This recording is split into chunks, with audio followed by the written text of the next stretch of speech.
So, good morning, everybody, and a very warm welcome back to day 3 of this international forum, Connecting the World from the Skies. So we've had 2 fascinating days so far, 2 very, very busy days, lots and lots of content, and I really hope that everyone has enjoyed themselves here so far, made the most of all the content that's been available, the new stuff, the discussions, and also had the chance to meet up with everybody and the networking opportunities that have been available as well. A couple of things to mention just before we get started. So to remind everybody that we do want to hear from all of you out there, both those of you in the audience here in Riyadh and also all of you watching at home. So for those of you who are here in person, you can see behind me on the screen is a QR code. If you scan that QR code, that will enable you to ask questions and comments, which we'll then pass through to the moderators for all the various sessions today, so please do make use of that. And for those of you at home, you will find on the right-hand side of your screen, you will find an area which is marked Q&A, and you can type any questions and comments that you have in there, and similarly, we will also pass those across to our panelists.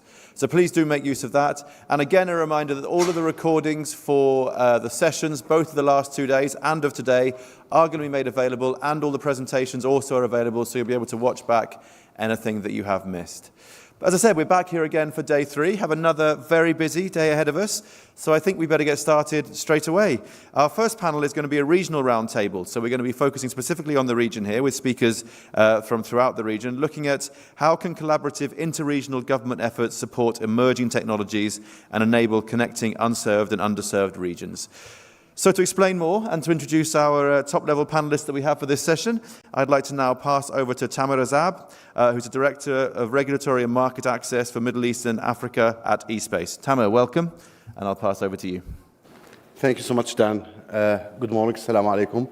First of all, I would like to thank the CITC and the ITU for the great event and for tremendous efforts that has been taken to make this event shining, actually, not only in Saudi Arabia, but across the world. I would like to thank the governor of the CITC, His Excellency Dr. Mohammed Al-Utaibi, Dr. Mohammed Al-Tamimi, also Dr. Mohammed Al-Utaibi. I would like to thank the Spectrum team as well for the exciting night I had yesterday with them. It was really great. New Riyadh. It was really exciting, and I hope everyone here will have the chance to go and see Riyadh when you have time.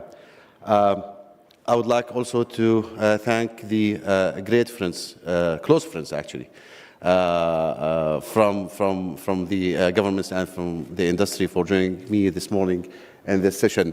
I would like to start with introducing my dear friend, Mr. Khalid Al-Awadi.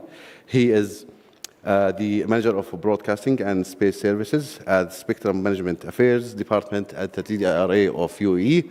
Khalid is a very well known. He was the chairman of the CPM. He is active at GCC, ASMG, and other international arenas, including the ITU. Second to him, my friend, Bilal Hifnawi, His Excellency. He is the Commissioner and Board Member of Telecommunications Regulatory Commission of Jordan. He has extensive experience in telecom communications in general. He worked for Samsung, for Huawei, for other vendors. And he's, I think, leading the digital transformation initiatives in Jordan with collaboration with the Ministry of Communications. Then my dear friend, Dr. Abdul Hadi. He's the chairman of ITUT Question 620 on Internet of Things and Smart Cities and Communities, and vice chairman of ITUT WT 220, and vice chairman of Arab Regional Group on IoT and Smart Cities. Also, he forgot to mention that he is one of the main contributors to the ITUR work, and he's very active at ITU 5D study group, and he's also active in the SMG and driving consensus across the Arab group. Finally, also my dear friend Dr. Mohammed Jawad. He is the Director of Spectrum Policy of Intelsat. Also, he served in different roles in Avanti before that. He's active, very active. I know for sure he's active in CETL, ASMG, ATU, ITU, and even in CBT. So please join me to welcome the gentleman.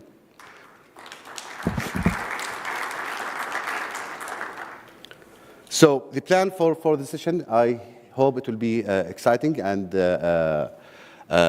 you will enjoy it. We will start with short speeches and presentations from the gentleman. I will start with Mr. Khalid, who will be kindly offer a presentation on what the TDRA is doing and for enabling NTN, as well as other activities that under the spot right now. Thank you very much, my dear friend Tamer.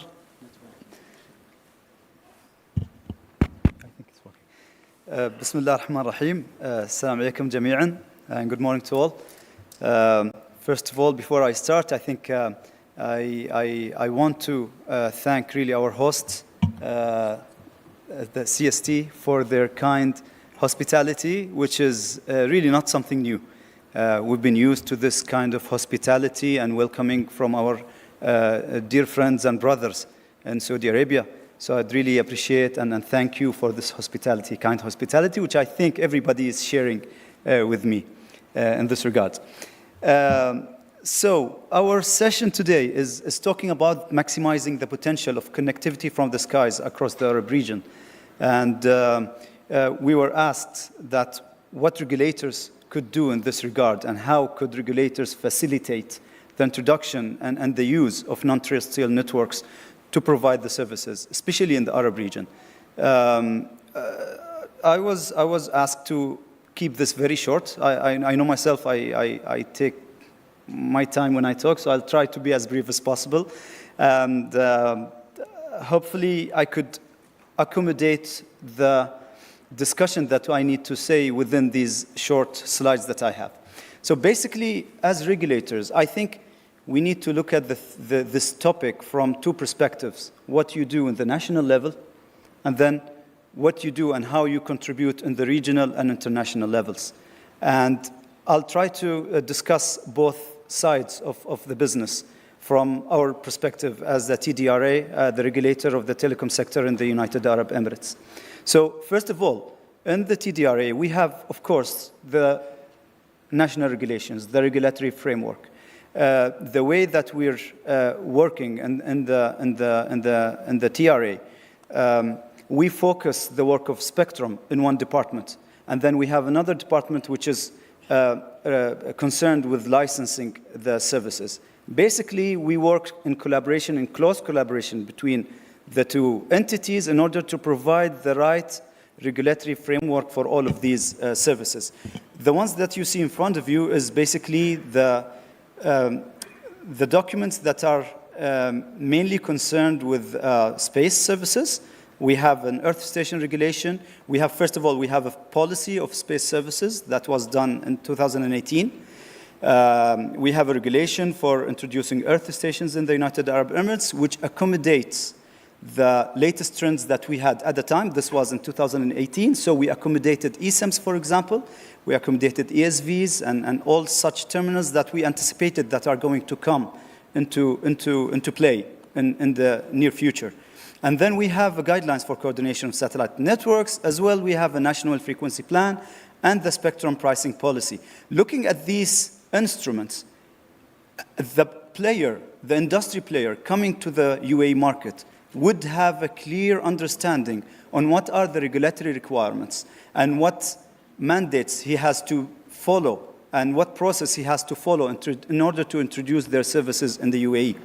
That is one point, which is clarifying the regulatory framework. However, this is not the only issue that the TDRA works on. Of course, being the regulator, we have to clarify such mandates. However, the work that you do, basically you have to do your governance requirements in a manner which is adaptive. This is something that we usually call the adaptive governance concept. The adaptive governance concept, if you look at it, basically it has 4 principles.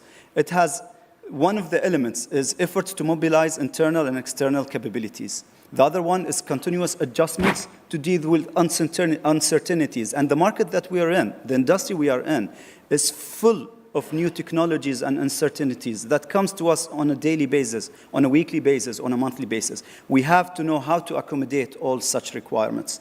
And then we have wider participation to spot and internalize developments. It's not only the TDRA who is in play. It's not only us. It's not only the government who takes the decisions. It's all the stakeholders, all the players in the industry. So we have to anticipate all the requirements and understand what are going to be the future requirements. There is also the ambidexterity. You have to be agile, you have to provide and facilitate all the developments, but at the same time, you have to have the balance. Ultimately, you are the government. You cannot be a government entity which doesn't have any role to play. Of course, you have to facilitate, but at the same time, you have to ensure accountability. And you have to ensure the rigidity of the system. And you have to ensure that you are taking care of all the stakeholders. So that is also another element that has to be taken into consideration. So this adaptive governance model, I believe, has to be taken into consideration by all the telecom regulators, because we are actually in an evolving market. We are in an evolving industry. And as practices, we in the TDRA, we have a lot of different practices in order to try as much as possible to implement such a model. Like, for example, the personal developments of the people, public consultations. We always have these public consultations whenever we need to inquire about new technologies, whenever we want to draft new regulations. Public consultations has to be there all the time. We have the focus groups. Whenever there is a new technology coming in, we have to introduce it. We need to do focus groups with the industry. Public-private partnerships, in-house decision-making mechanisms, all of these things are just some examples of practices that we have in the TDRA in order to accommodate the evolving technologies that we have. This is talking about the national level as swift as I could, and I would like to jump now on the regional level and the international level. By the way, this is my boss, so I had to put his picture over there. No, this is basically, we are a member of the Arab Spectrum Management Group, the ASMG. The UAE is chairing the ASMG since 2007.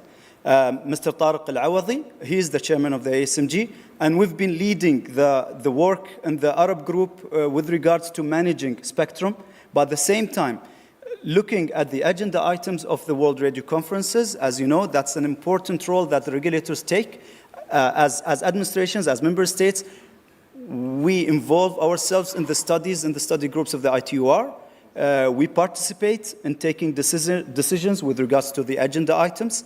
But at the same time, in the ASMG, we have another part, which is the working group responsible for the technology standards. Other than the agenda items, we see what is evolving in the region, what are the requirements of the region. And we have this working group to accommodate all of these requirements that are not currently in the ITU's cycle of the WRC. Some of these examples are shown in here in the slide. For example, we need to have the cross-border coordination requirements for these 2 frequencies. We wanted to have, if you remember, we had, when the 5G was introduced, we had these concerns from the aviation that there might be some concerns with the 5G stations. So we had the working group looking at this coexistence between the 5G and air navigation systems. We had regional information exchange mechanism because our countries actually in this region are very small. We have a lot of borders between our countries. We need to have this cross-border coordination, especially in the IMT because it's heavily used in the border area. As well as all of these examples, these are just some of the examples that we do in the ASMG with regards to the technological trends that are coming. Next, we, of course, as an ASMG, as members of the ASMG, as members of the ITU, we take a big role in the World Radio Conferences that are done by the radio sector in the ITU. We've participated in all of these conferences. The participation is not done individually. We come as a region. and we collaborate as a region. We collaborate all our requirements, all our positions with regards to the agenda items, because at the end of the day, industry will not be able to work in only individual entities. We need to have the economy of scale for all of these technologies to evolve. So in the Arab region, if you are from the industry, rest assured that whatever we do it in collaboration with all the countries that are beside us, with our neighbors. So we need to make sure that we have this, let's say, synchronization between the countries, and all the decisions that are taken in the ITU and the WRC, they are done based on common decisions taken by the regions, actually. So for the ASMG, it's common decision taken by the ASMG members. Of course, the next WRC, I think, as many of you are aware, the next WRC is going to be happening in Dubai. It's going to be happening end of the year, next year, in 2023. Preparations are underway with regards to the hosting of the event. And I promise you, you are going to have a good, great, organized event as we usually have in the UAE and especially in Dubai. So rest assured that you are going to be fine in this regard. With regards to participation and contribution to the agenda items, we are working again as part of the Arab Spectrum Management Group. Our positions with regards to the agenda items of the WRC are being coordinated and organized with the rest of the ASMG members. And ultimately, we are having ASMG regional positions that are going to be put forward as contributions to the WRC 23. That's in brief what we can do as regulators, and I'm happy to discuss further with my colleagues in here and with the participants in here. Thank you very much. Thank you so much, Khalid. Actually, it was very insightful, fruitful presentation, and I have some questions. Definitely after the presentations from the gentlemen. Now I will move to Bilal to give us his perspective, his views, opinions on the NTN in general, the collaboration within the Arab group or the region in general, and how maybe you see individual countries can contribute to that. Please, go ahead. Thank you, Tamer. Assalamu alaikum. First of all, I would like to express my thanks and high appreciation for CST, Communication and Space and Technology Commission, for the great organization for this event. And actually, it's one of the high-level content events. A lot of esteemed speakers covering different areas in space and technology, and how the roadmap is being paved by Saudi for their vision about space technology. And second, I would like to highlight that this time is very critical for opening a new phase in technology.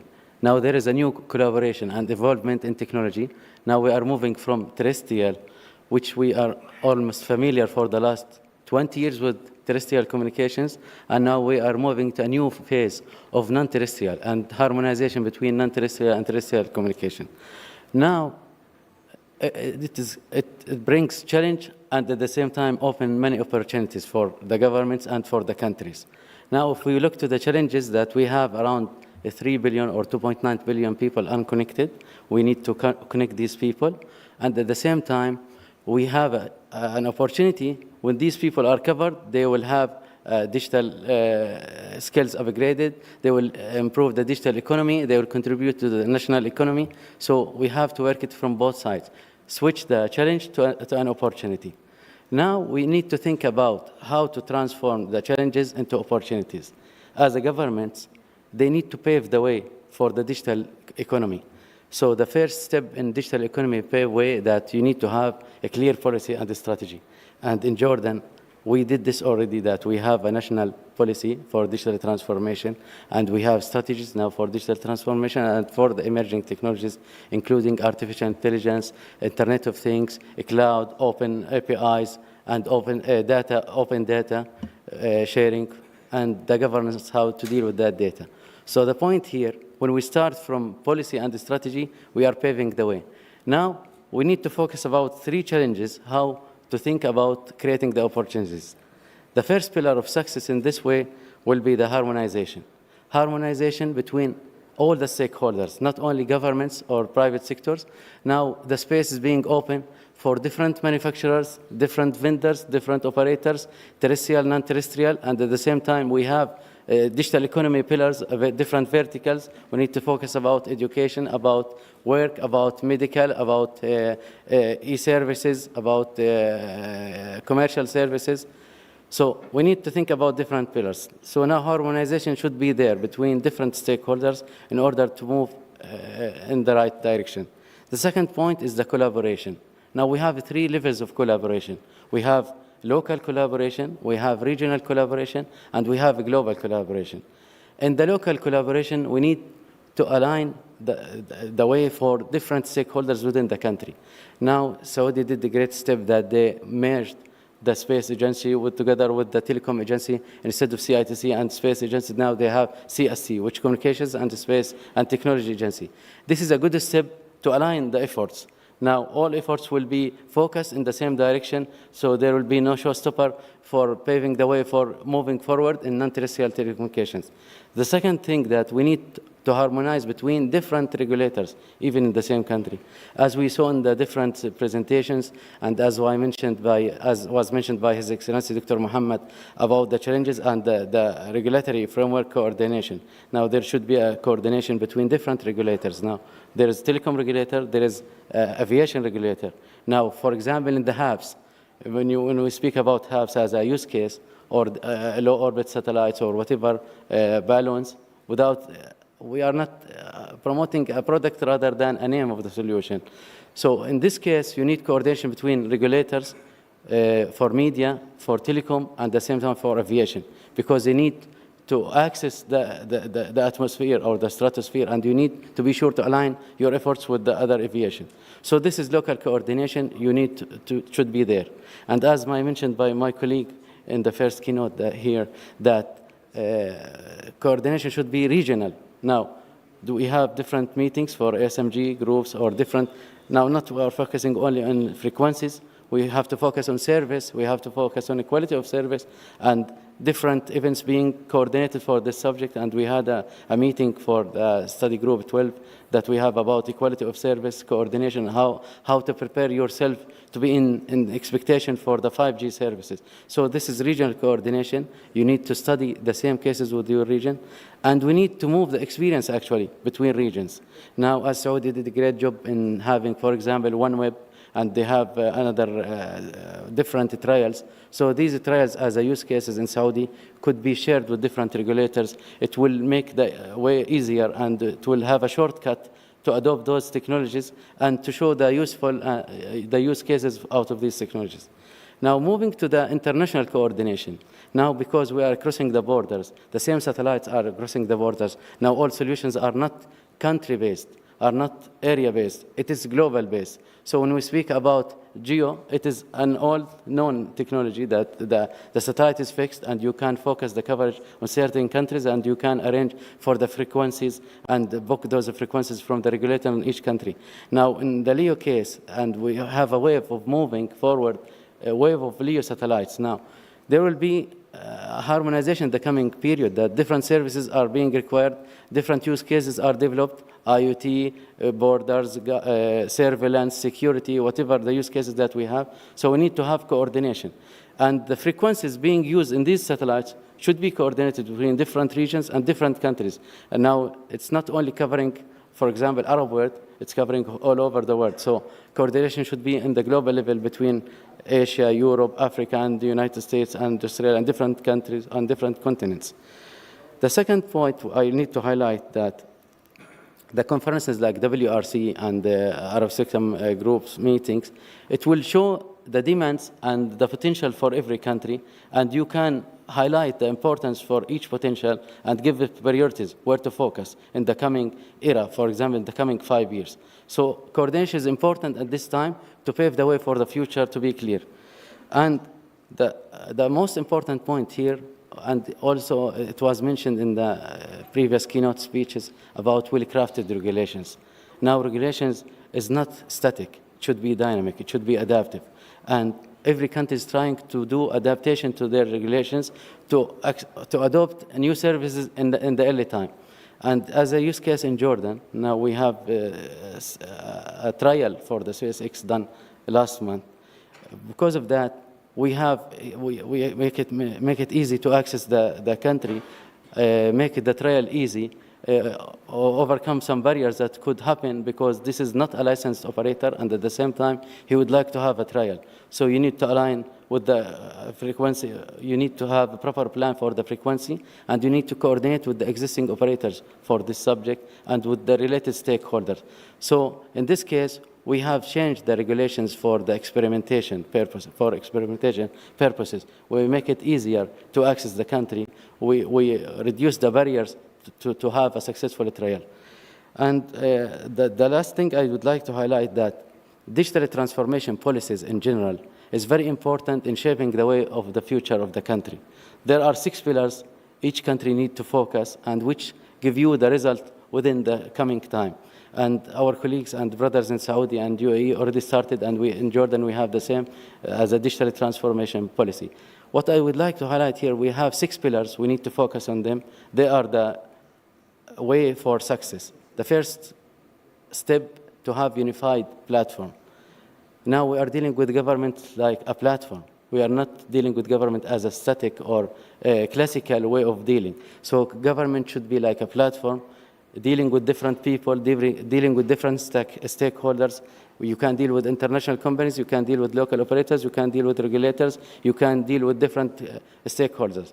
The second point was digital infrastructure. We need to emphasize the digital infrastructure and show the importance and push toward modernizing the digital infrastructure like 5G networks, fiber networks, and this is being done now in Jordan and different countries, and we are rolling out the 5G in Jordan. The third point was digital engagement, that we need to engage with people, with stakeholders, with different verticals, that in order to have a successful strategy, you should have a user for that technology. And we have also digital enablement. We should enable the digital interfaces and digital infrastructure for different verticals. And the fourth thing, or the fifth thing... May I, Bilal, I will stop you at point 3, and I will get back to you on a question on that. To continue talking about that, I need to utilize more time with the gentlemen. So thank you so much for your detailed presentation. I will get back to you on that. Now I will pass the floor to Dr. Abdel Hadi. You should be very efficient in time because, as I know you, you are very efficient in all things you have done and doing right now. Thank you very much, Tamer. You asked me a very... Thank you very much, Tamer. You made a very difficult request. Yeah, being efficient does not necessarily mean being fast. Let me try. But probably I like to have a wireless microphone. Thank you very much. So probably I was thinking, first, thank you very much, Tamer, for inviting me to this panel, and thanks to CST and ITU for hosting this event. But I was thinking how to start this exercise at early morning. People just wake up, and probably we need to go into the business. So maybe I thought it's good to start with an exercise. This exercise is very simple. Do not take it very complicated. But let me check now how far we can go with this. So we have 3 numbers missing here. And my question is, what are the integer numbers that can be proposed to fill this table? Our young generation, we have here a nice young generation, and maybe anybody else, within 30 seconds. Any suggestion? So Muhammad, Mario, Greg, Abu Musa, any idea, Abdurrahman? Abdurrahman is just like itching. So no answer? Single answer, yes. Which one? What about the WY? That's complicated, I know. Not very complicated. Tamer, our moderator. Thank you. So no answer, that's perfect. Why we did not answer this question? For me, it's a very easy question. It has no magic, it has no hidden agenda, it has nothing. It's just a question to fill a table with an integer. And this means any integer can work. If you say 0 is right, if you say 1 is right, 2 is right, 3 is right, any number is right. There is no boundary. There is no border for this question. That's right. There's no condition even listed down. What happened? We are afraid from giving an answer. We are concerned if we give an answer, it might be wrong. We may not be able to put it in the right way. But if you did not try, you will never get the answer. You have to try. And interestingly, why I'm putting this exercise here for a reason. We have been talking about convergence for the last maybe decade, 2 decades. Convergence of services, convergence of technologies, convergence of spectrum. That sort of convergence was always a question mark. How can do the convergence? We have different definitions for mobile service, fixed service, space service, broadcasting service. We just like 1 month back, I had the privilege to be chairman of one of the task group 6.1 in the ITUR, looking for the UHF spectrum. And interestingly, that spectrum in many of the countries is not utilized today. And the question is, why we should keep it behind, why should we leave it behind? And we have done so much studies in some of the areas that even we are doing coexistence for non-existing services. That's really interesting. But I mean, definitely it's for the coordination among different borders, and that's why we need to do these studies. But again, the question is, how far we can go with this convergence? Today we speak about non-terrestrial network. Interestingly, we have seen Link a few days back, and many others, speaking about some sort of utilization of mobile spectrum, terrestrial mobile spectrum in the space. Will the telco be happy to leave this space to the non-terrestrial, let us say, service provider to use their spectrum? The question is, it's a collaboration. And that's why the main message here is collaboration. But the question again, what sort of collaboration we're looking for here? Let me share an experience from UAE. Maybe Khaled missed to talk about it. When we started the 5G in UAE, there was very good initiative from the TDRA. Looking for collaboration framework among everybody in the market, from multi-regulatory authorities, from multi-stakeholders, manufacturers, telcos, space. Everybody was on the same table, and just looking how we can build a 5G ecosystem rather than a 5G connectivity. So it's not a matter of connectivity. People, like for the last few days, definitely, I do definitely respect this and do see the importance of connecting 2.7 billion people non-connected today. But we have many other, let us say, sectors and segments and let us say, important aspects of our countries are not connected, which are called things. So it's not only a matter of people. We need to connect the things in order to be able to get our digital economy and transformation to our digital cities and smart cities. So we gave some of the examples here, just 2 agenda items quickly from WRC 23. I know some colleagues may not be happy about some of them, but actually they are factual. They are there on the table. 1.4, will we open the terrestrial spectrum for the hubs or HEPs? It's a question mark. And the question is it complementary? Is it competitive type of or competition, some sort of? We will not be willing to answer this question today, because simply speaking, it's up to the national authority and the national regulation and regime to decide how this will work within national territories. But our question is, the collaboration concept is something that becomes more and more reality. It's not anymore an option. We have to collaborate. We have to look together to how we can utilize our limited resources. We do not have an open-ended resources. So we have to think loudly about this. Another example for convergence was 9.1.c. 9.1.c is looking for using an IMT technology for fixed services within the fixed spectrum. And that's another interesting maybe agenda item, but maybe space colleagues will not be so happy about it. But actually, it's an option. It's something we can look at. And not to reinvent the wheel, just to use the technology for whatever services. We would differentiate between technologies and services. The difficulty we have for the last maybe few years now, or many years, or decades even, within the international community, that we are linking things together.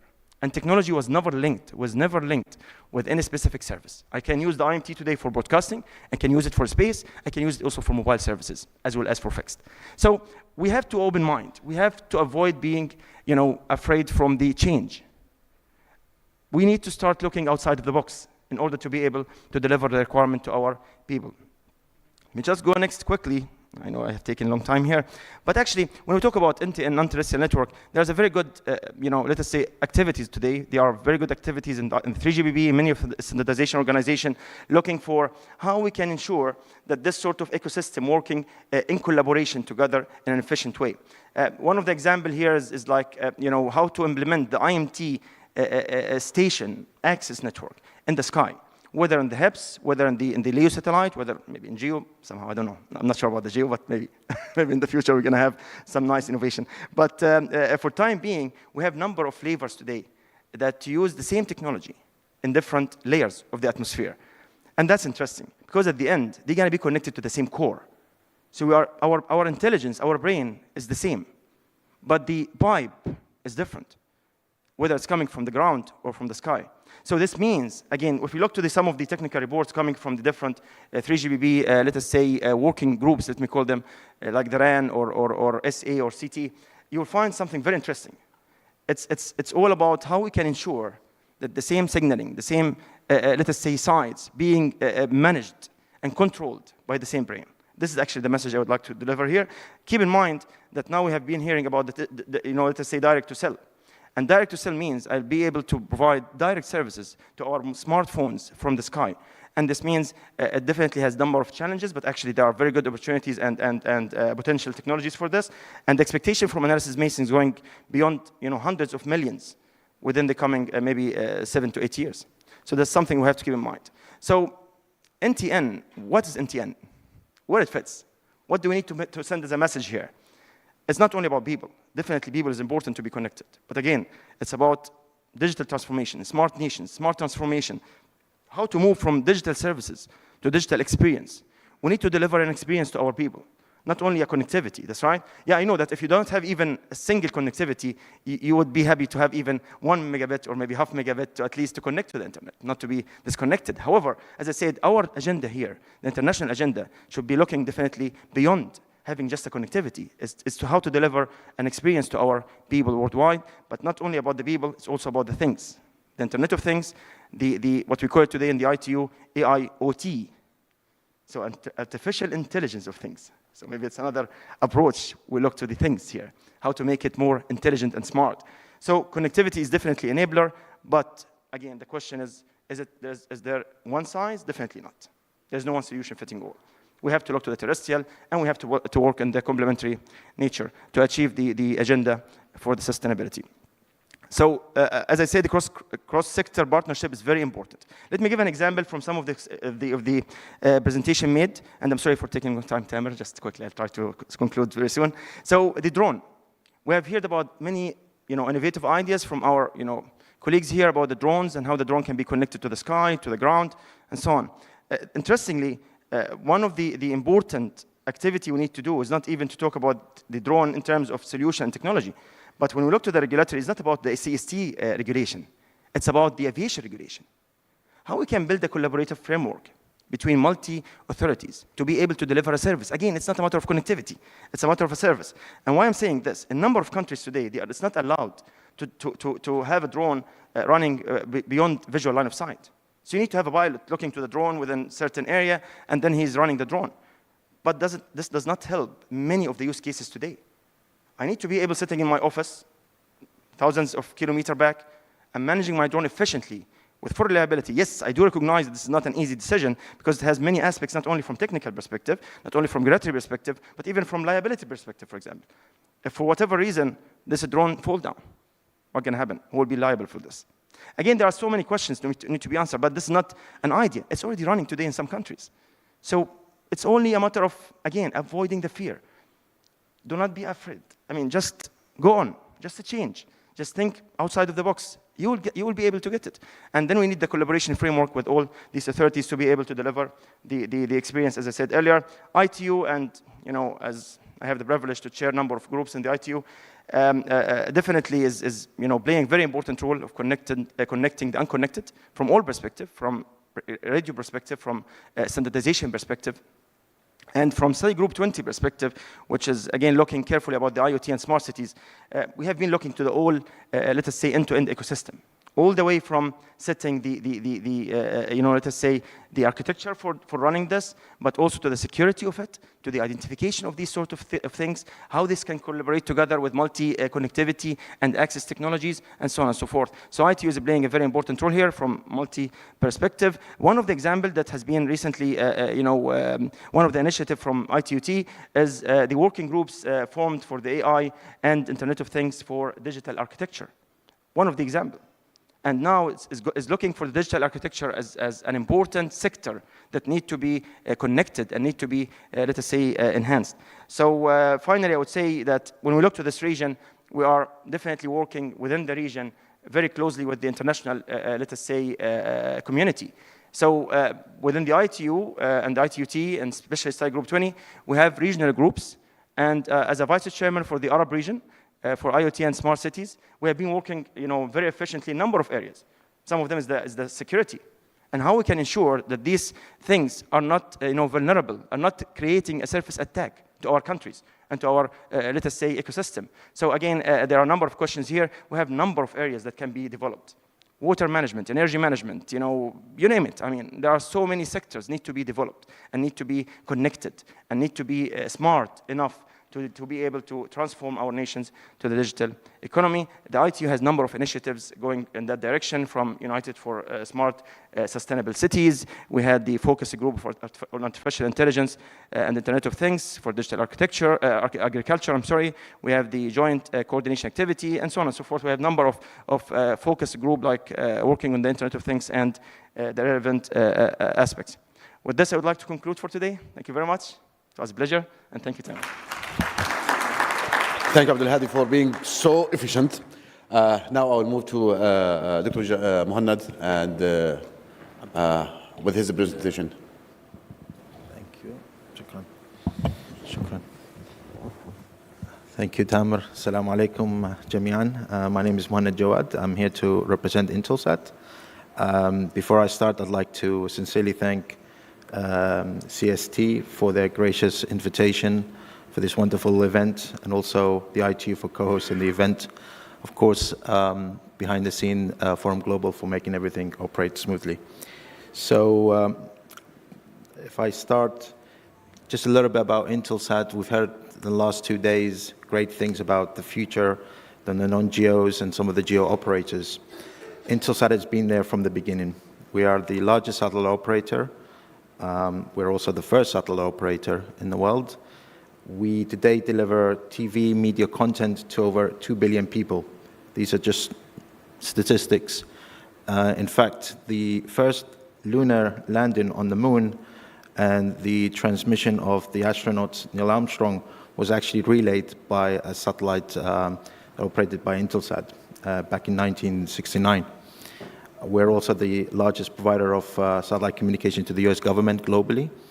And we serve 7 of the largest 10 mobile network operators around the world, including we have collaboration with STC here. We are also the #1 provider of broadband connectivity for maritime and passenger crew, and we're becoming also the largest in-flight connectivity provider in the world. Today we connect over 3,000 aircrafts. You all are familiar with GoGo and our acquisition of GoGo, which was the largest in-flight connectivity provider. This is all part of our vision to provide connectivity directly to the consumer and cut the middleman in between. So I'm here to talk more about specifically air stations in motions, which is called eSIMs. This is one of the greatest growth areas in the satellite sector. We've heard a lot about it in the last 2 days. It is expected to generate over 21 billion in terms of revenue by 2029. It is one of the growth areas in both geo and non-geo in the future. All of this growth has been spurred by what is called high-throughput satellites. And Intelsat has been leading in terms of the delivery of high-throughput satellite connectivity. Just a few years ago, high-throughput satellites in Ku-band with one beam would provide around 1 gigabits per second. And it's expected to go to 24 gigabits per second by 2028. Just imagine one beam with that throughput. Furthermore, with our software-defined satellites, the old days of a bent pipe on a satellite is well gone now. The innovation that's happening allows the satellite to actually software-define and provide the bandwidth where it's needed, as opposed to just broadcasting it everywhere, and in some cases where it's not used. And this is what we mean by Intelsat Flex Move, where today we provide global, ubiquitous, always-on connectivity to aero and maritime services, but also to land services. Connected cars of the future seems like a long way away, but this is also happening in the near future. So a little bit about our future in terms of what we would like to be doing in the space sector. We are looking at a software-defined, a multi-layer, multi-orbit network of networks. I say future, but it's actually happening as we speak. When I say multi-layer, we're meaning different spectrums. Intelsat today utilizes C-band, Ku-band, Ka-band, and also Q and V-band in the near-term future. That spectrum, all we talked about in the last 2 days, has been wonderful. But without the spectrum and the regulatory certainty by the regulators in this region, it is the lifeblood of our industry. And without protecting that spectrum, as Bilal mentioned, all of this is for nothing. So we need that regulatory certainty to ensure the spectrum is available for all manner of different technologies, not just satellite, but also terrestrial. And that's what we mean by network of networks. The last 2 days, we also heard a lot about NGSOs, and in particular, acronym of LEO. But there is another acronym that has not been mentioned a lot, which is the medium Earth orbit, and MEO. And this is our vision, where we believe it's the sweet spot between the GEOs and the LEOs, where Intelsat is heading towards a MEO constellation. It's interesting that the largest GEO satellite operators, Intelsat, and also SES yesterday mentioned it, are working towards the MEO constellation. So that's worthy to take note of. We also heard yesterday our collaboration with the HAPS Alliance. Greg from Intelsat presented a wonderful presentation about that, and we're fortunate to be involved in this. We see great opportunities in HAPS. And software-defined ground networks. Our vision is to deliver core 5G services to MNOs. Today, we actually provide 4G services in places like Japan, a well-developed country with well-developed infrastructure, yet they still rely on satellite services. And in our involvement in 3GPP, in FR2, with the next release 18, we are involved in ensuring Ku-band is part of that equation to deliver core 5G services to terrestrial networks. So this is our vision, a software-defined, multi-layer, multi-orbit network of network, an ecosystem. So I'm here to talk about the regulatory, because all of this service and wonderful applications would not be delivered and would not spur the growth without the foundation of regulatory and license and framework in place. In particular, I'd like to focus on eSIMs, Earth Station in Motion, and in particular in Ku-band. Khaled in his slide omitted the WRC agenda items that are looking at the Ku-band for eSIMs as well, but that's part of the agenda for this upcoming WRC. In order to enable this growth, I believe there are 5 key steps that are needed. Obviously, this is not an exhaustive list. There are many others, but I've highlighted them into 5 key categories. Landing rights today, we believe, is not a promoter of competition. The more you open up your skies, the more competition and delivery of different services is enabled. And an open skies policy is one of the future ways to go in our understanding. European Union has actually relinquished landing rights for the last 2 decades. Another key category is blanket licensing. If a network contains 10 or 20 or 100 terminals, it is cumbersome and burdensome to the regulator, but also to the service providers, to individually license each of these terminals. It is much better to actually have one blanket license for the whole network, irrespective of the number of terminals inside that network. A third category is license-exempt frequencies. In some cases, it is viable and actually perfectly usable as long as the use of that frequency is not interfering with other services to actually exempt them. And there is a great framework in Europe to do that. A fourth category is local gateway. We fully recognize in many parts of the world the traffic that lands and leaves the country needs to be lawfully intercepted and monitored. We fully understand the reason for that. But in many cases, it is actually burdensome and cumbersome and very costly to install a gateway in every single country. There are solutions like virtual gateways to enable the same objective without actually having the physical infrastructure in every single country. And finally, spectrum fees. This is very important because a lot of the cost on the spectrum licensing fees that is used for these applications would be passed on by the service provider directly to the consumer. If we have a fair, reasonable licensing fee that is only limited to the recovery of the administrative cost, you will see a lot of competition and a better service enabled for the citizens eventually, which is what the regulator ultimate responsibility is. So why am I the here? commandant. I'm here to engage with you. I'm so sorry. Sorry. I need to stop This is you the here. last slide. Yeah, I know, but I need to stop you here. We have almost 4 minutes. I have one question to the governments and one question to stakeholders. And I will give every one of you 40 seconds only to respond. For the governments, how do you see you can help the operators to be introduced in the markets? Khaled. Thank you very much, Tamer. This is a very long response, actually. It needs a very long response in order to discuss all the steps or ways or strategies that you could do as an administration or as a regulator. But making it short, I think the most important point is to consider agility in governance. You are a regulator. You are supposed to regulate, not to prevent and not to put obstacles to the technology. You have requirements probably the industry don't look at or maybe don't take into consideration that much, even though some industry players do take governmental requirements into consideration and they try to accommodate them as much as possible, but that is not general to everyone. So it's your role as a regulator to make sure that you are entertaining all stakeholders, either they are above you, like the government and the leadership of the country, or it's the stakeholders, the customers, and the society at the same time, in addition to the industry. So you have to accommodate all of that. Yes, you have to have rules, but it has to be as agile as possible. That's one thing. Opening up to what's happening in the world, not being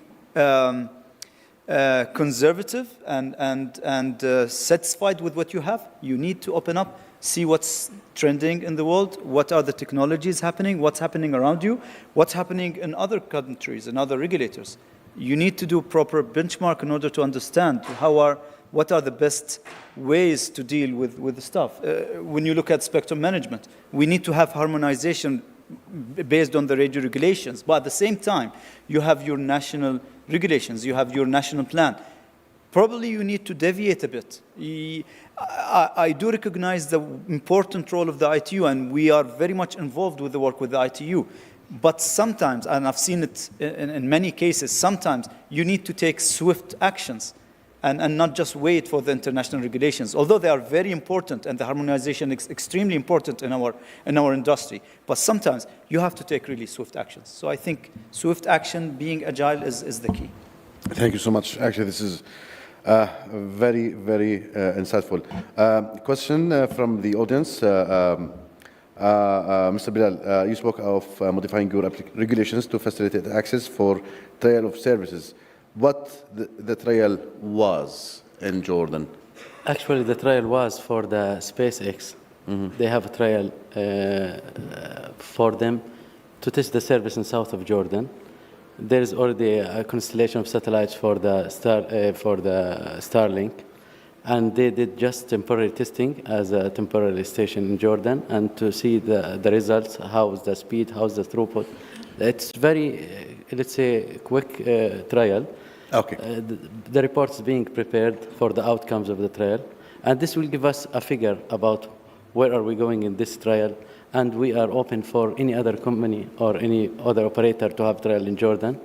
Because of that, actually, in the previous question, you mentioned what government should do. Now, government should be like a platform, and like an open interface to deal with investors, with operators, with upcoming business to each country. Now, the function, the hassle that it's being done within the government, it is a regulator responsibility to solve it within the government entities, because at the end of the day, they need to deal with one interface that it will facilitate their work in each country. So agile regulation in this way will attract investors, will ease the way to move forward in these trials. Thank you so much. Unfortunately, we didn't have enough time to give the stakeholders the opportunity to respond. Anyway, thank you so much. Thank you for being with us today. It was really exciting panel. I'm sure the audience will catch up with you outside to continue the discussions. Dr. Mohammed, thank you so much for being here. I really appreciate it. Dr. Abdel Hadi, Your Excellency, my dear friend Khalid, thank you so much. Thank you for your patience. Thank you all. And again, thanks to the Commission for their great hospitality, great event, and looking forward to have more of these in the future. Thank you so much. So thank you to Tamer and thank you to all of our panelists. And yeah, I know there were quite a few questions coming in then. So if you didn't get a chance to get to your questions, then I'm sure all of our panelists will be sticking around for the next break. So please feel free to find them and to address your questions to them personally. And I'm sure they'd be happy to answer those. But next, we're moving straight on. So we next have our next keynote intervention. I'm happy to say this is actually going to be a slightly different format. So rather than a presentation, we're going to have a keynote fireside chat. So I would like to invite up to the stage, if I can, Richard Womersley, Managing Director of LS Telcom. And Richard is going to be introducing and interviewing and speaking to our next keynote speaker. So we're delighted to have with us for this keynote fireside chat, Greg Weiler, founder and chairman of eSpace. So if I could please invite Greg and Richard up to the stage, please. Thank you.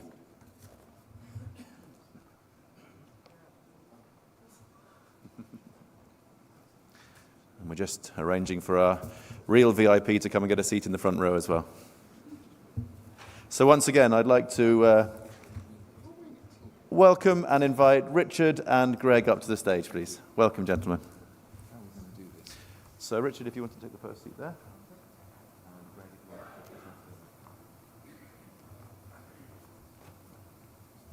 So I will pass now over to Richard, who is going to be introducing the session. And as I said, we'll then introduce, I'm sure, our next keynote speaker, Greg Weiler, founder and chairman of eSpace. So Richard, over to you. Thank you, Dan. Good morning, everyone. Assalamu alaikum. Thank you to CITC for the wonderful event, and welcome, Greg. Nice to see you. I know we've already heard from you, but it's nice to have a chance just to speak to you one-on-one. I think many of you already know Greg was the founder of O3B and OneWeb, and also spent quite a lot of time in Africa. So I think you've got very hands-on knowledge of some of the issues of connecting the unconnected. But let's start with the big picture. And what will the networks of the future look like? Well, first of all, I have to say thank you for CST for putting this together, inviting me, and putting an incredible group of people together here. I've learned a lot from sitting in these presentations. I've really enjoyed them. And the last one, the person from TDRA, Khalid, was sitting here. It was just wonderful to see his adaptive governance. I thought that was awesome. I've never heard that term before.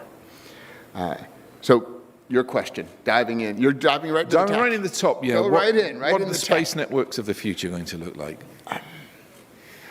I think if we look out 10 years or so, it's not going to be space networks versus terrestrial networks versus HAPS versus whatever else you want to do. It's going to be all blended. And I think what Abdul Hadi was talking about, where there's kind of, I disagree in one brain. It's going to be multiple brains that kind of work together, sort of almost like a blockchain-y type thing, right? Because all the core networks will be arbitrating and working together as they do today with the 5G networks or all systems.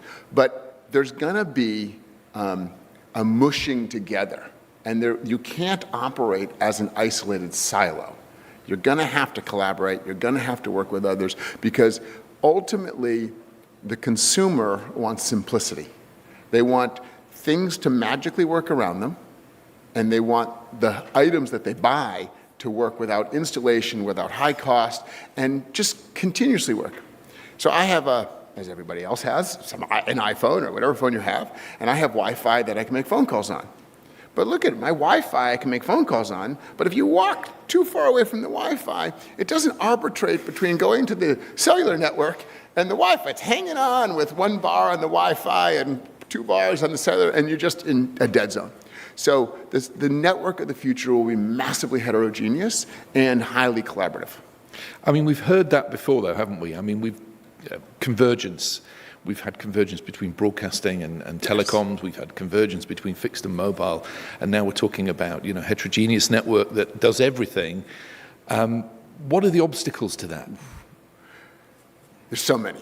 There are obviously regulatory obstacles, but diving into the technical obstacles first, the technical obstacles is the change, right? The new ideas, the new technologies. You can build something and then to integrate that, and for instance, making Wi-Fi calling work. Okay, got it working. And then to do the handover between Wi-Fi and LTE. Well, that's really hard because there's many versions of LTE.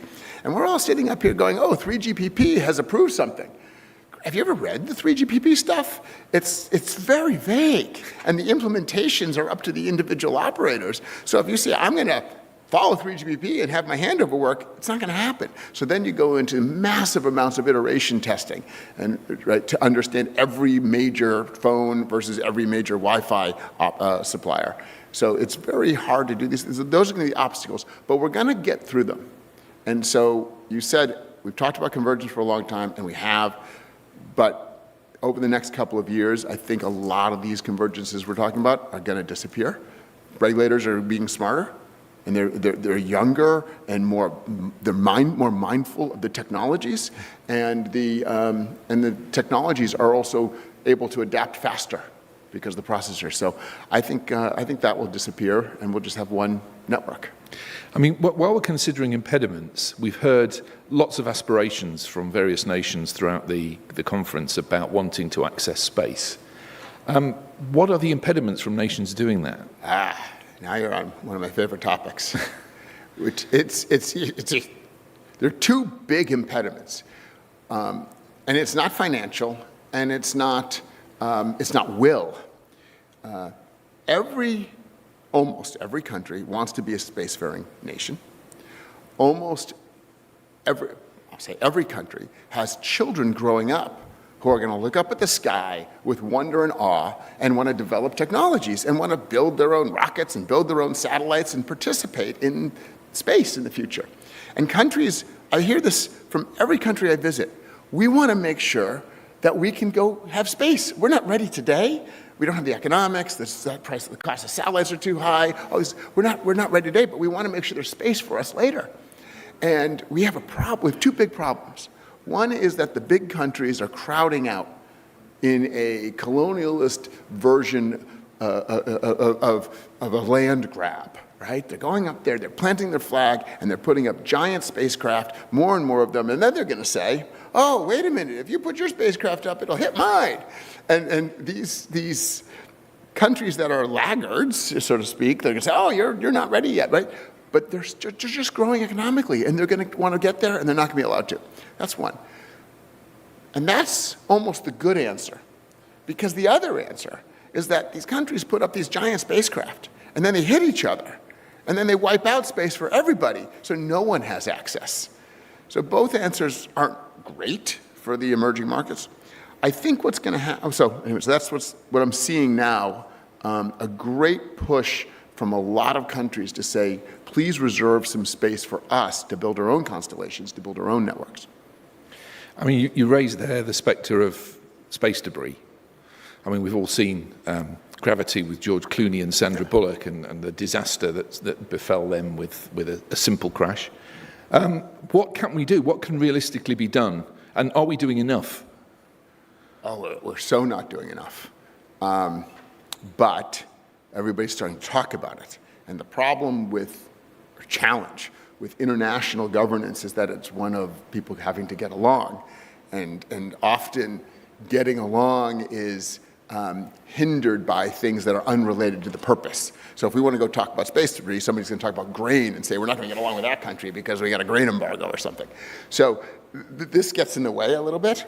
But I think the massive understanding of the problems we are facing in space it's coming. Like every nation of the world is talking about it.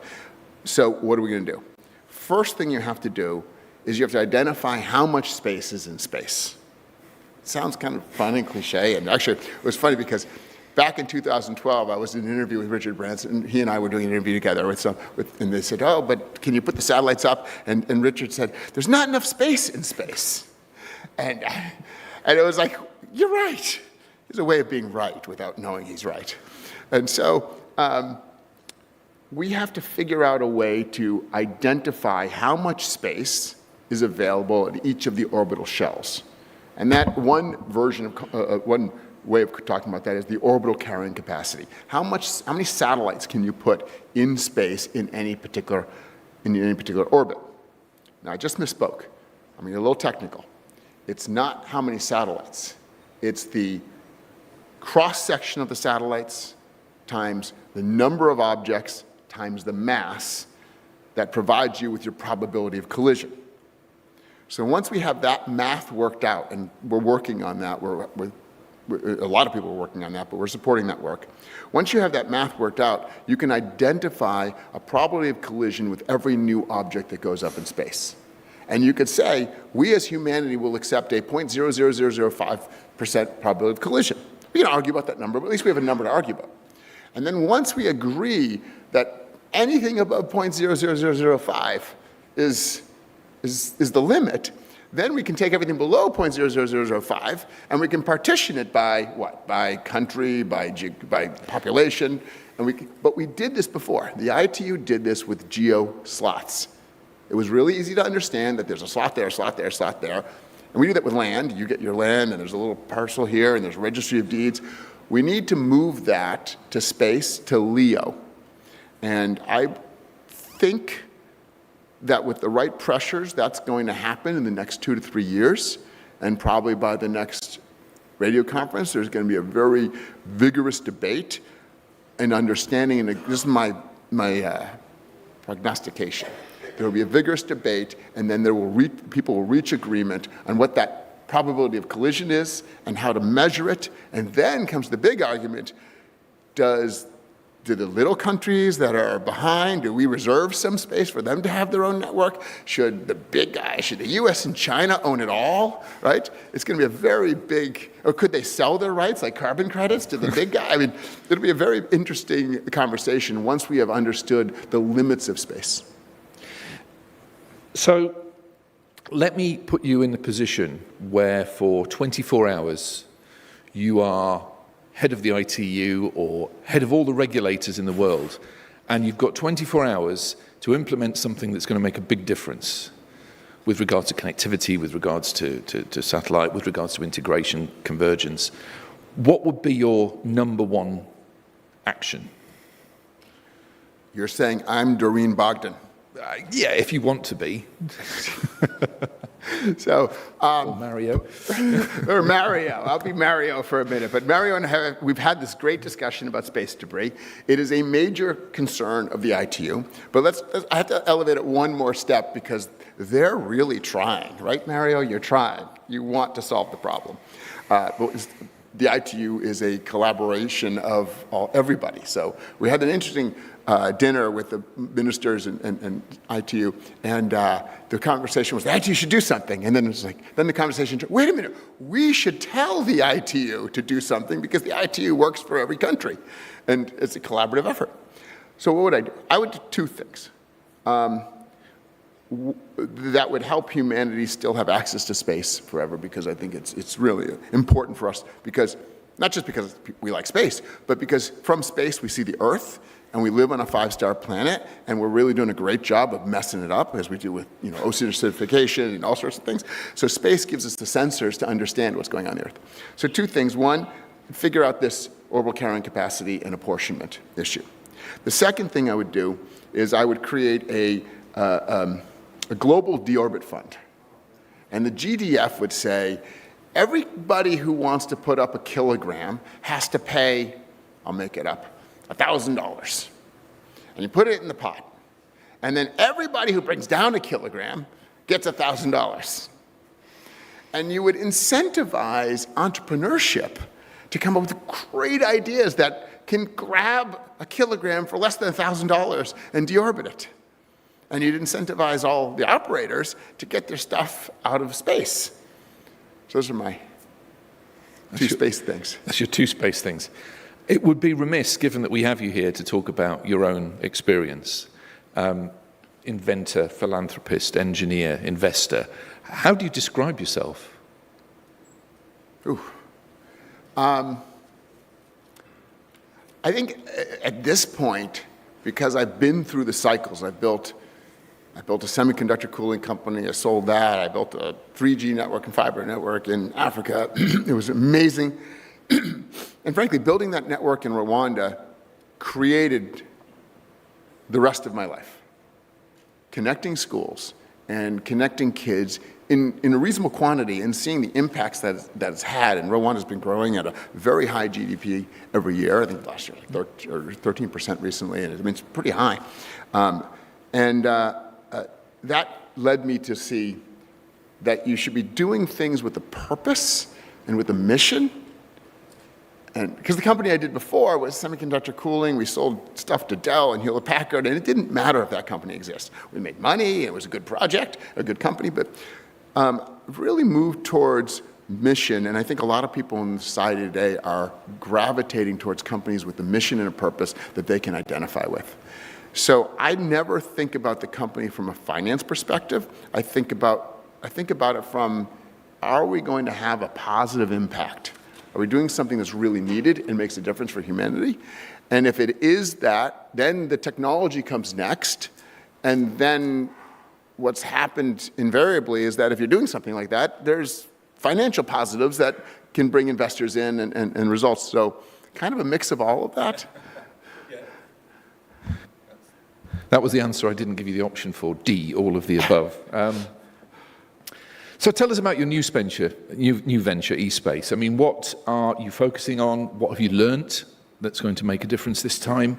And, what kind of problems are you hoping to solve with the new company? Well, so each of my companies has been progressively bigger, more audacious, and I kind of realized that if you start something and people don't question it and think you're crazy, then you haven't reached far enough, right? And I was looking at I have to say this, I was looking at Intelsat talking about doing MEOs, and in 2007, when I started O3B, I got a lot of stuff about doing a MEO. And so it's fun to see the world saying, hey, wait a minute, MEO is a good idea.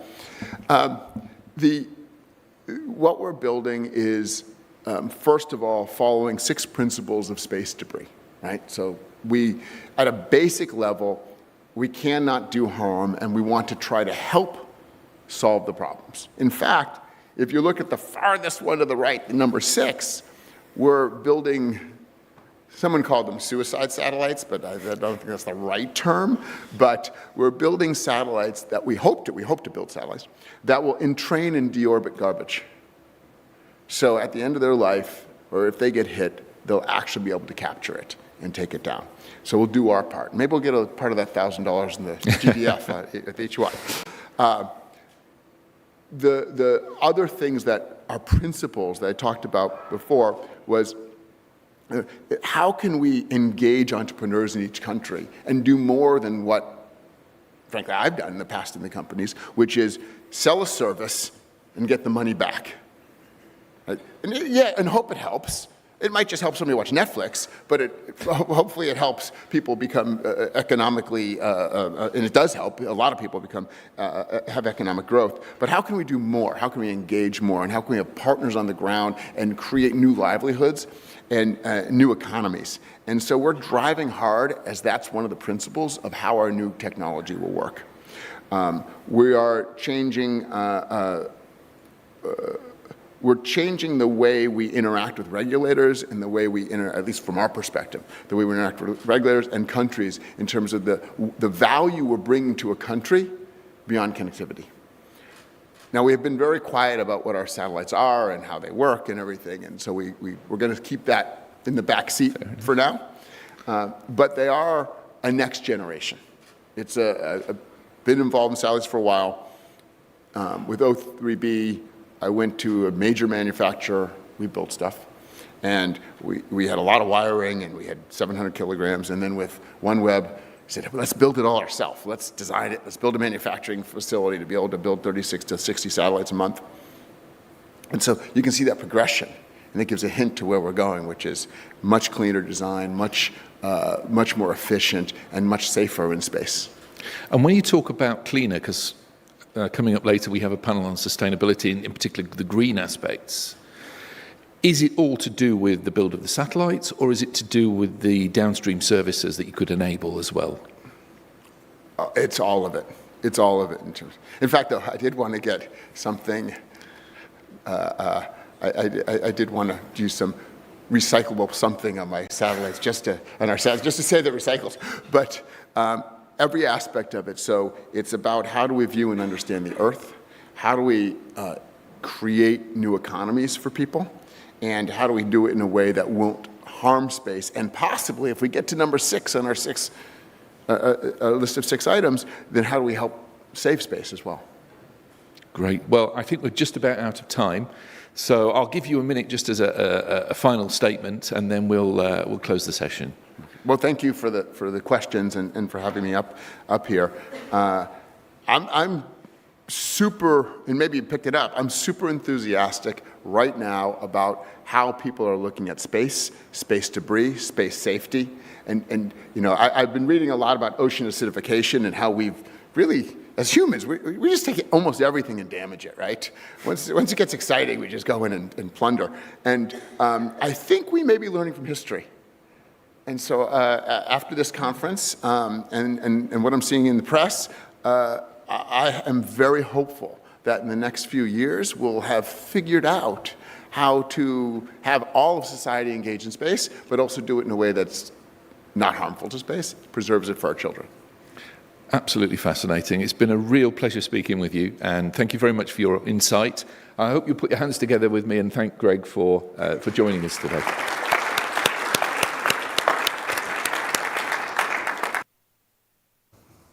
So fantastic, and thank you very much to Greg, and thank you to Richard, of course, as well for those questions. And that's really set us up well, I think, for today. We're going to be covering the issues of sustainable and responsible use of space in a lot more detail today. It's kind of a recurring theme throughout the day. So I think to have somebody like Greg give us those words of wisdom and his thoughts on that to start the session really is an excellent start to the day. So thank you very much again to Greg and, of course, to Richard.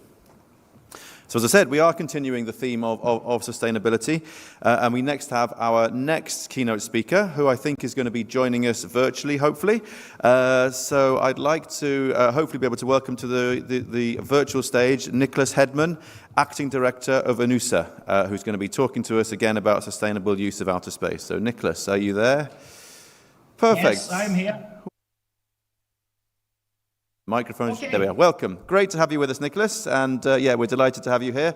And as I said, your presentation is going to be around sustainable use of outer space. So without further ado, I will pass over to you. Thank you. Thank you very much. And I'm honored and delighted to attend this forum. And I will present a presentation in the following 15 minutes about the work of the Office for Outer Space Affairs and the Committee on the Peaceful Uses of Outer Space. So the Office for Outer Space Affairs is a relatively small office within the United Nations system. We have around 30 staff members. We are located in Vienna, Austria. We have 2 main functions. On the one hand, we provide substantive secretariat services to the intergovernmental body, CUPUS, and its 2 subcommittees, the Scientific and Technical Subcommittee and Legal Subcommittee, as well as a few other intergovernmental mechanisms, such as the International Committee on Global Navigation Satellite Systems, ICG, which comprises the operators of GNSS satellite systems, as well as the Space Mission Planning Advisory Group that you can see here on the slide, which is concerned with re-entry risks and hazards from asteroids and comets. We also provide a lot of capacity building, training, and increasing awareness of the usefulness of space science and technology for sustainable development objectives, societal development on planet Earth. There, for instance, we have our disaster management program labeled UN Spider and some other activities that I will just show you in a minute. We have a broad range of capacity building, training, and increasing awareness, as you can see on this slide. This is a snapshot of the activities of the office. And it ranges from space science, technology, law, and policy. So we cover the broad perspective of space activities. And the prime objective of this office is naturally to enhance capacity building and infrastructure development, particularly for the benefit of developing countries. And as you can see, it ranges from really a lot of new innovative efforts, such as Space for Women, where we try to foster STEM education of young girls and women getting careers within the space sector. We also have a new program on space law for new space actors, where we provide training and technical advisory to emerging space nations wishing to establish national regulatory frameworks and national space policies. Space and water is interesting because there we are working on a long-term basis with the Prince Sultan bin Abdulaziz International Prize for Water. All those activities that you see here on the slide and other activities performed by the office in this field can be found on the website of the office, where we have dedicated web pages for all our projects. We work with partners, both governmental institutions, space agencies, institutions like universities, research institutes, and also private sector actors. What I wanted to mention here, and you see that at the bottom of this slide, Access to Space for All, which is a program that we are carrying out together with the Japanese space agency, JAXA.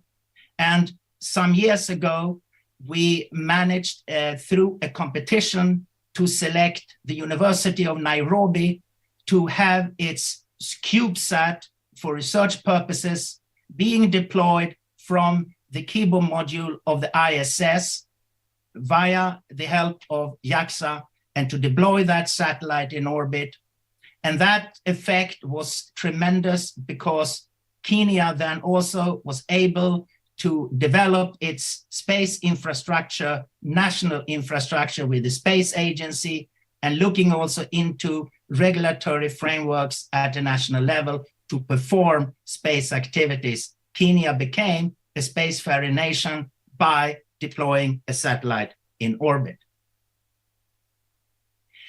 For sustainable development, particularly in achieving the 17 Sustainable Development Goals, as we have heard already in this forum, space capabilities are tremendous. And if you see on this slide, for instance, 65 of the 169 SDG targets, almost 40%, are entirely reliant on the use of space technology.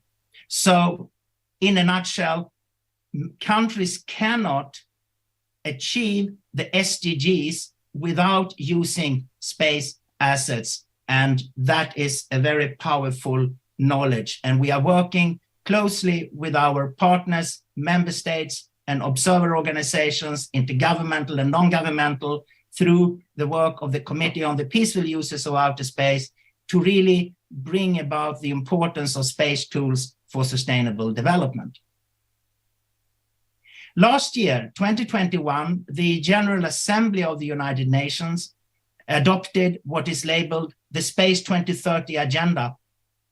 This is a robust, strategic, visionary program that has been debated and adopted by the Committee on the Peaceful Uses of Outer Space, and eventually last year was put before the General Assembly plenary in New York, and it was adopted by consensus by all member states of the United Nations. This is an inclusive project for which we look into how the role of member states, the role of governmental institutions, the role of private sector and industry under the jurisdiction of states, and also international, intergovernmental and non-governmental organizations and United Nations entities in meeting space economy, space accessibility, space society, and space diplomacy. And you can see the resolution there. You can pick it up on the website of the office. And this project is obviously closely connected to the 2030 Agenda on Sustainable Development. If you look at the Committee on the Peaceful Uses of Outer Space, which was founded in 1958 as an ad hoc body under the General Assembly and received its permanent status the year after, 1959, this is the intergovernmental body that deals with the global governance of outer space activities, and it now has 100 state members. Through this committee, international space law has been created by the 5 treaties, namely the Outer Space Treaty, the Rescue and Return Agreement, the Liability Convention, the Registration Convention, and the Moon Agreement. Those are the legally binding treaties that have been founded by this intergovernmental body. And then certain non-legally binding voluntary principles on outer space activities, such as the use of nuclear power sources in outer space, as well as more technical instruments, also voluntary and non-legally binding. And here we have the space debris mitigation guidelines of the committee, the safety framework for the use of nuclear power sources in outer space, and the latest instrument, also voluntary, non-legally binding, the long-term sustainability guidelines of 2019. I will speak a little bit more about the LTS guidelines, long-term sustainability, in this presentation. The committee works with consensus, and we do not apply voting procedures. This means that in some cases, it takes time to arrive at a consensus. This is particularly the case with the long-term sustainability guidelines adopted in 2019. As I said, it took 10 years for the dedicated working group to really achieve those 21 guidelines. But once that was done, there is a commitment and a political buy-in from all states members.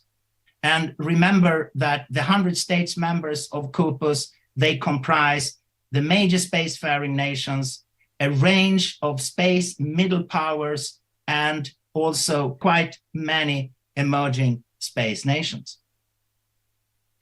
As a snapshot on the agenda of the committee itself and its 2 subcommittees, as I said, the Scientific and Technical Subcommittee and Legal Subcommittee, this is just illustrating the broadness and diversity of the agenda, and it's not representing all agenda items, obviously. On the one hand, we see items dealing with how we're using and how we wish to use in the future space assets in orbit for achieving sustainability from space, meaning sustainable development on planet Earth. And there we have represented here space and climate change, space and global health, disaster management, and space and water management. Obviously, this is an intergovernmental body dealing with space affairs, the peaceful uses of outer space, and international cooperation to that effect. And therefore, we are concerned with hazards in the form of space debris, man-made hazards to space operations, and also natural hazards such as NEO and space weather. In the legal field, we are concerned with an item that has been on the agenda for 40 years, namely the definition and the limitation of outer space. And you wish to be informed that there is no legal delimitation between sovereign airspace and outer space. So this is a topic that is giving a lot of attention in the committee. One of the latest and newest items, and which also brings a lot of attention now and will increase in the future, is space exploration, and in particular from the perspective of space resource utilization, namely mining of natural resources on asteroids, the moon, and other celestial bodies. And here we have a dedicated working group instituted this year, which will work under a 5-year program in really dealing with what do we need to do in terms of global governance in that area, concerning space exploration and utilization. Space debris, again, is really one of the major concerns, and this is also a dedicated agenda item of Scientific and Technical Subcommittee, but very much the concern under the instrument on the long-term sustainability of outer space activities, where the guidelines as an instrument, and remember I said it's a voluntary instrument, really deal with promoting the safety of space operations in orbits around the Earth.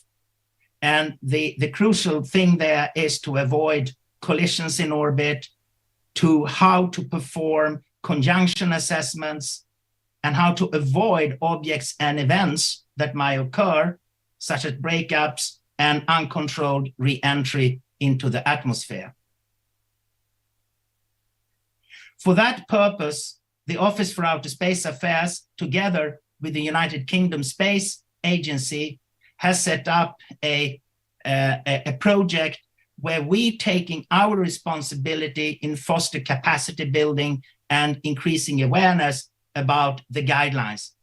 There is a strong focus in the committee on how to implement the regulations in those guidelines. And as I said, they are non-legally binding. Nevertheless, states are politically committed to uphold those guidelines and implement them at their national level.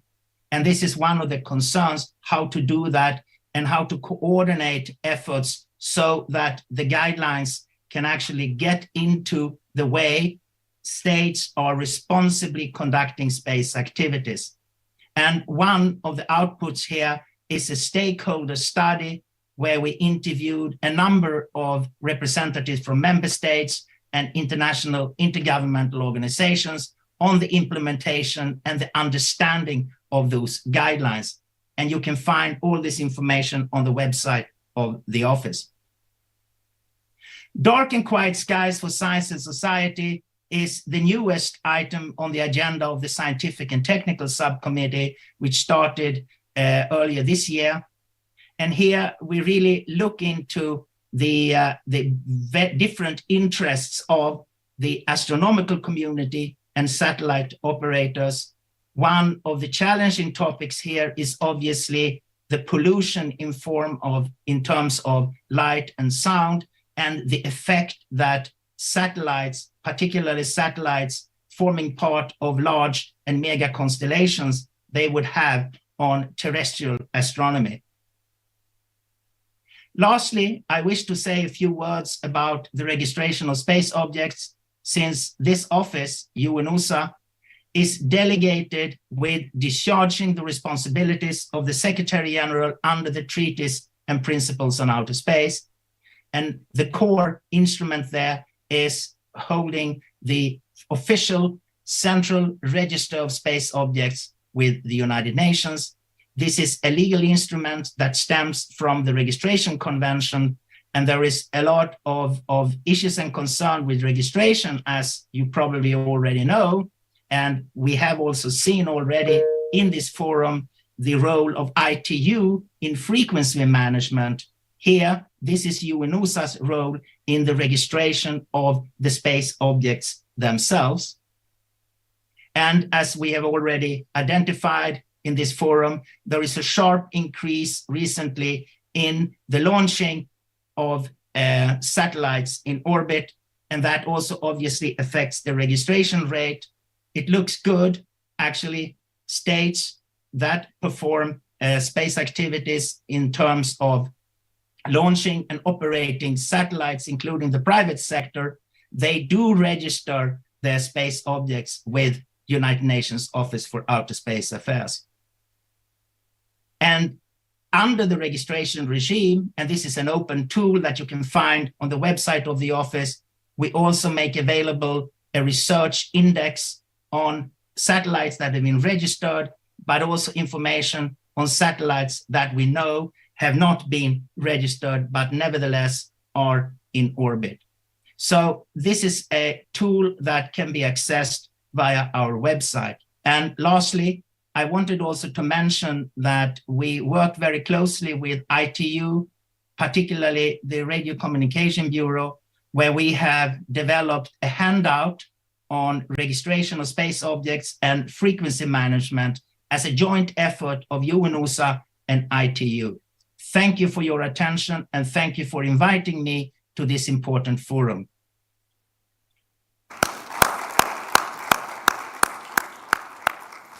Nicholas, thank you so much for that. And yeah, it's really interesting to hear that perspective of the work that's being done at UNOSA and the important role that you're playing in helping to make sure that space is a safer, more sustainable and peaceful place for us all. So thank you so much for that. I know you are pushed a bit for time, and I think here we're actually pretty much at the end of the session as well, so we'll let you go, but really do appreciate your intervention and for joining us. So once again, thank you very much to Nicholas Hedman, Acting Director of UNOSA. Thank you. So that brings the first session today to a close. So we're now having a short coffee break. So once again, for everybody here, coffee is served out in the lobby area. And please make sure that you're all back with us at 12:55, so in around about 15 minutes or so, where we're going to be having our next session, Sustainable and Green NTN Towers in the Sky. Thanks so much to all our speakers this morning, and we'll see you back here shortly.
So, welcome back, everybody.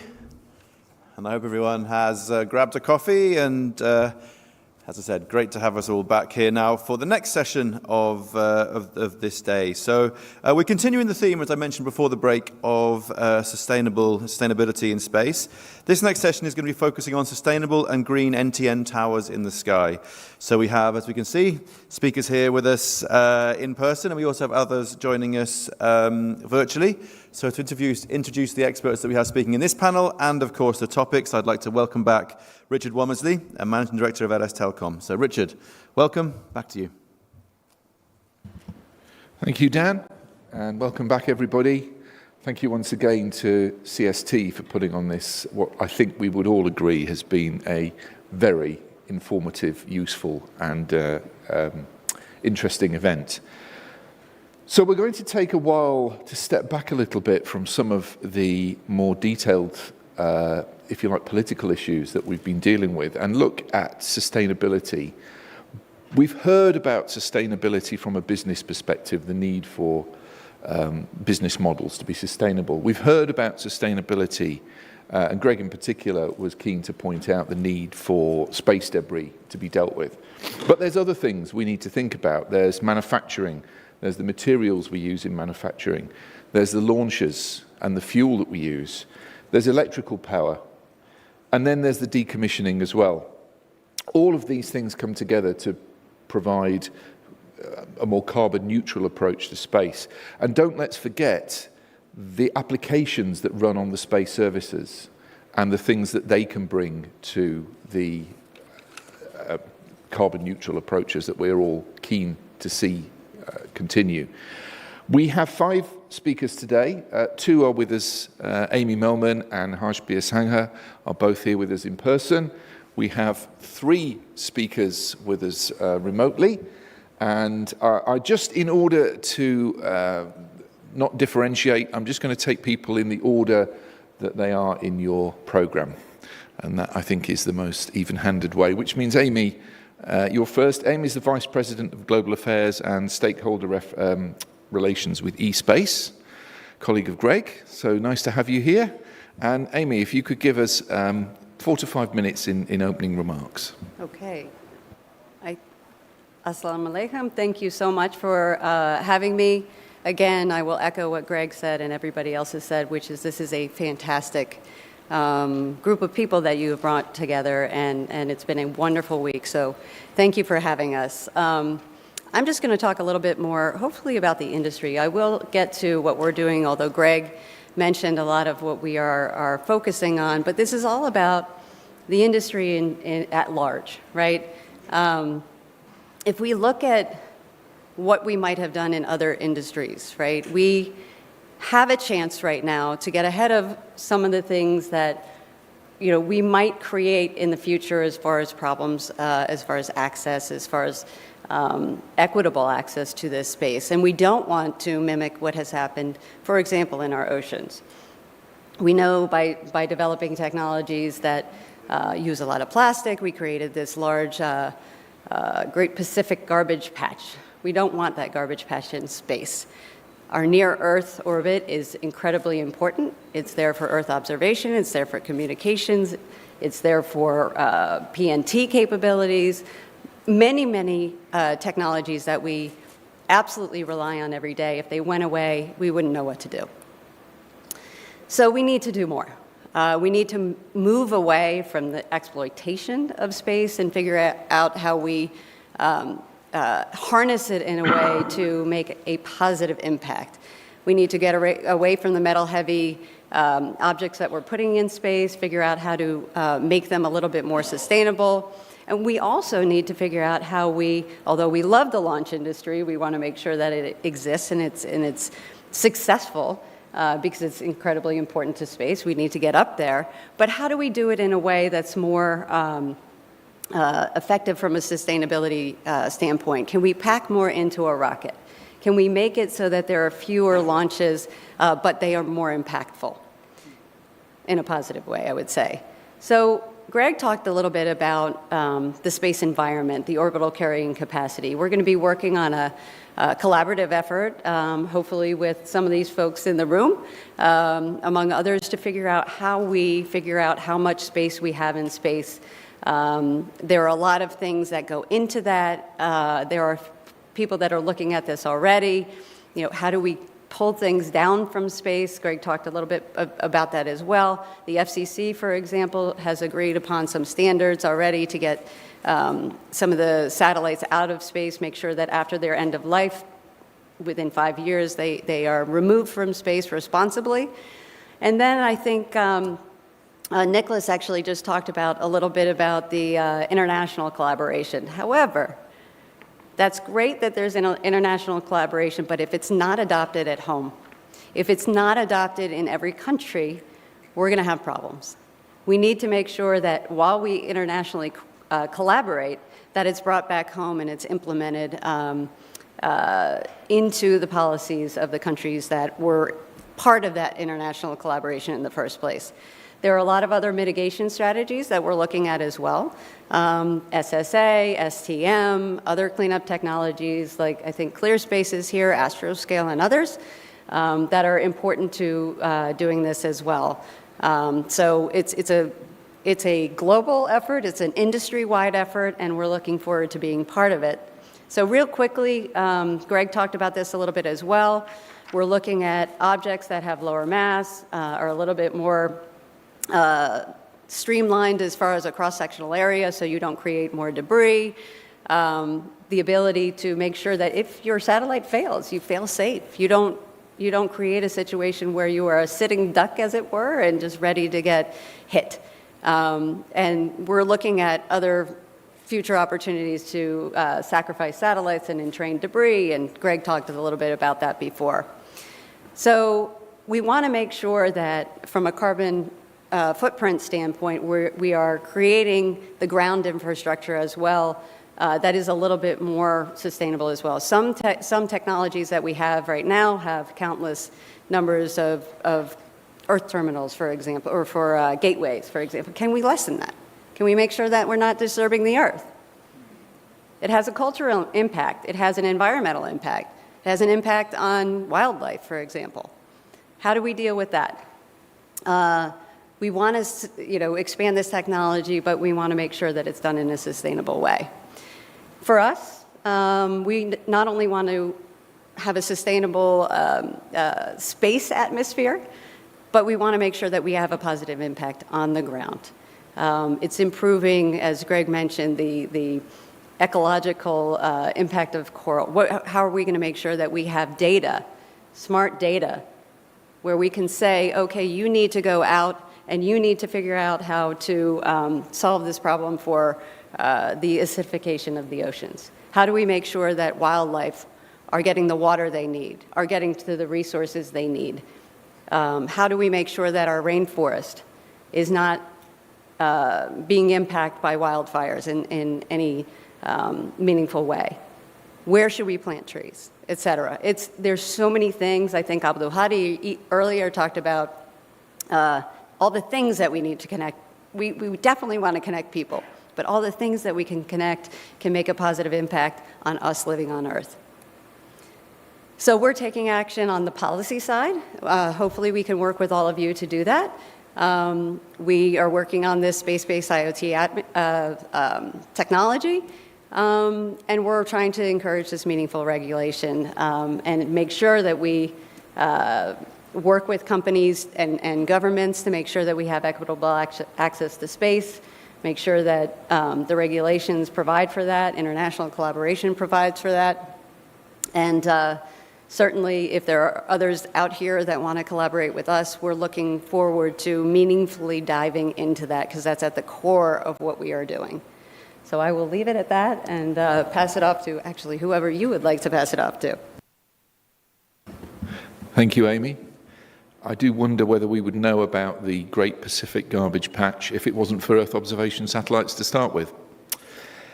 Next up in the order of events is Frederick Simons, who is the Chief Technology Engineer of ST Engineering iDirect, and Frederick's joining us remotely. Good Morning, good afternoon, not quite sure where you are. Please, your opportunity to chip in for 5 minutes on this debate. Yes, good morning, good afternoon, everyone. I'm Frederik Simons. I'm CTO of ST Engineering. And I just have a few slides to introduce our company.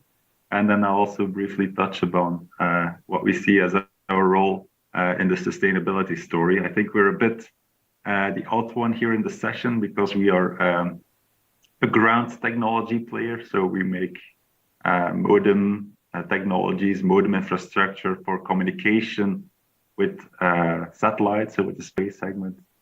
I think our role in the sustainability story is mainly about making sure that we can get the most out of those space assets, because the more you can do with them, the more the ground technology enables those space assets, the more efficient they're being used.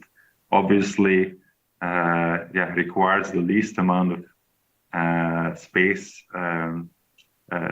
assets to be placed there, which obviously is good for sustainability. I think the other aspect is also that we try to enable, and we can come back to that later on, we try to enable applications with our ground technology that help a sustainable future, like technologies to monitor stuff. We have recently launched our own IoT solution, which can obviously help in this fight for a better ecosystem.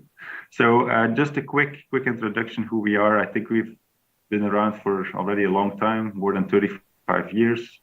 We have around 1,000 employees, and we have a global presence. And we are acting in, I think, most of the markets that are used or for which satellite communication is used, from being enterprise, broadcast, mobility, and also government and defense markets. And we're part of the larger ST Engineering group. And we also have a specific team for serving the US DoD. So I think we have a long history also of innovation. And I think what's very important is that we have always played a huge importance to standardization. So we have been contributing a lot to standards of the past, and standards that still exist today, like DVB. Where we try to, again, to make satellite communication as efficient as possible. We've also contributed a lot of our technologies into that standard.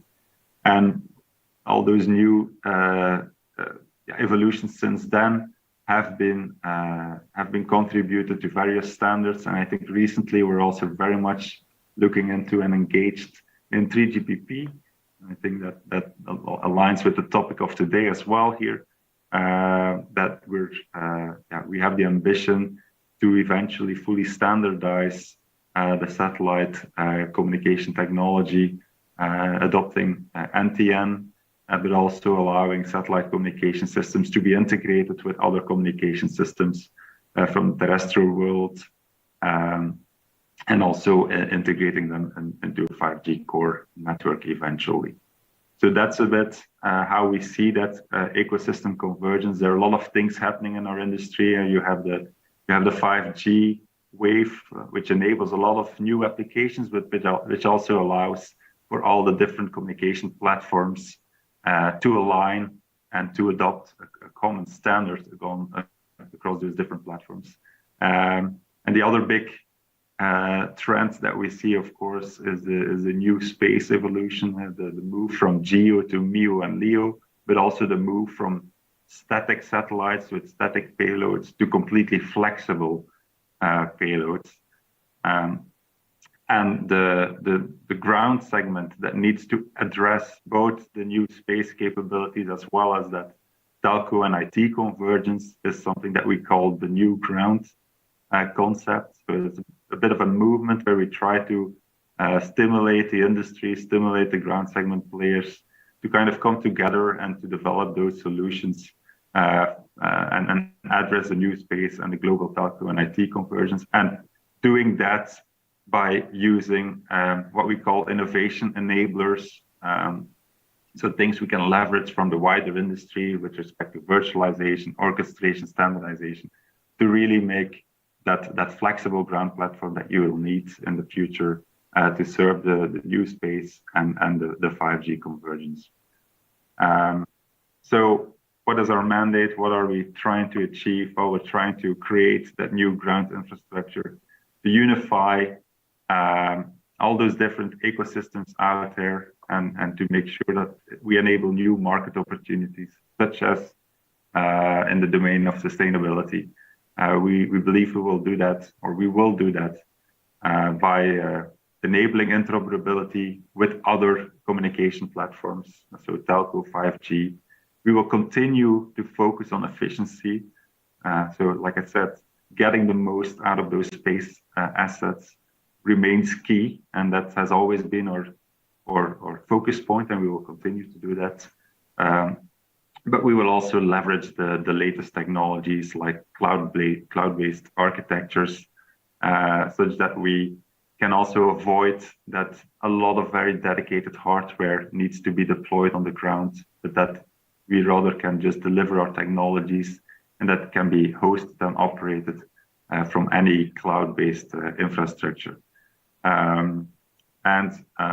Yeah, we will continue to serve the markets that we do today, and those markets are still growing, specifically the mobility market, and we want to deliver all of that with a seamless user experience. And we continue to providing or enabling new applications with our technologies.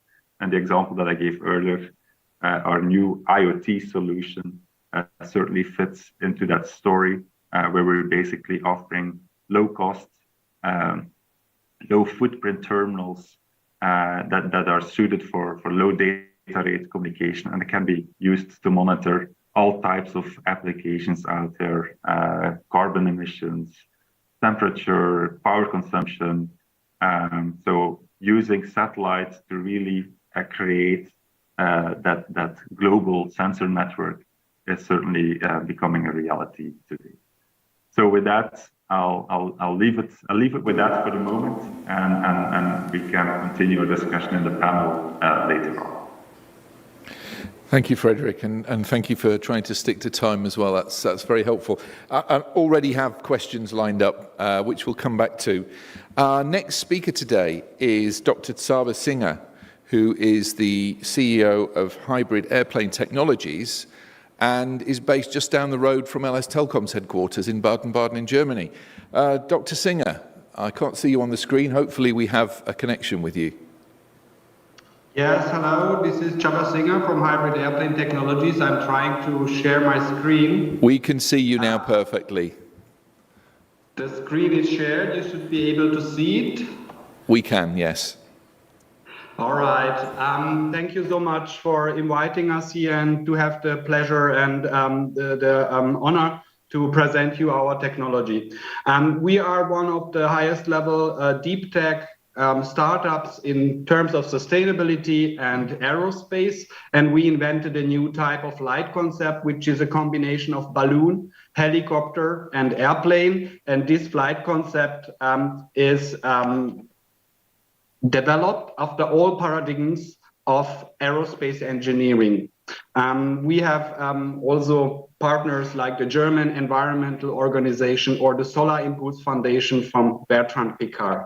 Our systems are used mainly in the region of low altitude, which means ground to 5,000 meters, and our systems are working between satellites and airborne terrestrial systems like balloons, piloted vehicles like Cessnas and helicopters, or UAVs, as you know them.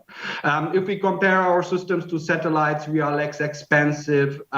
We have easier handling, a higher spatial resolution, and a higher temporal resolution. If we compare ourselves to balloons, Cessnas, or helicopters, or UAVs, we are simply controllable, lowest costs and highest safety. And compared to UAVs, we have a flight time, for example, by a factor of 5, but also securities. So we are the only ones at the moment who are allowed by permission to fly over crowds and habitat area. In Germany, we also have the beyond visual line of sight permissions. These systems are patented in 10 different countries here in Europe, in the US and Canada. We have also partners in the region of the Kingdom of Saudi Arabia. One system was already also there. We had to declare it through the customs. So different patents. And what makes our technology disruptive? The technology is made disruptive like in a Switzer pocket knife, like on the mobile phone, that the hardware is coupled to software.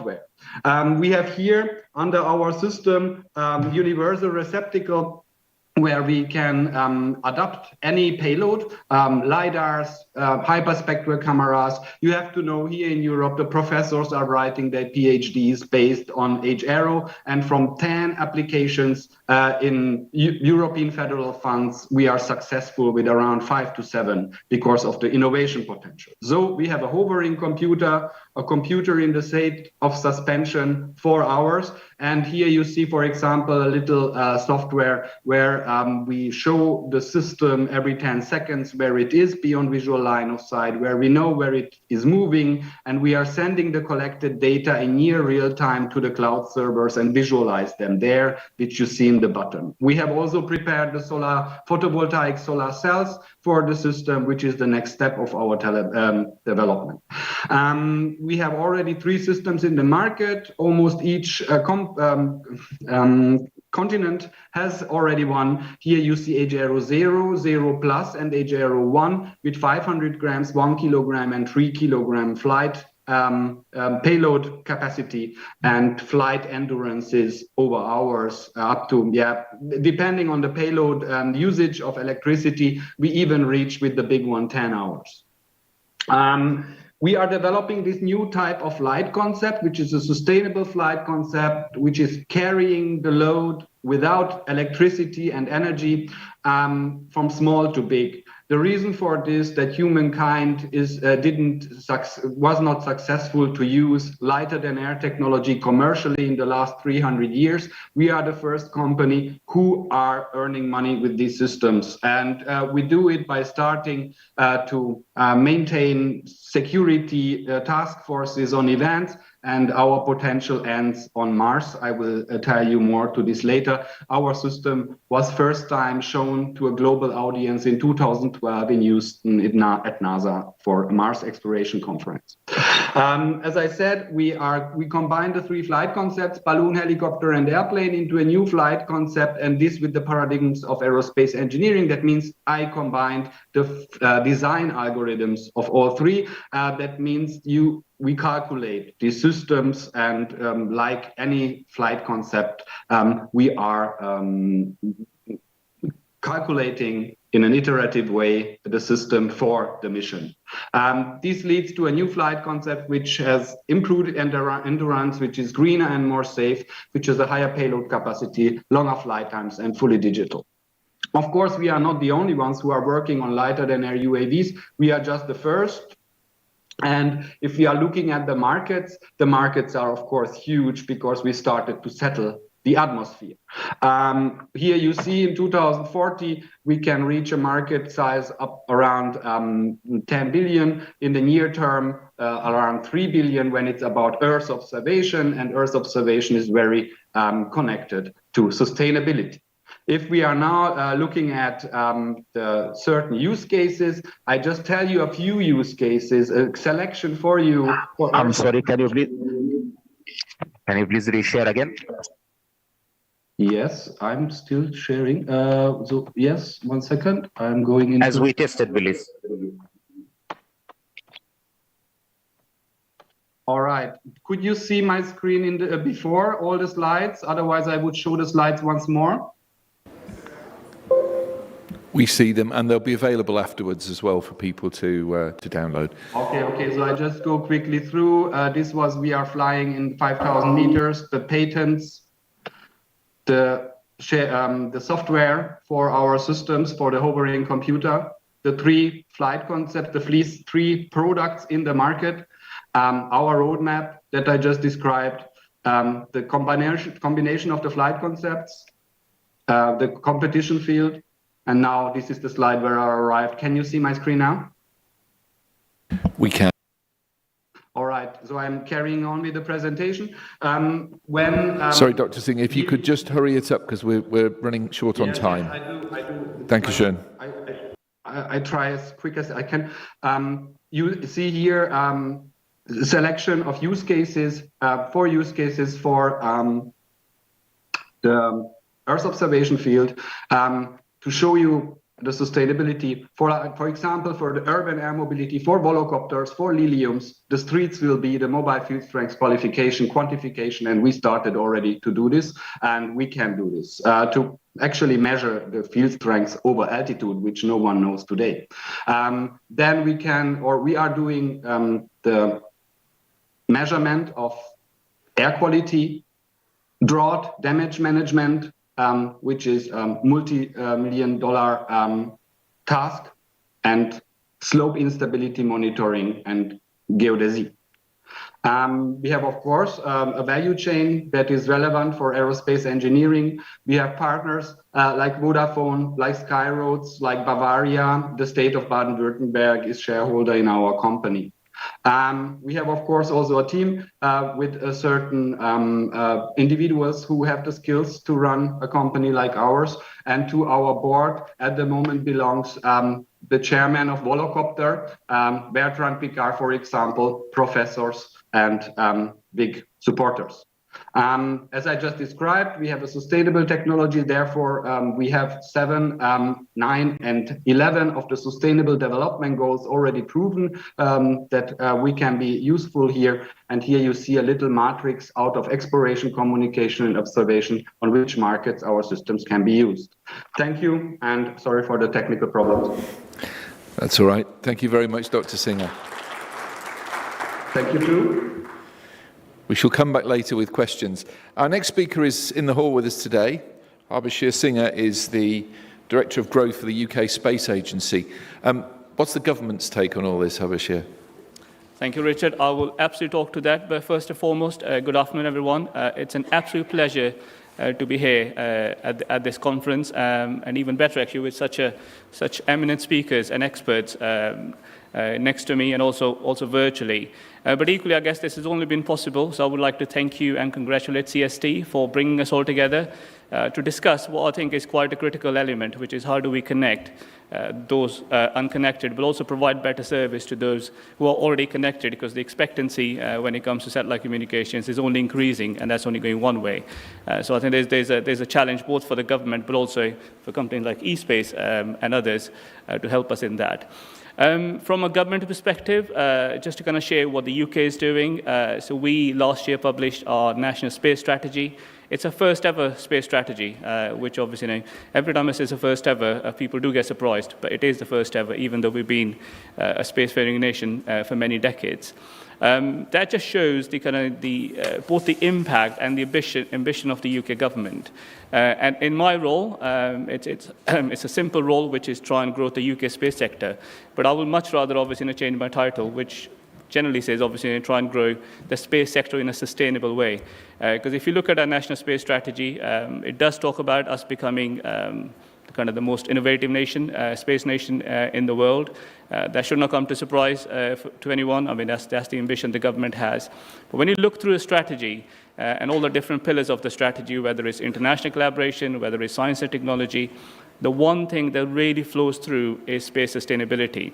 And that's through 2 lenses. The first and foremost is the lens of climate, trying to tackle the climate change, whether it's through Earth observation, whether it's through kind of actually manufacturing of satellites and so forth. So that ambition to make sure the space and whatever we do in space is sustainable, it's right at the heart of it.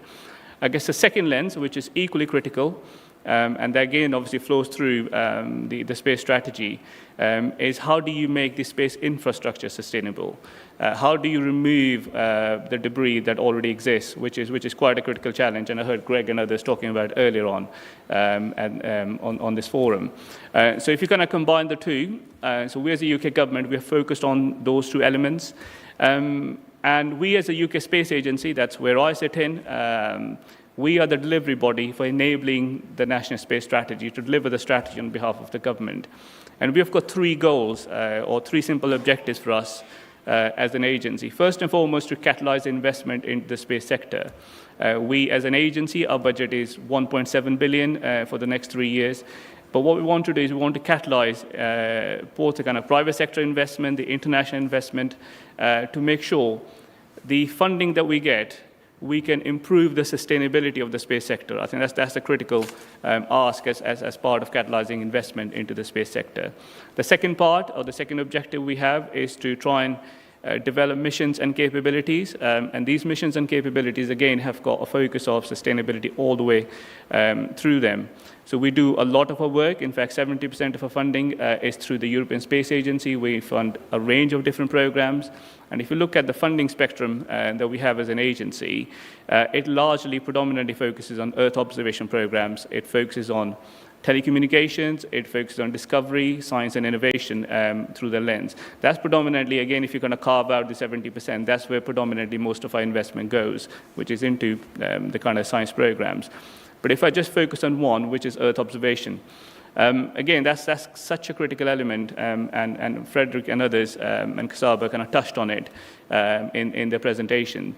We, as a nation, as a government in the UK, we're not only launching our own mission for the first time ever, a mission called Truth, which we'll hopefully calibrate once it's up and running a few years down the line, calibrate the existing data that exists.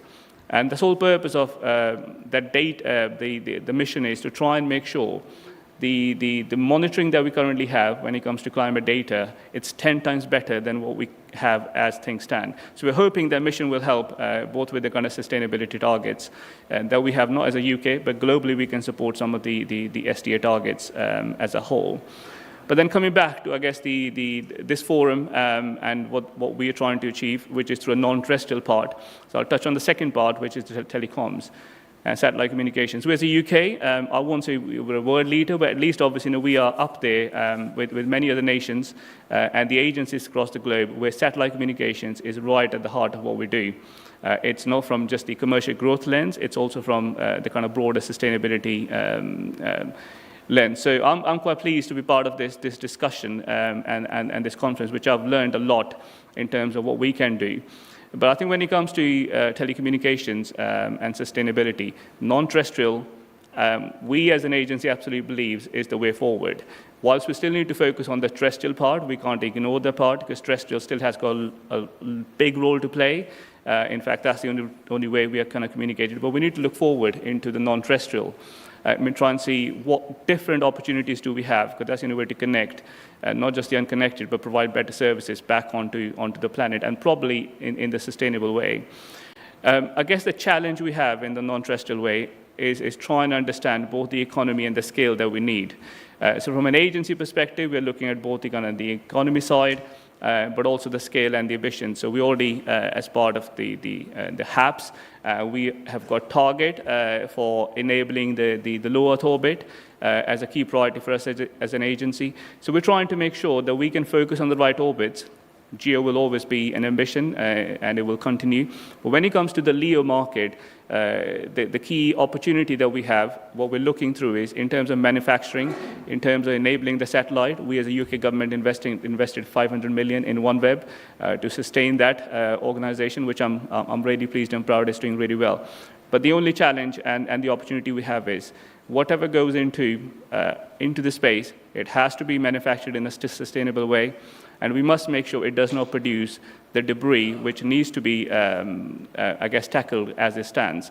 I think my time is up, but I'll just leave with one message and we can discuss later on, which is everything that goes up it will add to the space and it's limiting the space in the space. So we must make sure that when we're trying to remove debris, we're not adding to the debris that already exists in space. So I think we need to balance the two in terms of using non-terrestrial, but using non-terrestrial in a way that it doesn't lead to more challenges and problems for us in the future. So I'll stop there. Thank you very much. There is an old saying, isn't there? What goes up must come down. And it may not come down in this way we expect it to. We have one last speaker, which is Yumu Minoa, who's the president of Space Compass and is particularly interested in space, Ran. Yuma, sorry, over to you. Yes. Yeah, good morning and good afternoon, everyone. Thank you for your inviting me in this forum. Can you hear me? We hear you very well. Yes, thank you. I just prepared 3 slides for opening remarks. Do you know Space Compass? You might not know. Space Compass was just established in July this year by NTT and Skypath JSAT in Japan. NTT has been building and providing IP networks and data centers globally for many years and is a tier 1 player. And NTT is promoting ION. ION means innovative optical and wireless network. And Skypath JSAT is Asia's #1 geo operator, and I was transferred from Skypath JSAT to Space Compass. These companies are collaborated, and Space Compass aims to build the space integrated computing network that contributes to realize the sustainability society.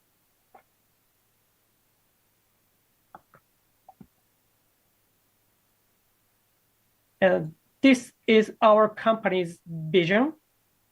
Yes, that's quite big vision. There is an urgent need to ensure the sustainability of economic and society activity. This makes it all the more important to effectively and fully utilize stratospheric and near-Earth space for ICT infrastructures.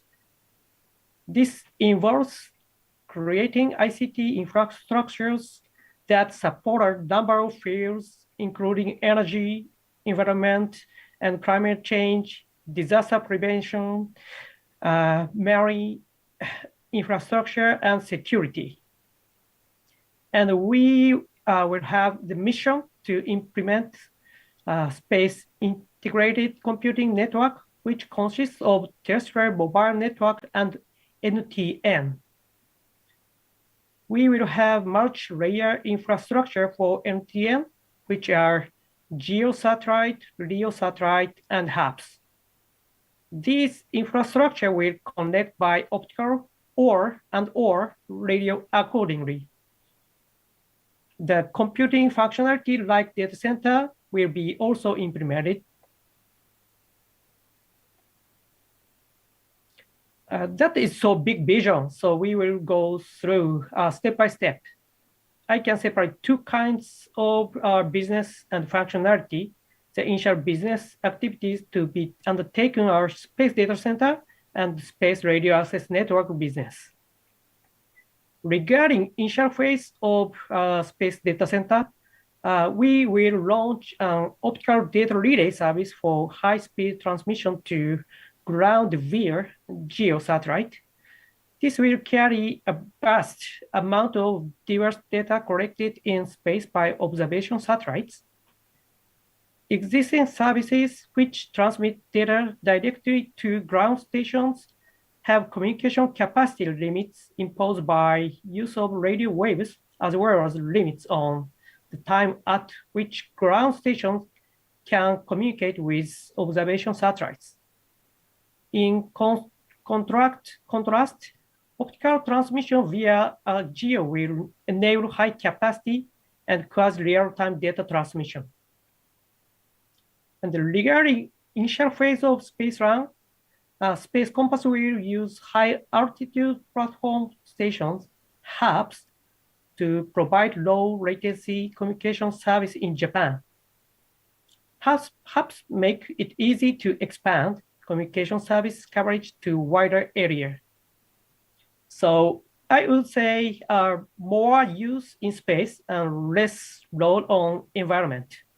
So by taking on the challenge of creating new infrastructures, we will contribute to development of global space industry and the realization of sustainability society. Thank you. Thank you, Yuma. Well, some very, very interesting interventions from our panelists today. We've got about 10 minutes left, and I count 5 panelists, so that gives everybody 2 minutes each. I've got a little question for you, but if you want to sum everything up as well in the 2 minutes. Amy, we've heard a lot about the need to deal with space debris, and I just envision hundreds of shooting stars as things burn up as they're coming in. Maybe you could just explain to us what the real issue is. Is it environmental from a pure environmental, from an Earth environmental perspective? Is it more to do with cluttering up space? I mean, what's the key issue? I'd say everything you just said. Yes, it's all of the above. I mean, again, we actively need to figure out how to deal with space and making sure, as my colleague here said, we have an understanding of what objects are in space. How do we make sure that we don't actively add to that, proposition of having a more cluttered environment? But yes, I mean, I think we need to figure out how to make sure that we don't have anything land on Earth. That's the first thing. That would be bad. Second is to make sure that the components we're using are not environmentally a problem. Our fundamental theory here is do a lot more with a lot less. So the low mass that we're talking about, the components that we're looking at, the very few components that we're using in our satellites adds to a much better environment here on the ground, ozone layer, et cetera.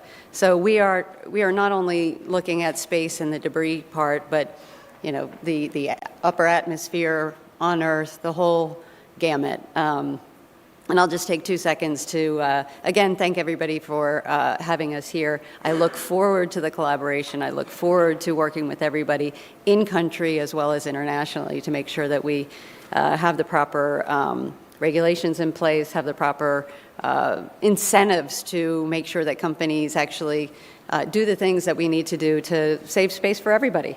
And that's all we can do. But we're looking forward to that, working with everybody here on the stage and abroad. So thank you very much. Thank you very much. Frederick, you made quite a play of the need for harmonization and interoperability in order to minimize the amount of devices that we use and therefore minimize the impact. How important is that? Is that the key, or is there something else as well? No, the way I see, and then specifically talking about the ground segment, how we can improve sustainability is by enabling new applications. I already gave the example of IoT, but I think satellite can do much more than that. There's clearly a drive for ubiquitous connectivity. We need to be able to connect everybody everywhere. And that's, I think, where satellite can help, and also help to do that in a very sustainable way. Connecting remote locations by fiber or by any other terrestrial means might have a much higher impact on the environment than solving that through satellite communication. So I think it's up to ground segment players to enable all of that and make sure that this can be done in an feasible, realistic way. But also avoiding a lot of infrastructure needs on the ground. And I think that's the key point. That's at least where we can add our piece to the solution, is to enabling those applications, avoiding a lot of infrastructure needs on the ground, just using satellites to provide either that last mile connectivity or that connectivity to those very remote, very hard to reach locations. So I hope I stick to my 2 minutes. Thank you. No, that's fascinating.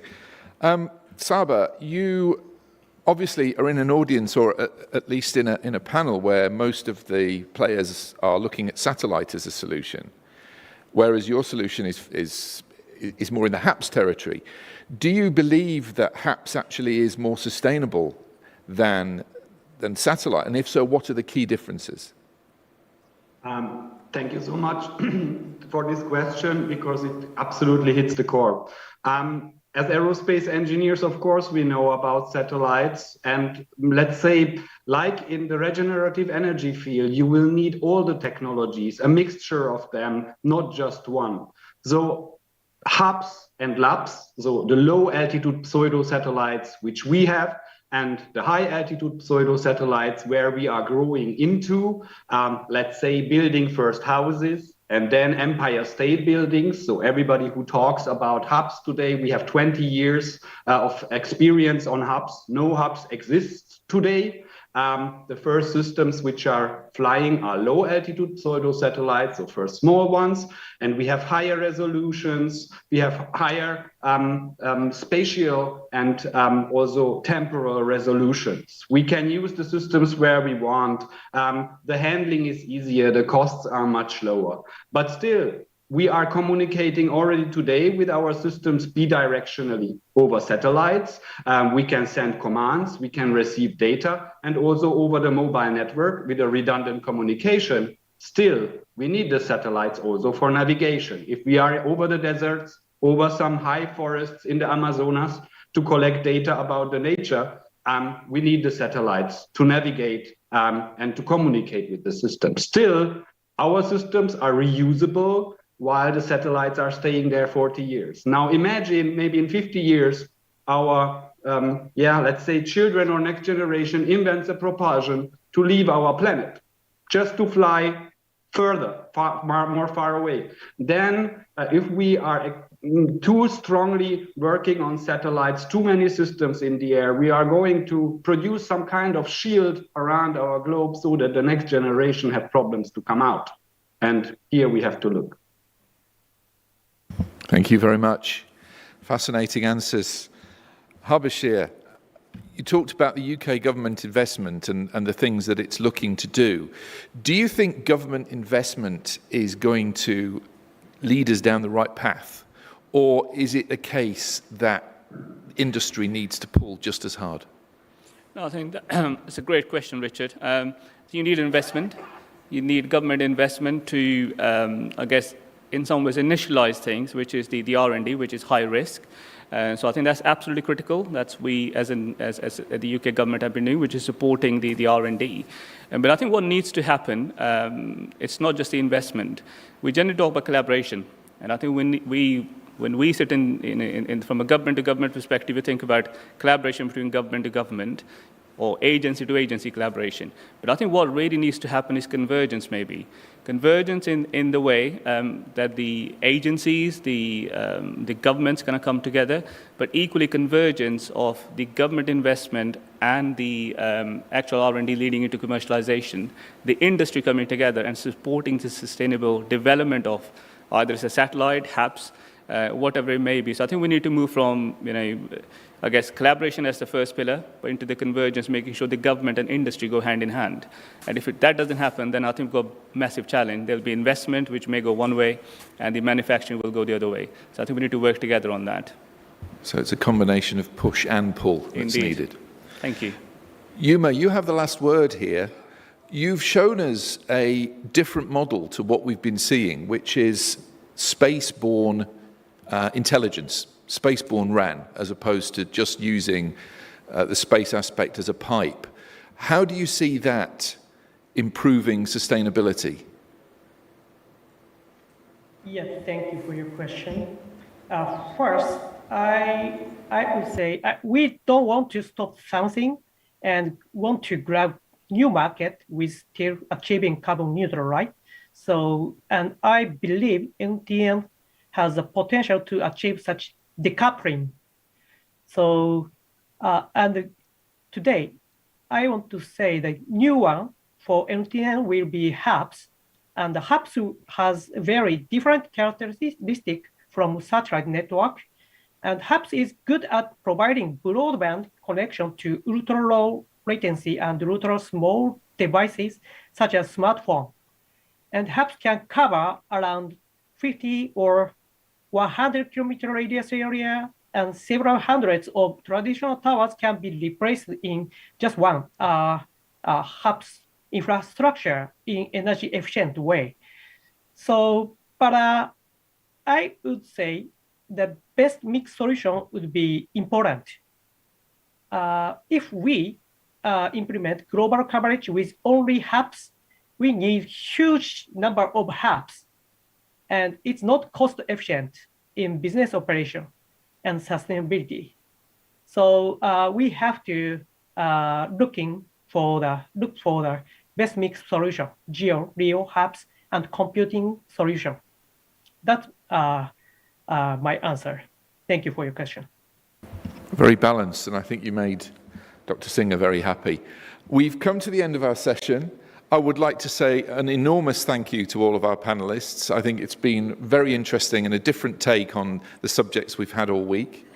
And if you'd like to join me in putting your hands together to say thank you.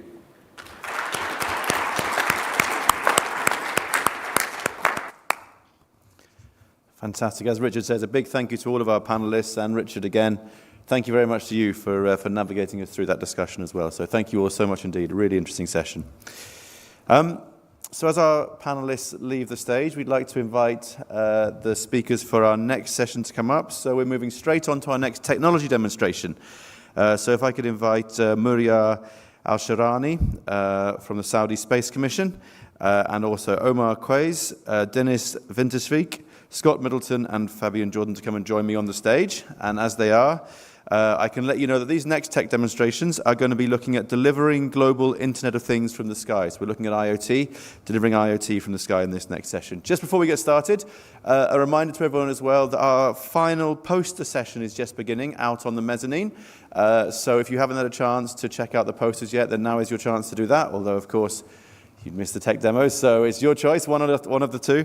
But that's starting now as well. But I think we have all our speakers here with us now. Could I ask Dennis to come and sit in this chair here? I think we're all in one chair across. It doesn't really matter. We'll stick with it as is. So fantastic. So what I will do, I will pass over to Muria, who is going to be starting the session. So Muria, welcome. Over to you. Thank you, Dan. All right, so good afternoon and welcome all to this session. Very excited to have you all in person and online. My name is Mrayah Shahrani and I am going to be moderating this session. So this is the technology demonstration session, delivering global Internet of Things from the sky. And our speakers for today's session, Omar Casey, CEO of OQ Technology, Fabian Jordan, CEO of Astrocast, and Inmarsat team, we have Dennis Winterswijk and Scott Middleton, both regional directors from Inmarsat. Welcome and thank you. So for this session, we're going to discuss the satellites used to offer Internet of Connectivity, and we're going to demonstrate recent trials of this technology and how it brings services and innovative use cases in different environments and situations. And before we begin, I have a few notes and tips. Since it's technology demonstration session, so that each speaker will have 15 minutes to present and to answer the questions. And so if you have a question, and I encourage you to do so, please send them immediately to the app so that I can receive them and I can relay to the speaker after his allocated time. So let's get started. It's my pleasure to introduce our first speaker, Omar Casey. He's the CEO and founder of OQ Technology, new space startup, which is building a global 5G LEO satellite constellation dedicated for Internet of Things communication that can provide connectivity anywhere. Omar, welcome. The floor is yours. If you can click on the red.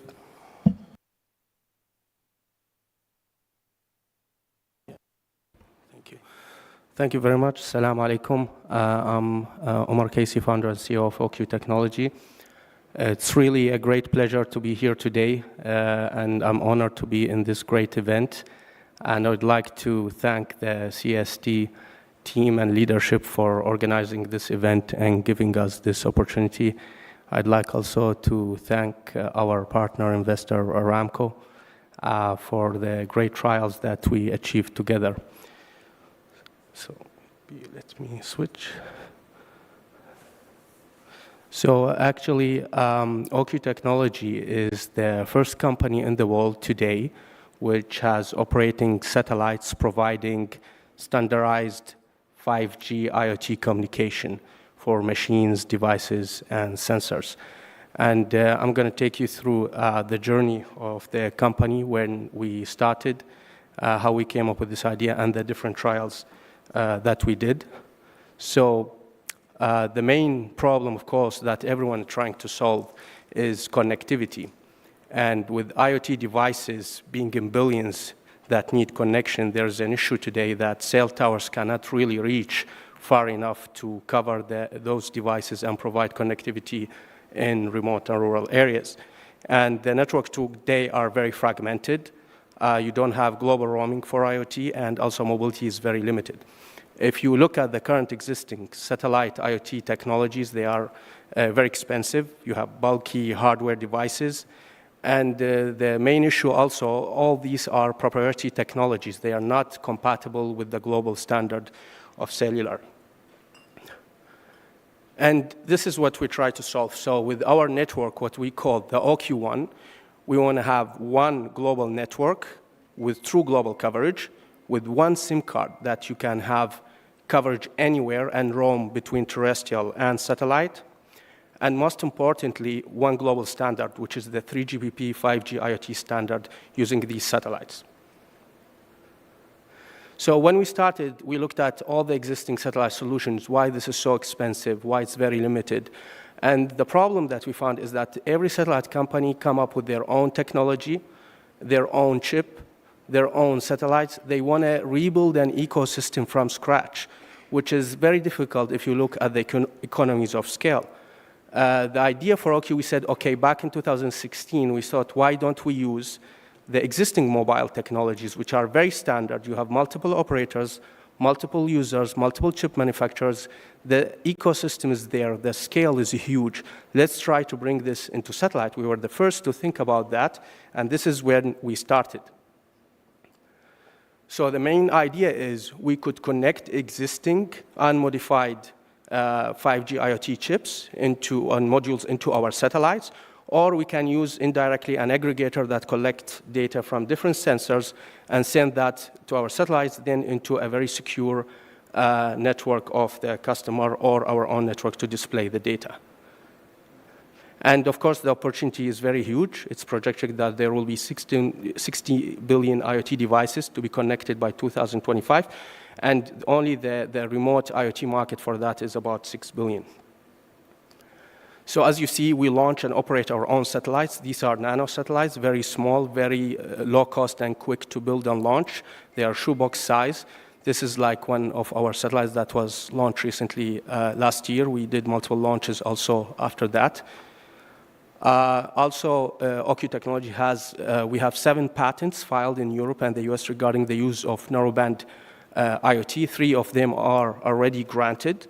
And most importantly, and from this venue, I would like also to thank CST and announce that we have been also listed into the new satellite registry of CST in order to land traffic and have landing rights in the kingdom, which is very critical for us to start providing service in the kingdom. We have very strong partners, both in technology but also commercially.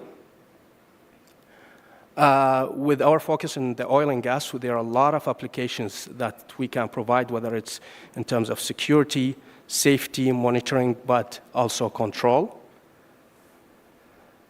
I just want to announce that that recently, actually, Aramco also led an investment round together with Festos Fund from Greece in OQ Technologies. It was a 13 million round, so we're very grateful to Aramco for trusting OQ Technology and our service. And we've been having a lot of recognition recently through all these years.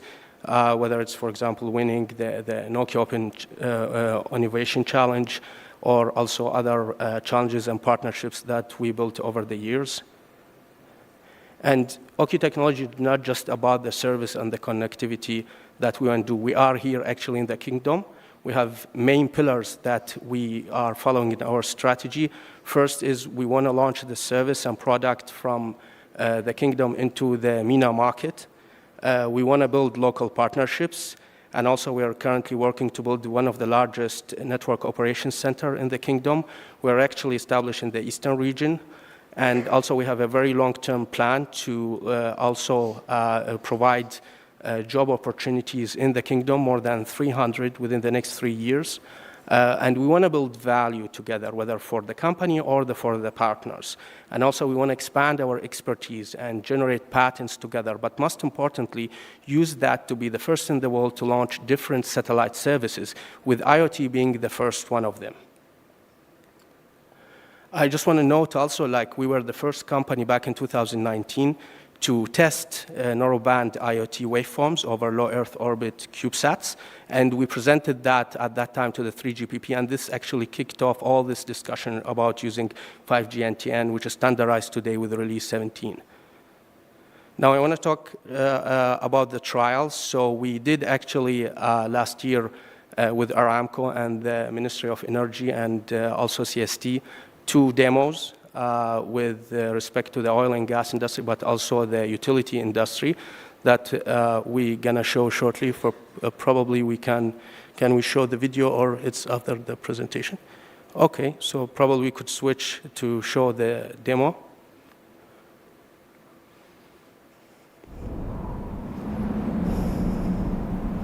Assalamu alaikum and good morning. I'm Faisal Al-Saif. Today, I'm lucky to be invited to witness an incredible demonstration ran hand by CITC and OQ Technology. Let me introduce you to Engineer Mohammed Al-Shaya from CITC. Engineer Mohammed is in charge of the new experiment and service that we will test today. So, Engineer Mohammed, tell me about it. The idea is to bring connectivity into remote unconnected areas by using a nano-satellite constellation. The possibilities are endless and include, amongst other, asset tracking, monitoring, location notifications, and more. MashaAllah, sounds great.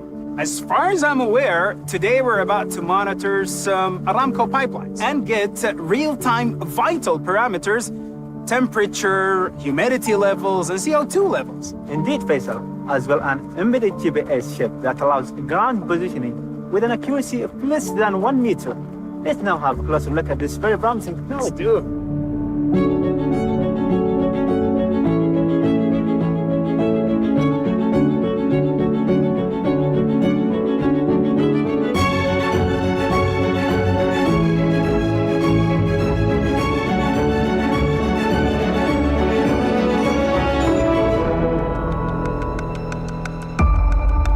As for every new experiment, there's a bit of apprehension. Yet, our team of highly skilled engineers have made this so easy that the only human interaction you need is to plug the terminal and play automatically. Everything has been planned perfectly, and the connection has been multiply tested. Although previous experiments have been successful, today we're in a real-time scenario, and everything should run smoothly as previous experiments, but you never know. Let me recap. For this particular demo, we have wireless sensors that connect to a terminal using a Bluetooth technology. The terminal acts as aggregator, collect all the data from surrounding sensors, process the information, package it, and transmit them to a nano-satellite constellation. The data are then forwarded back down to Earth through a network of gateways. You know, Faisal, far away somewhere in the desert are invaluable assets which need constant monitoring, but unfortunately out of the reach of terrestrial network. We have equipped one of those pipelines with the OQ Technology sensors and terminal. After setting up the OQ Technology terminals that will communicate with all these sensors, the OQ Technology is very simple. When it's set, forget it. The nano-satellite constellation acts as a gateway in the sky. Data is collected from ground terminals, whenever they are, and then sent to one of the ground stations. Following that, the data are reachable on the cloud and available from anywhere, anytime.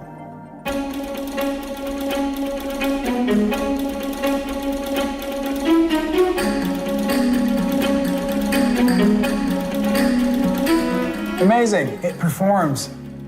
It's exactly what we were expecting and waiting for. Look, we received all the parameters for monitoring the pipeline health and an accurate GPS location of the pipe we were to check. From now on, everyone can expect accurate assets monitoring, even in those remote unconnected areas. Pipeline monitoring is just one case among many others. Look, we even supported electricity sector's pilot experiment to connect with remote smart meters. Fantastic. Satellites offer global coverage. So the experiment team are able to read any meters anywhere in the kingdom. What an advanced technology. Today, remote and rural areas have the ability to stay connected and their data transferred in real time, fully secured and reliable. At CITC, we aim to bring communication technologies to life.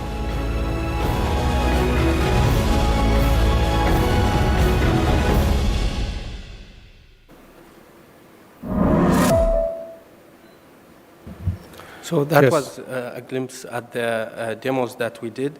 I can, due to the time, probably just skip quickly through the results. So we had very impressive results, very low latencies, like less than 10 millisecond on a low Earth orbit satellites. This is like incomparable to MEO and GEO satellites. We can do a lot with that, whether it's smart cars, drones. This is like also a picture with the site, the pipeline that we monitored, and the wellhead. And probably I could skip this. And you can see the results actually on the CST website. And also, this is the smart meter that we used in order to relay the data from this electric smart meter into the satellite, which are mainly daily consumptions and billing information, which was relayed to the SCC, and they were able to monitor that. The most important thing is that we were able to get the signal even indoor. So even inside a building where you have a smart meter, the signal was able to reach the satellite, which was very impressive for us. And the main takeaways is because we are following the 3GPP 5G IoT standard, we could have a sustainable long-term technology as the standard evolves and update that on the satellites. We can have high level of security and reliability, and most importantly, we can use the existing hardware with no investment required to create chips from silicon. And I think that concludes my presentation. And finally, just want to show a very short video of our recent satellite launch that we used for the demo.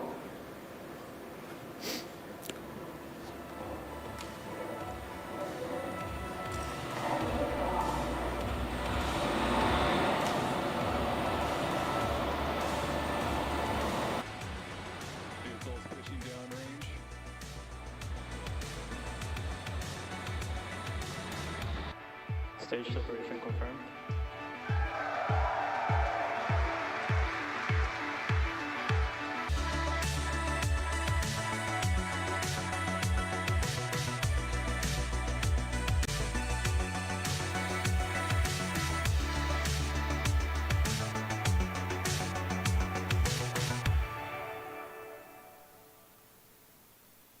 Very much for this opportunity and looking forward to continue our collaboration.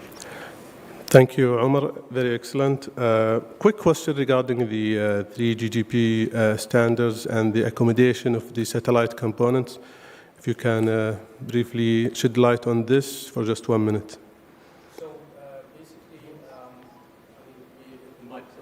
The mic. Yeah. By following the 3GPP standard, we actually ensure that we're going to have global access to a lot of standardized hardware that we can connect to our satellites. We are complementing the mobile network operators by allowing them to reach areas they cannot reach. Also, there are multi-layer of security built in the standard that we can already implement. We don't need to invent everything from scratch. The standard actually allows us to use that. But the main advantages for users and customers, long-term users and customers like car manufacturers, they want to use a connectivity service and hardware that they are sure will exist for the next 5 to 10 years. If they use a product from a company that you don't know if it will exist today or tomorrow, non-standardized, this is a risk. But with the technology like OQs, it's a standard. There will be multiple operators, multiple chip manufacturers, a full ecosystem that OEMs and customer can rely on to use that for their service. That's the advantage. All right, thank you very much for the answer. Now we'll move to our next speaker, Fabienne Jordan, founder and CEO of Astrocast, a leading satellite Internet of Things service that enable asset tracking and two-way communication in remote areas. Jordan, welcome, and the floor is yours. Thank you very much. Good afternoon, everyone. I'd like to start by thanking the organizer for inviting Astrocast. I think we are all excited and impressed by the ambitions of the space sector locally, and I am personally excited about what it means for the local IoT ecosystems, which will really benefit from these initiatives. So thanks for inviting us. My name is Fabien Jordan. I'm the CEO and founder of Astrocast, and I'd like to start this presentation by a short video, if it's possible to play it.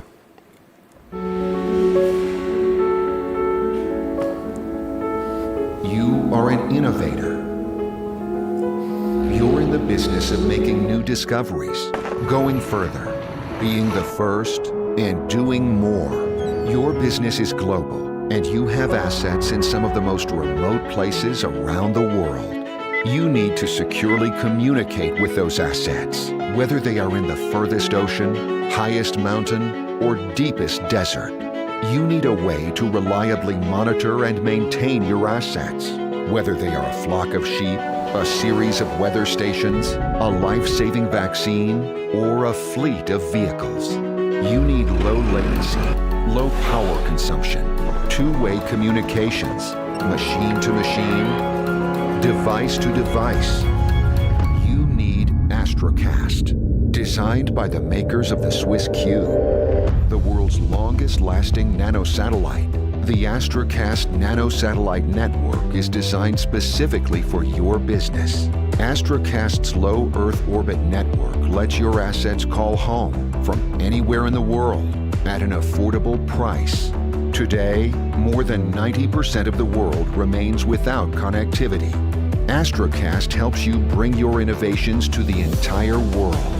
With Astrocast, your business is truly global.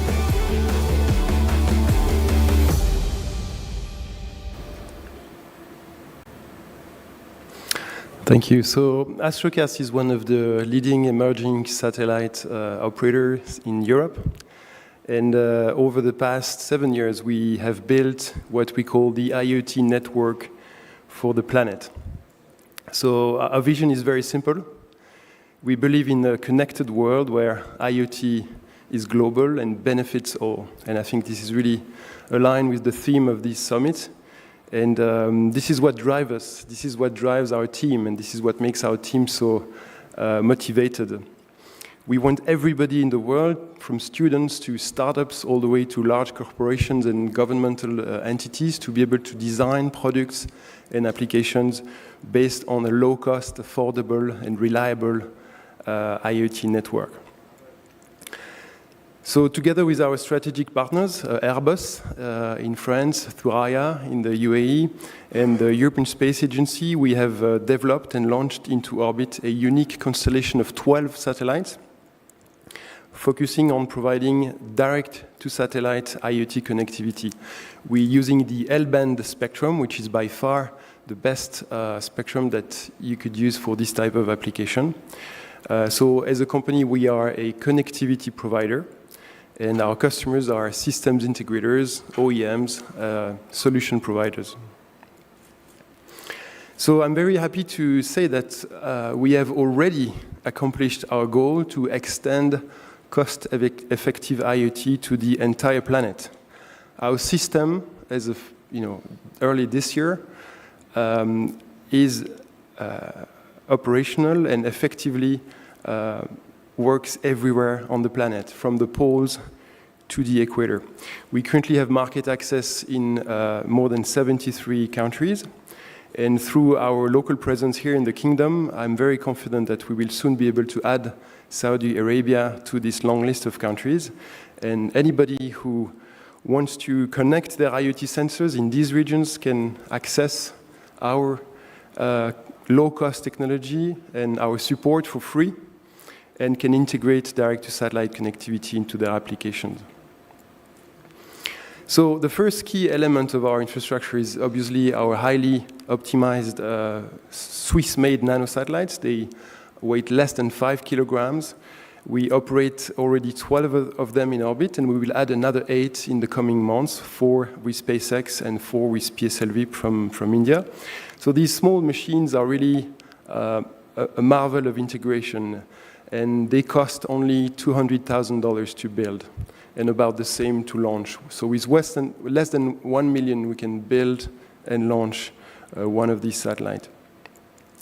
These satellites are all equipped with a propulsion system, allowing us to do different types of maneuvers in orbit. We've learned a lot about how to maneuver the satellites in orbit, avoid debris, and especially we can use that to deorbit at the end of life so that we don't leave any debris in space. So our approach is very sustainable, and as a Swiss company, we also want to lead by example in that domain.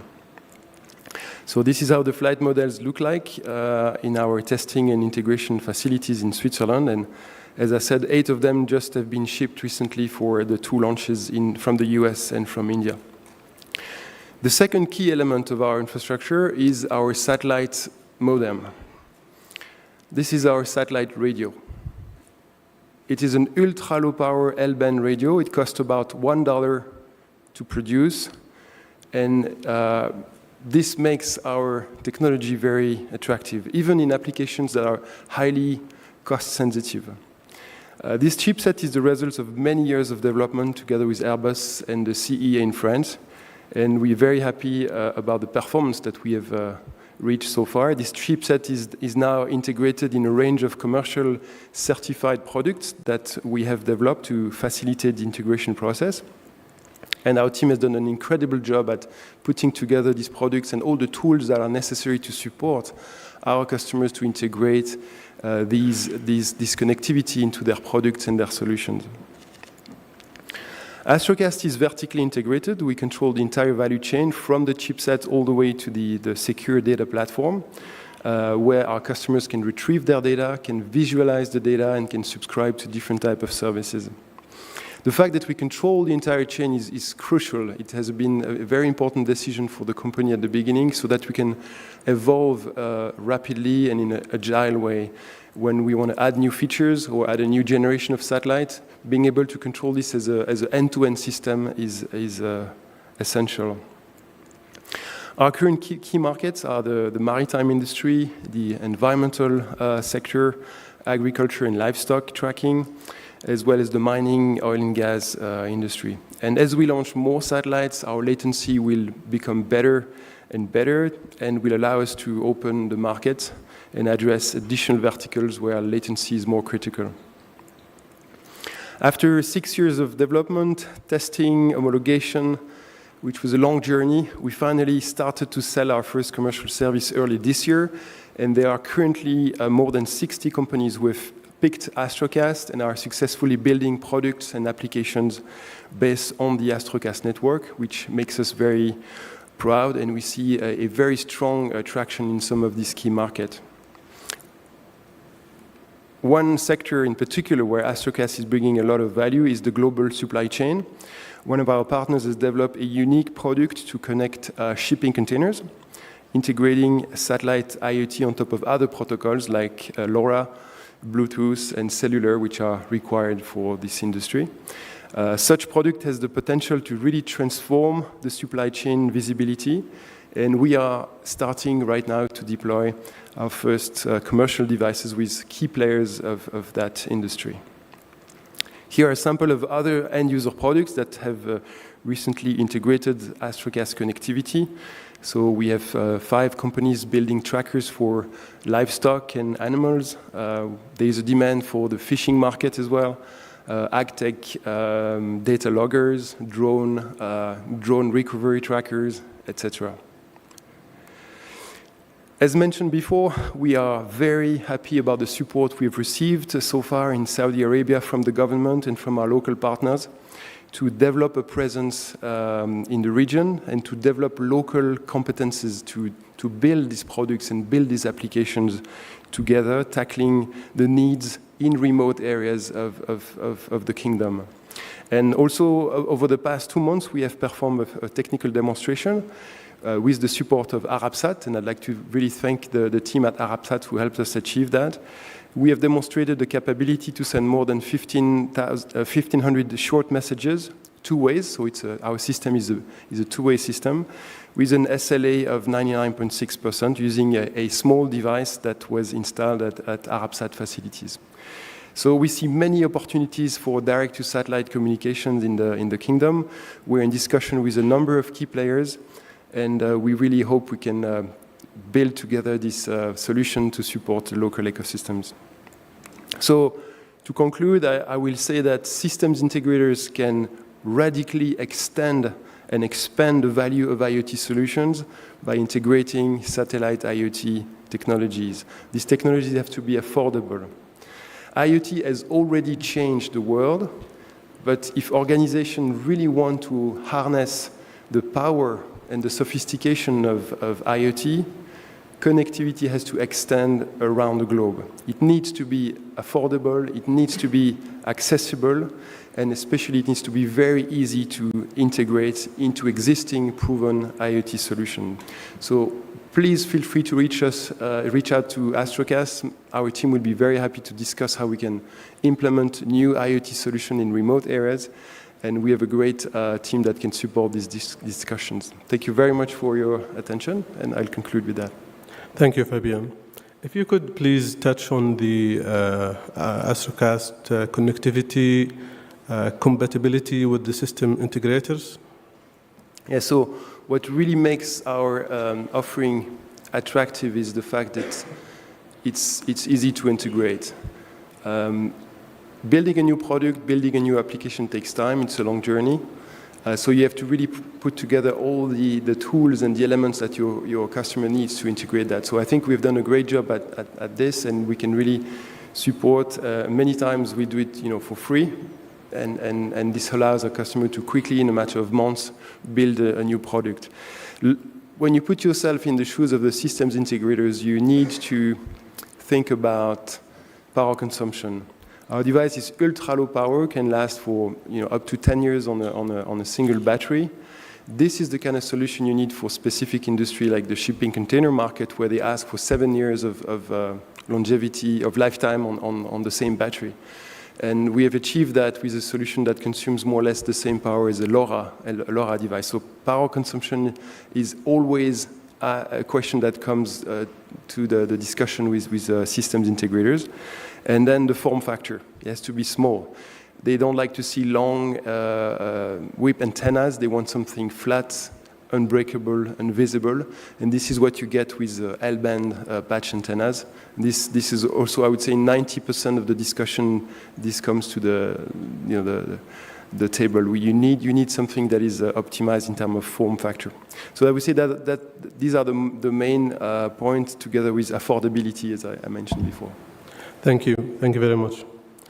Now we'll move to our next speakers from Inmarsat, Dennis Winterswijk and Scott Middleton. Dennis has been in the maritime connectivity industry since 2010, working in the maritime systems integrator and navigation and communications. And Scott has more than 20 years of experience in sales and business development, and he joined Inmarsat in May 2019 as regional sales directors. So welcome, and over to you. Thank you, Miria. Good afternoon, and we are delighted to be presenting to you today, and thank you to the Communications, Space and Technology Commission, CST, for their kind invitation.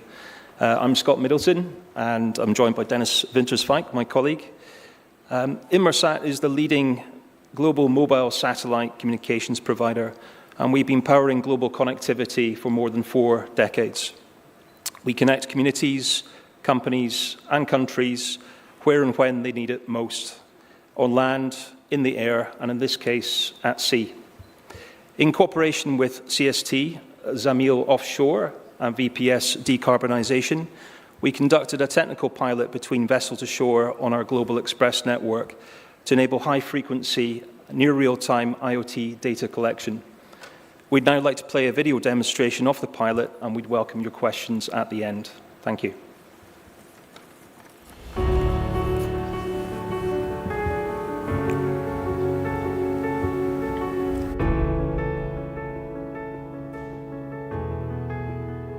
CITC is committed to bringing connectivity into unconnected areas using innovative solutions, which further our efforts at enabling non-terrestrial technologies to areas without coverage. In cooperation with Inmarsat and ZAML, we will demonstrate the potential use of IoT over geosatellites.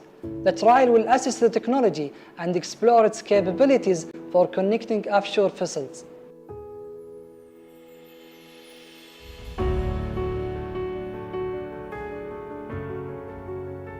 ZAML Marine was established in 1977 and manages 63 offshore support vessels, 50 of which are owned and managed by the company, and the remaining vessels brokered. The majority of the ZAML fleet is on a long-term charter with Saudi Aramco. Over the last few years, we have all witnessed an increased focus on environmental sustainability, and we want to prove to our customers that we are looking at innovative ways in which we can reduce our environmental impact, while also complying with the tightening regulations, both now and in the future. In order to do this, we investigated ways in which digitalization and new technology could help us to develop new procedures by extracting values from the data from the vessels at sea and effectively track and reduce our emissions, and the ability to safely share it with our stakeholders, partners and customers for transparent and clear reporting. However, this comes with its own challenges, as every vessel setup is different and they are not always in range of traditional shoreside communication networks. So we turned to Inmarsat as the world leader in global mobile satellite communication to support us with a solution capable of providing us with insights into the efficiency of numerous shipboard systems, as well as the ability to gauge the impact of external factors on machinery and overall vessel performance.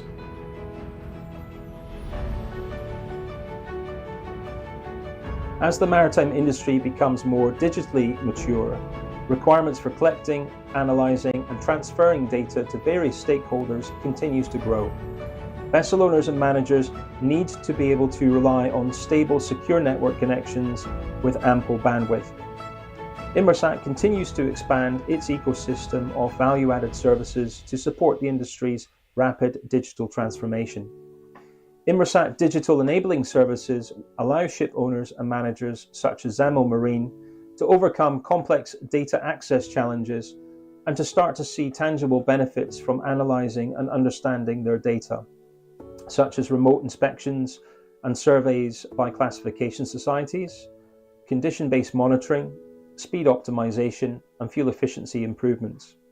And that's where Inmarsat comes in. We develop Fleet Data, which is the industry's first supplier-agnostic IoT data platform, to transform the way that ship owners and managers collect, transfer, store, and analyze their data. Made possible thanks to the reliable high-speed Fleet Express network, Fleet Data aggregates data from sensors aboard the vessel. With Fleet Data, ship owners and managers gain full control of the data collected on their vessels. Owners can grant access to leading solutions providers as well as innovative startups to unlock more efficient, effective, sustainable operations for shipping companies.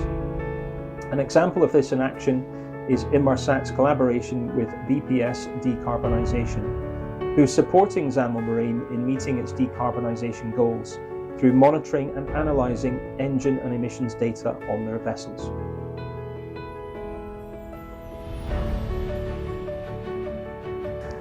ZAML Offshore uses the MARIS software application to get a good understanding of the fuel consumption and emissions associated with the vessel operations. MARIS allows ZAML to seamlessly share that information with its charters, such as Saudi Aramco.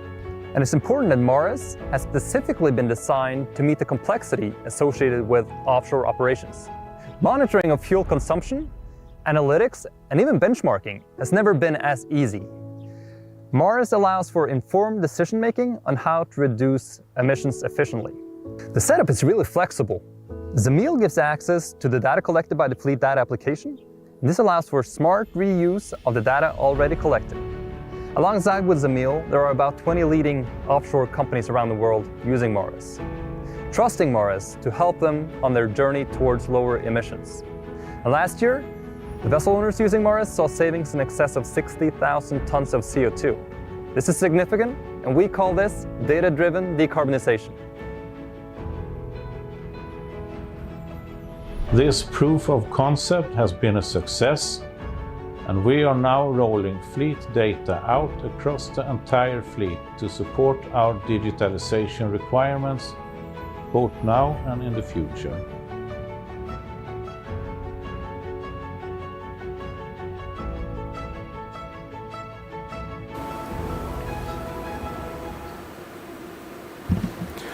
Yep, thank you, Inmarsat team. A question regarding the challenges the ship owners face to access these data generated on board.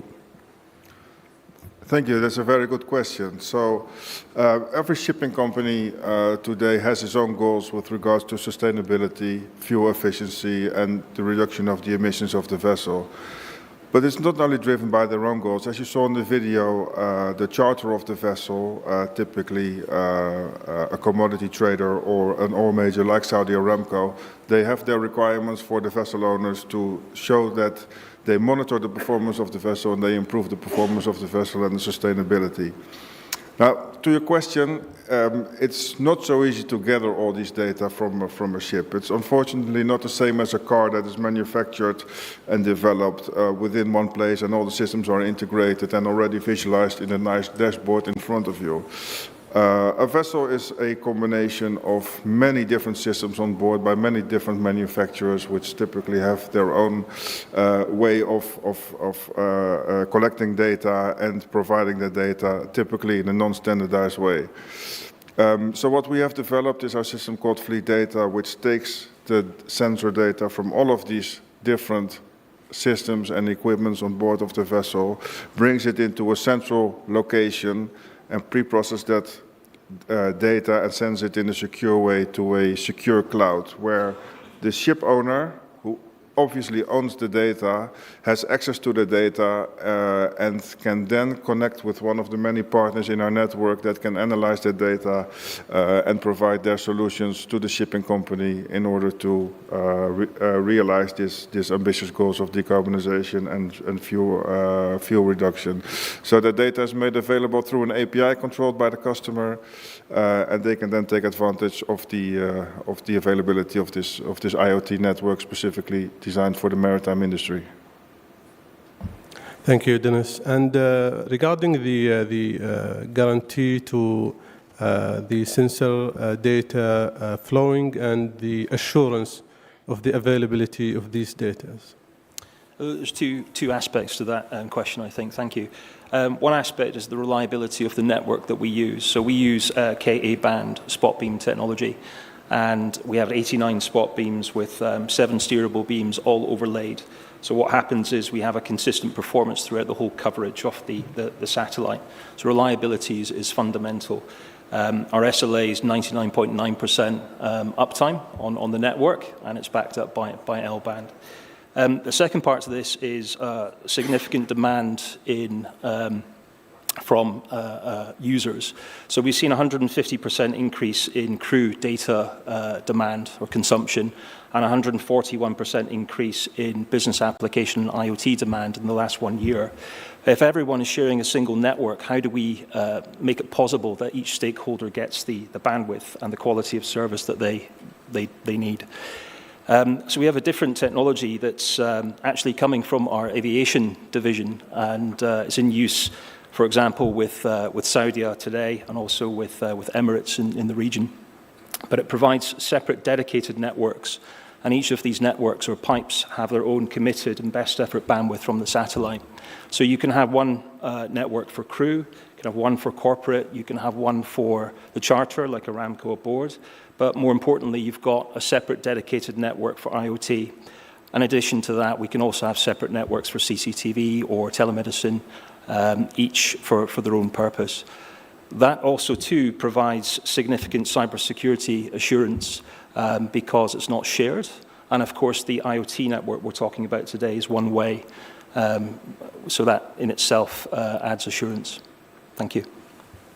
Great. Thank you very much, our audience. With this, we conclude our session for today. Omar of OQ Technology, thank you very much.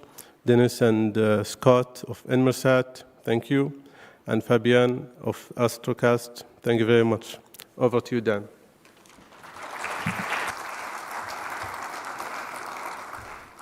Yep, thank you very much to all our panelists, and Maria, thank you very much to you for moderating that and showing us through those demonstrations. So 3 more fascinating demonstrations of technology in action, and we do have one more round of technology demonstrations to happen later on this afternoon. But for now, we have a lunch break. So lunch, once again, is going to be served down on the lower floor. So please, everybody here, do make your way down to lunch now. For everyone at home, time for a quick break for you as well. And we do ask that everyone please is back here in an hour's time, so at 3:40, thank you. So we're going to be starting, then we have 2 more sessions to come, and a thoughtful discussion and that other round of technology demonstrations, and then we're going to be closing with our final keynote presentation. Enjoy lunch, and we'll see you back here shortly. Thank you.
think they saw that.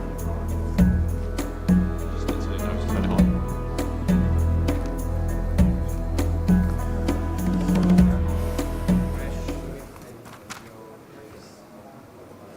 Just to make sure so it is Saudi Space Agency now, isn't it? Commission. Not changed yet. We're in the process. I won't tell you what is in the front there then. So, welcome back everybody. Great to have you all back with us. I hope everyone enjoyed, once again, a fantastic lunch laid on for us by our hosts here at CST. And I hope everyone at home as well has had the chance to take a bit of time away from the computer. And great to have you all back here now with us for the final afternoon of this year's Connecting the World from the Skies Forum. So we're moving straight on to our next panel discussion. One thing just to mention before I do that, we do have our tutorial also just starting now over on the second stage, or for those of you who are here, that's happening upstairs in meeting room B. So for those of you who wanted to watch that, that is on the second stage on your platform or meeting room B. But back here on the main stage, as I said, we're moving on to our next panel. So we've talked a lot about sustainability this morning, and one of the key areas around that is, of course, space debris and the removal of space debris. So we're delighted to now have a panel that's going to be focusing specifically on that.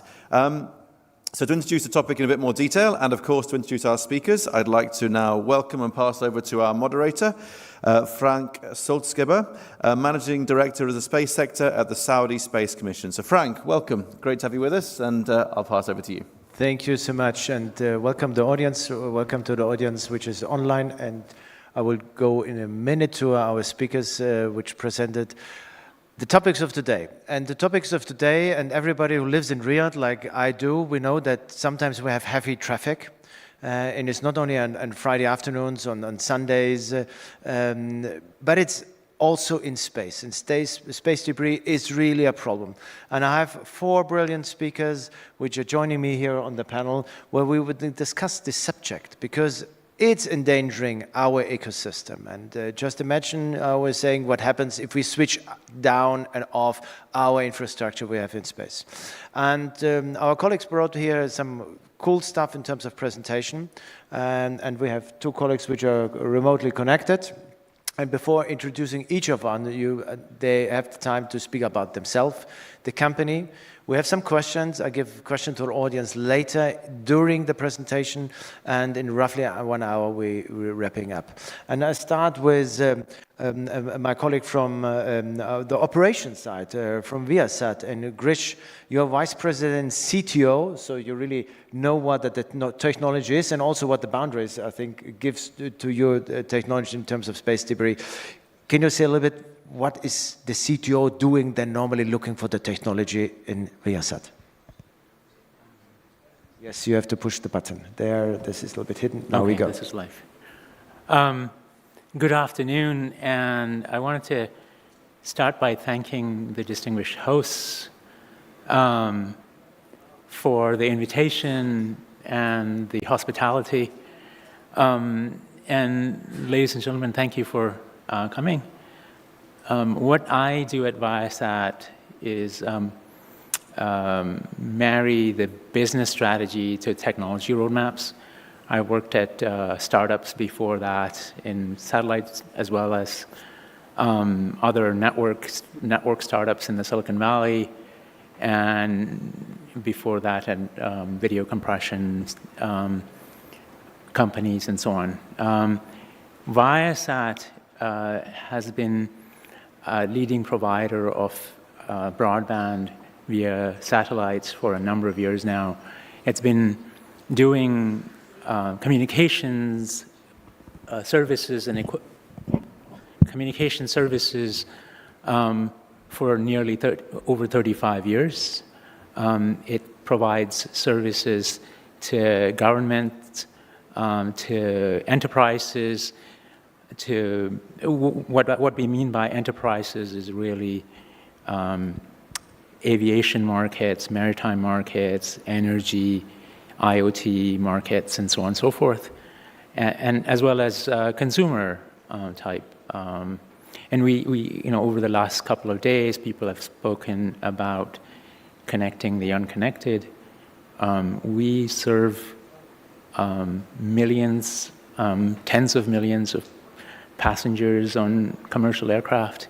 We provide connectivity to schools, reaching, just for an example, close to 10 million people in Brazil.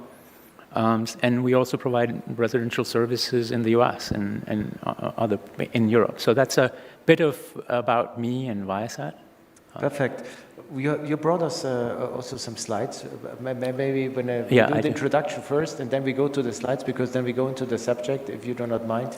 And going through the row, we have two gentlemen which are online. Before we come to Nabo and Joe, we have Sergey from a company which I know very well, because it's one of the companies which I had the pleasure to support.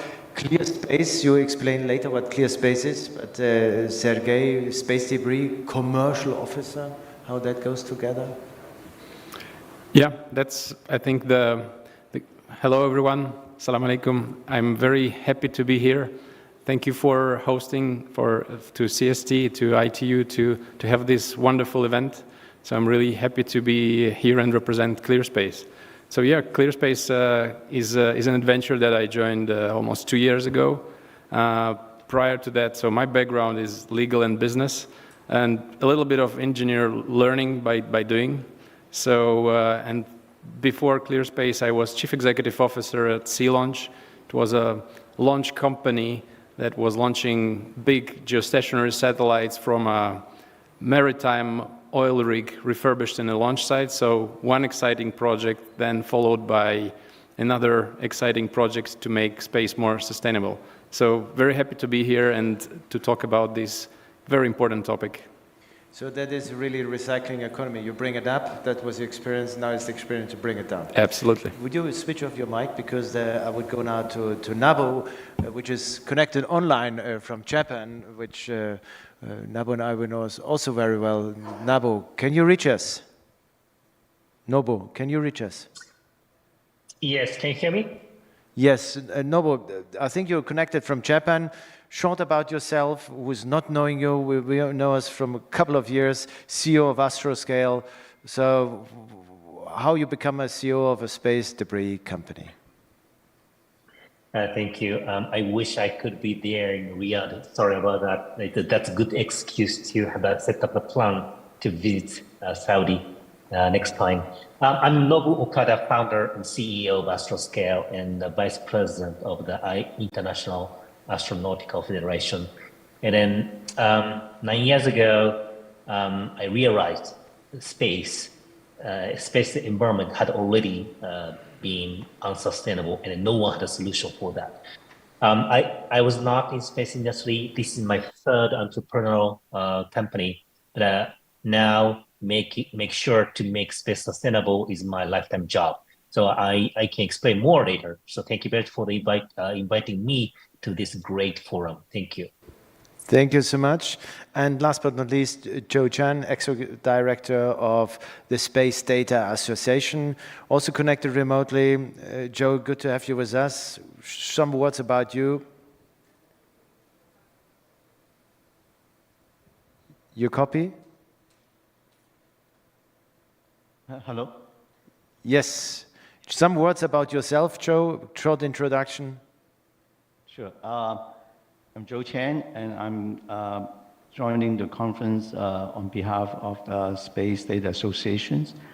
By the way, thank you very much for these very important topics in your conference there. Space Data Association was formed about 10 years ago when we operators realized that we do have concern as we fly by one another, and we didn't have a protocol, didn't have a really established process. So Space Data Association was formed mainly for the operators to improve data sharing so we can have safe operations. A little bit myself is, my day job is I work at Intelsat. I manage the flight dynamics team at Intelsat there, and that's why I'm very familiar with some of the concerns we have as we fly by, and also as more recently we see a lot of close approach potential events, so that it's very, very appropriate for this topic in this conference here. Thank you. Thank you so much. Everybody has a couple of slides. If you can reduce it really to 4 or 5 minutes, that would be great. I think 4 or 5 slides everybody has. We want to share with the audience, visualizing the problem, maybe also looking to some of the solutions. We have, as I said, 2 startup companies here, which looking at into that in the future market. And we go for maybe the same order. And Grish, if you can start and share with us what you have brought. Yeah, could I have mine? Perfect. Microphone on the side. Well, thank you. I spoke about Viasat. Today I want to touch upon 3 topics. Really, space as a global commons.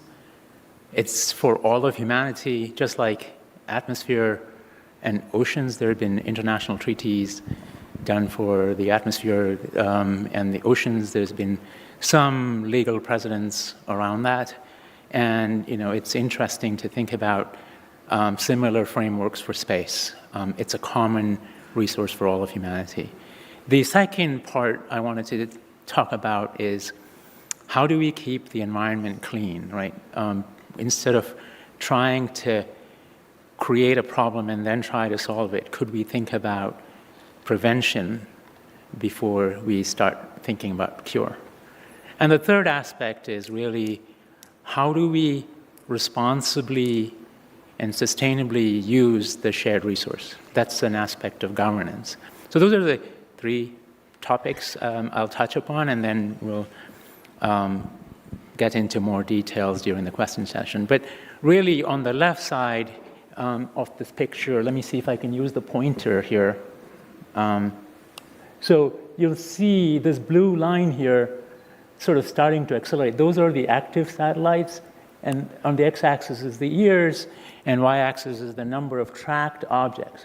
So there are, I'll get into why that tracked objects is an important element, but those are things that we can see and track, but here's the number of active satellites starting to go up.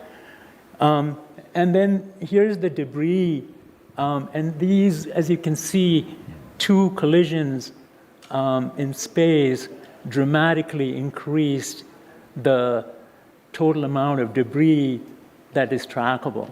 But these satellites are going into an environment where there's a lot of debris.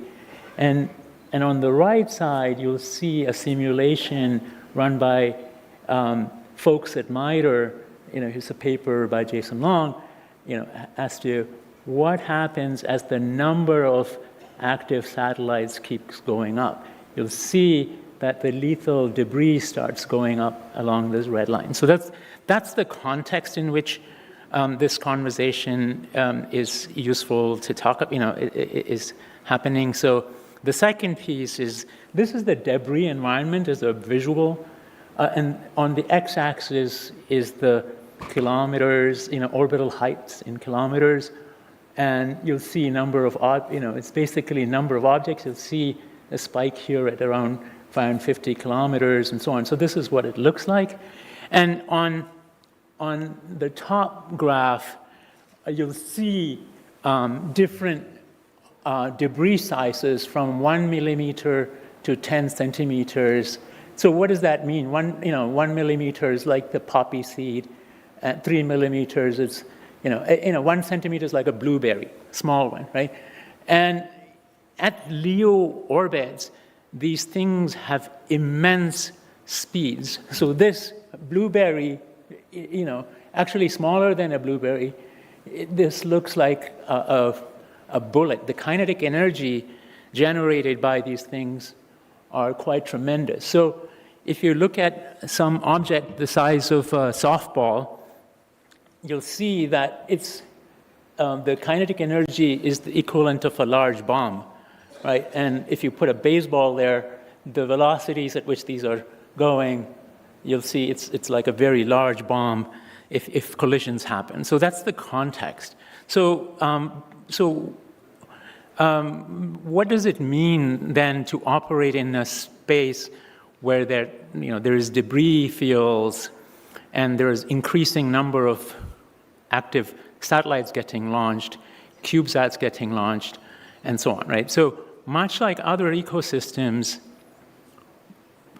space and orbital shells have finite carrying capacity, which means basically there is a limit to how many objects you can put in there. So you'll see some references here. This is a study done by a number of universities across US as well as Europe. They published a paper in Nature called A Case for Space Environmentalism. So the idea that there is a finite carrying capacity is a central one. The second point is really if this number of satellites grows uncontrollably and there's actors acting independently, the true cost gets externalized, which means somebody else has to bear the cost of actors acting independently without coordination. So that's the other piece I wanted to talk about. Sorry. Time is against us. So okay, let me just quickly wrap up these two slides. So the prevention is better than cure. So what does that mean in terms of real action? Constellation design is an important one. So large resource, so this picture shows you what several thousand satellites that's trying to provide broadband. So the map shows you the map of demand across the world and shows you how much orbital resources are being consumed. So you can see there is a gross mismatch between the orbital resources consumed and what's actually used to deliver the capacity. So constellation size matters, orbits matter, launch frequency matters, what other neighbors are doing in the orbits matter, and then satellite and rocket design are also important. So, and finally, governance, so responsible use of commons is really important. So if you look at currently, there's sort of open access, which means basically whoever gets there, nobody really owns anything. So whoever gets there gets to own that, and that's not a recipe for a sustainable space. There are other principles which I've illustrated there. And then I think previously Martin Wise, professor here, spoke about local versus global action. And I think national regulators are best positioned to examine competitive and environmental forces. So that's sort of really the point I wanted to leave you with, is 3 points, which is space is a global commons, and people need to work together.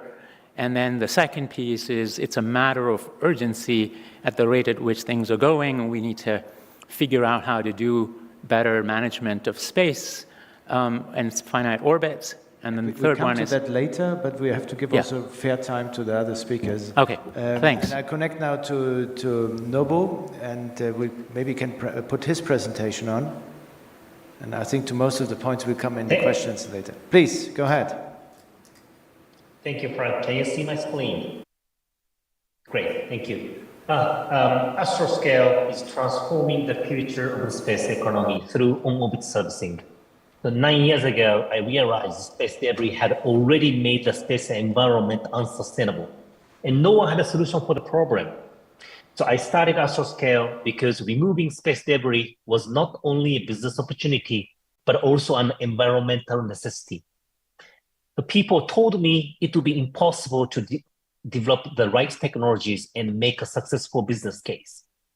But today is different.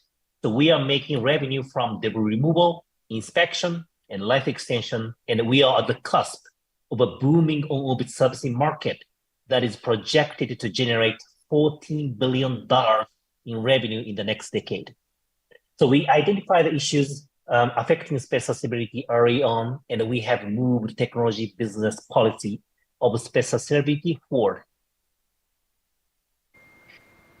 Astroscale has grown rapidly since I founded in 2013. So to capture global opportunities and become the worldwide leader in on-orbit servicing, we established a presence in Japan, UK, US, Israel, and Singapore. We have successfully attracted business, talent, investment, and awards from around the world. As Viasat mentioned, there are around more than 40,000 objects in space, and 85% are debris, and only 15% are operating satellites. So they are traveling around the Earth at tremendous speeds. And as you can see, over the last 2 years, the number of objects in space has rapidly increased after a long period of linear growth. The density of objects in space has reached the critical level, and then satellite operators are just throwing away money by burning expensive fuel to move out of the way of debris, or by simply abandoning expensive satellites when they run out of fuel. And chain reaction of collision can happen at any near future. The fundamental cause of our unsustainable space environment is the lack of value chain. No commercial industry on Earth is built around one-off use and disposal. The space industry has been behind industries like automotive, aeronautics, and shipping, and infrastructure. They all have post-sale servicing and support. That's why they can maintain their operating environment and reduce cost. But the space industry has been a throwaway culture, and we use rockets and satellites once, then throw them away in space. So spacecraft are not recycled, reused, defueled, repaired, nor removed. So on-orbit servicing completes the full value chain and enable a circular economy. We are developing 4 service lines for satellite operators to reduce risks and increasing returns. These are end-of-life services, active debris removal, life extension service, and in-space situational awareness. Just last year, we proved rendezvous and docking technologies with non-cooperative objects in space. And in the next 3 years, we'll prove in orbit other technologies necessary for these services. All of our services are bringing in revenue, and interest is only growing. And then space sector's evolution to the sustainable culture has begun. Thank you. Turn over to Frank. Thank you so much. And we stay in the startup ecosystem. There's another startup called ClearSpace. And Sergey, I think it's the first startup which the CEO told me, I think we have to hire a designer because a spaceship can also look cool. So, but what ClearSpace is doing? Yeah, so thank you. I think the presentation, please, up. Yeah, I think the best way is that I will let my colleagues talk in the video. The problem of space debris is not something completely new. What really made the difference at some point was the collision between the Cosmos and the Iridium satellites in 2009. That collision between those two objects created 2,000 debris. This was the first big collision, and it woke us up. We have been studying a mission to remove debris for the past 10 years. We have developed concepts, we have developed technologies. The point is that you need to put all of this together and fly it to demonstrate to everybody that it can really be done, because the difficulties come when you put everything together and you really do it. So the ClearSpace One mission is fundamental to demonstrate worldwide that we can remove debris. We are currently working on ClearSpace One, a mission to remove a defunct object from Earth orbit, and that program will build the fundamental technical building blocks that we will then be able to apply to a wide variety of in-orbit services. At that point, it will be a tilt. The operators will have suddenly the opportunity or the possibility to remove their satellite once they are non-functional anymore. Can you hear me? That did not exist before. And if we can do what we do today, it's because before us, there were a generation of pioneers in the space industry that did miracle after miracle. I think it's our turn today to make the future of this space operation sustainable. And this is what wakes us up every morning. This is why we work all the working hours we do, because we believe that we can bring this change. Today is the day to actually do it.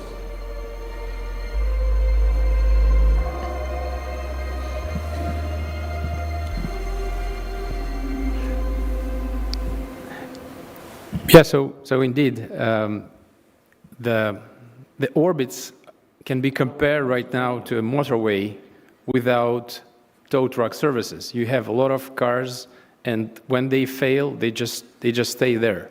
So clear space was found for the specific reason to provide these tow truck services to abandoned satellites, abandoned rocket bodies. And you have seen the numbers already, so 7,000 abandoned rocket and satellites up there, and around 100 every year. We cannot tolerate for future generations. We need to do something. So this is the DNA of ClearSpace, and we started with the flagship ClearSpace 1 mission that you can see in the middle, funded by ESA, is to remove an ESA-owned object. It's a part of the Vega launchers. And there are two other missions, one led by UK Space Agency, and we're really grateful for the support, agency also driven. And the other is called Encore. It's a geostationary mission to extend life of a geostationary satellite in orbit. And I will be happy to speak about it more in details. I'm done, Frank. Thank you so much. Thank you for being in time. And last but not least, we have Joe. And also, Joe, I think you have some slides to share with us. I will give a few comments. I didn't prepare slides. I think it's very interesting from all the speakers that we are very clear that the space is crowded. Since the space age started maybe 1957-ish, that we have a lot of objects in space, partially due to maybe more unintended objects, that partially due to lack of foresight in the beginning, and we are lack of discipline maybe, but we're learning it now. So I think we established that the space is crowded. But the fact that it's crowded does not mean that we cannot survive in there. If we can coordinate, you can think of the highway. It's very crowded, a lot of cars in there. But as long as there is a rule of the road that we all follow, and that will help us to mitigate. And then if you look at that example, very important is for the operator who have operating satellites that has a discipline, that with a rule that we go standard, that we can follow. And more important is we exchange information one another.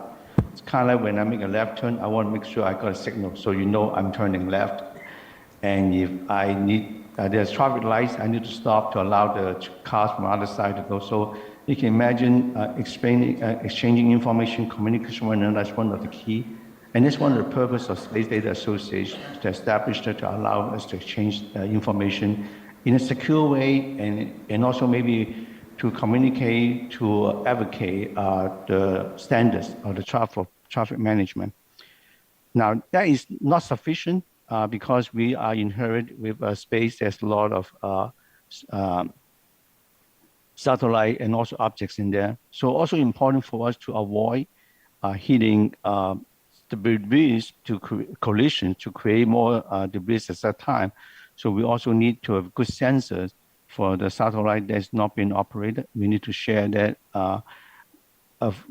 in terms of tracking to allow us to know where the debris are so we can avoid them. And of course, that's another very important, that speaking with ClearSpace and actual scale, is that they are big objects.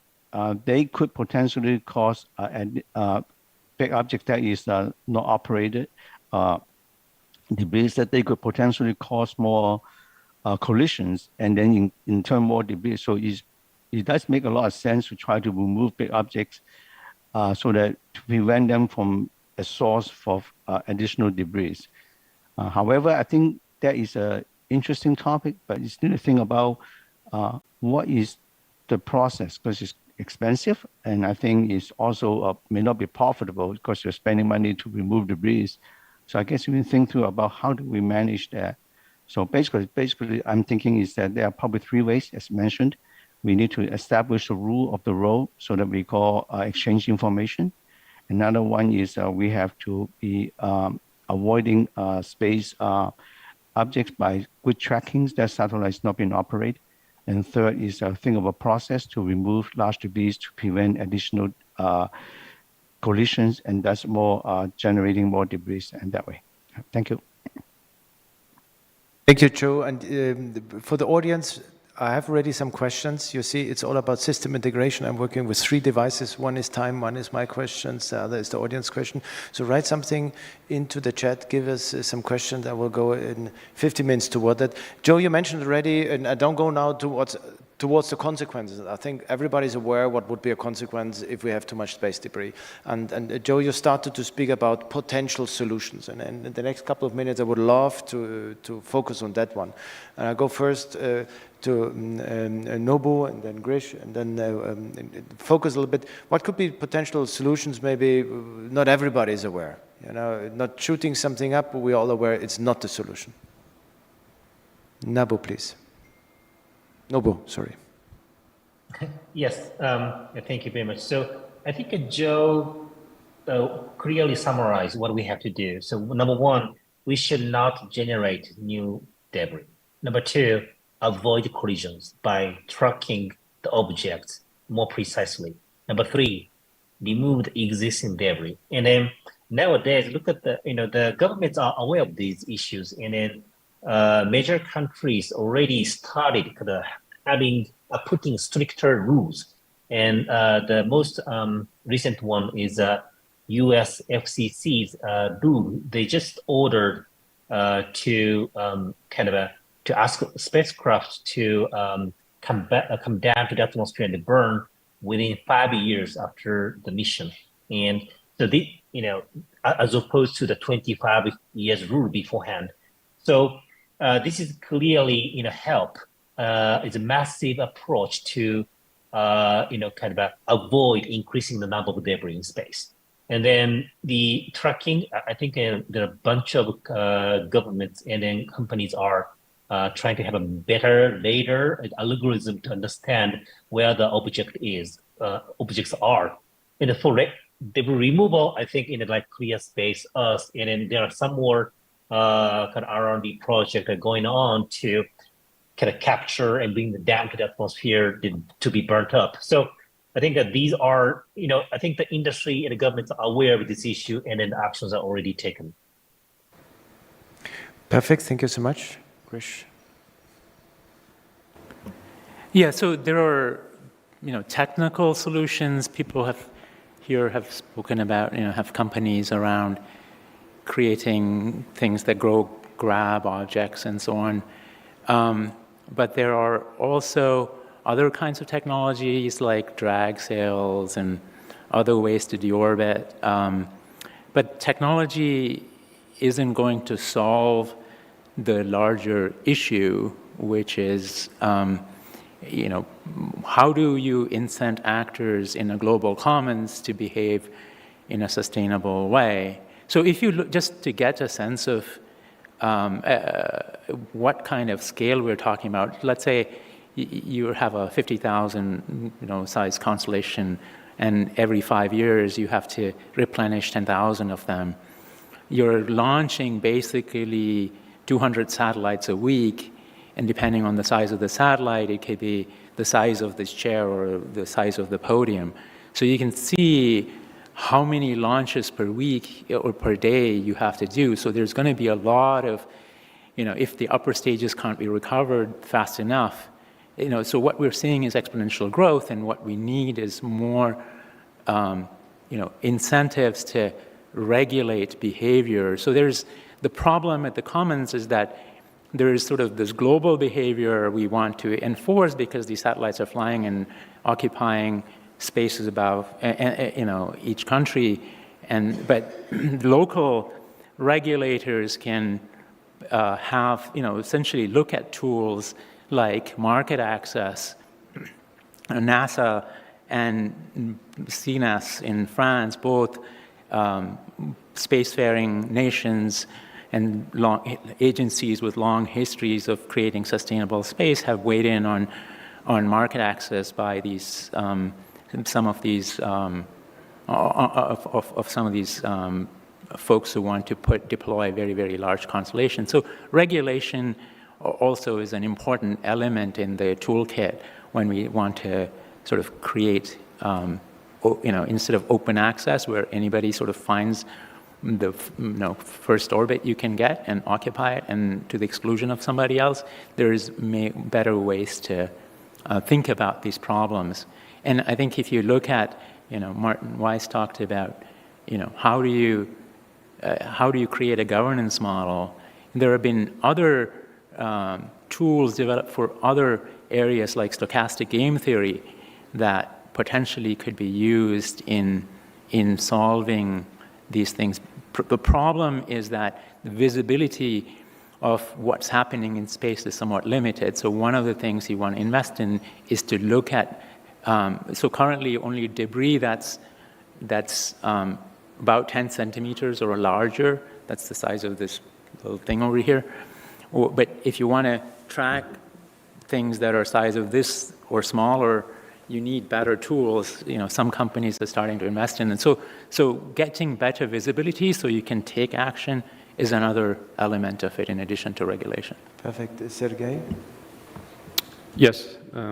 I think it was very well summarized in terms of what are the possible solutions. I would add just one more, is the responsible behavior of the operators. I think today you have with all these sustainably development agenda that we have on Earth, the operations in space are also quite impacted by responsible behavior. For example, there are operators that have invested funds into their constellation, on one part of their constellation, to put a grappling interface so we can easily capture their failed satellites. That's what we see. And another operator made a very clear and provided a very detailed space sustainability report where they are speaking about that. So the public opinion, it's not only about governments, but it's about public opinion that is also impacting the way how these companies that will be massively deploying satellites will behave in orbit. And if there is a big collision and the operator doesn't take actions, so it will be first the shareholders that will ask them the questions what were the actions that they implemented, and then on a more country basis it will be the electors that will ask their governments, what are you actually doing to make space more safe and more responsible. Thank you so much. And I give one of the question of the audience, and it definitely comes from an entrepreneur. So if the person who is in the audience come to me later, because we're looking for startup companies developing cool solutions here in the kingdom, at least I read it out of that question. Where to find a catalog or database with information regarding the material of the space debris, to what known method to be used to deorbit? And I think maybe, Joe, you are the best person to answer it. Is there a database where I can look not only what the size, but also the material of the space debris is, and then building a technology to catch it, to deorbit it? As far as I know, I'm not aware of such database exists, but that's a very good point. That having such a database allow us, maybe knowing the material, we know what technology may be used to remove it, maybe for removal, and also knowing that might allow us to understand the impact and how can we avoid them. And so, yeah, that's good. But it does point out to one of the discussion. I think Jewish mentioned that it's a global. That has to be a global. Forming such a catalog. It's not individual countries, it has to be communicated. And I think another very good point was mentioned, there is we have to change our thinking, the willingness to share information and the willingness to cooperate, and also our responsibility. I think that was also mentioned with Sergey. I think it's a very important piece to keep in mind. And I think that all those added to the creation of such a database as requested. Perfect, thank you so much. And I take another question from the audience, which I really like, which we go maybe in the last area of the question is about the business model. Because one thing is about technology, it is great, but there's somebody has to pay. And it's not necessarily always that the government is. So what is the business model of that? And then that goes in that direction. Can I remove another nation's or company's dead satellite without their approval? You know, so this is on the highway, if your car is crashing and the person has other things to do, so normally the AAA is coming or the towing survey is removing the car because the highway has to be free, yeah? And everybody knows that, otherwise it will become unpleasant. So anybody has an idea how that is done? Okay, Sergey. Yeah, I'll start, and I hope my colleagues will add to this more. So maybe to the question before that, we'll guide to this one, is that space is very regulated, and in terms of materials, these are classified materials. The countries, we are dealing with a lot of military programs around, so a lot of objects are not in the catalog. You cannot see them. So, and this also comes to the question about the business models. So you have the governments and institutions that are taking are enabling to develop technologies. This is very clear, and the first missions are to demonstrate technologies and retire the non-recurring costs. So today we cannot match to remove debris for a price of the LEO satellite. We cannot just do it. But we are working in retiring these non-recurring costs mission by mission. And we will arrive to a point where our non-recurring and our operations, removing multiple satellites or upgrading or ferrying these satellites somewhere, will come up with a business model that will be focused also only on commercial operators and customers. Something else? Yeah. So one thing. I think I wanted to amplify the point I made earlier, which is that when you're in an exponential growth period, when you're in the middle of it, you don't see that you're in the middle of it. There are issues with exponential growth that we're all very vividly aware of with with the latest pandemic and so on. So exponential growths are really kind of very tricky for human minds to think about. But so one of the things that we might want to consider is really figure out a way to, tax based on impact cost, on the environment, space environment. So again, a regulatory form of sort of modulating behavior, so if you have to pick up on your metaphor, we all pay taxes to various road and transportation authorities to maintain roads and so on and so forth. If you have to come and have somebody clean up after yourself, who's responsible for it, and should that be taxed? And the larger the impact, should the tax be larger? Right. So those are questions that one has to ask.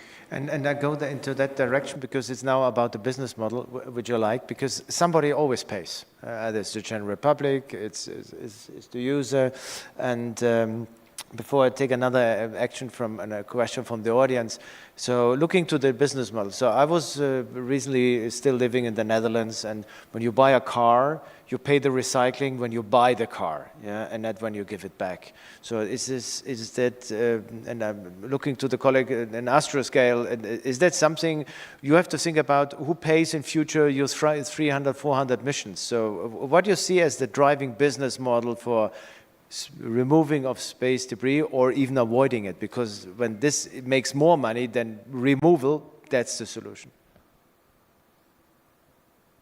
Thank you, Frank. Before answering that question, you asked me about whether we can capture the object, which is somebody else, and we can only rendezvous and dock with the customer consent. So otherwise, we cannot do that because private sectors must be licensed by the domestic rules and regulations. And then answering the question about the business model, currently we already have some responsible commercial operators are working with us, and also the governments are working with us because they anticipate this kind of a solution is needed and somebody has to pay in the end. And then we showed example in the various discussions, and then in the end, I think Joe gave a great example about a highway on the ground. So when the number of cars increased, we didn't ask the drivers to stop driving. Instead, we brought traffic rules, traffic monitoring system, and the road service. And then, there's a business model for that. There's insurance or membership fee for AAA. And I think eventually, that model will, get to that same kind of a system in the end. Joe, something to add? They also have a question. It should be their space debris tax, but what could be a business model? A tax is always too easy. So this is. I think we have two big issues to concern. One is for future satellites that is to be launched. I think it has to be part of the end-to-end considerations from the launch, managing the launch vehicle pieces, and also throughout life, and also at the time when you decommission satellite. That will be responsible for the owner, and to make sure that you got the decommission to move the satellite out from the traffic. Now you need to build in safety. If for some reason the satellite failed, your plan to decommission or deorbit is not successful, then I would imagine having such a capability to remove it make a lot of sense. That's one problem we need to manage. Another one, I think, is maybe a bigger scale problem, is that we do have a lot of objects out there. There may be big ones and there are small ones. And I think it was also mentioned earlier, even very tiny object, because of speed that is traveling, could cause major damage. So that is a daunting task ahead. And maybe orbit removal is one solution. And another question is, for those debris that is inactive, ownership, who owns it? Would it be a government responsibility? And how do you distribute it among them globally? I think that's a question that needs to be answered, or maybe think through a little bit. And also, I really want to ask the question is, with all those space debris up there, how many missions and what are the solutions in terms of funding all these missions? And is it something that can sustain? And I think maybe part of the question is the business model.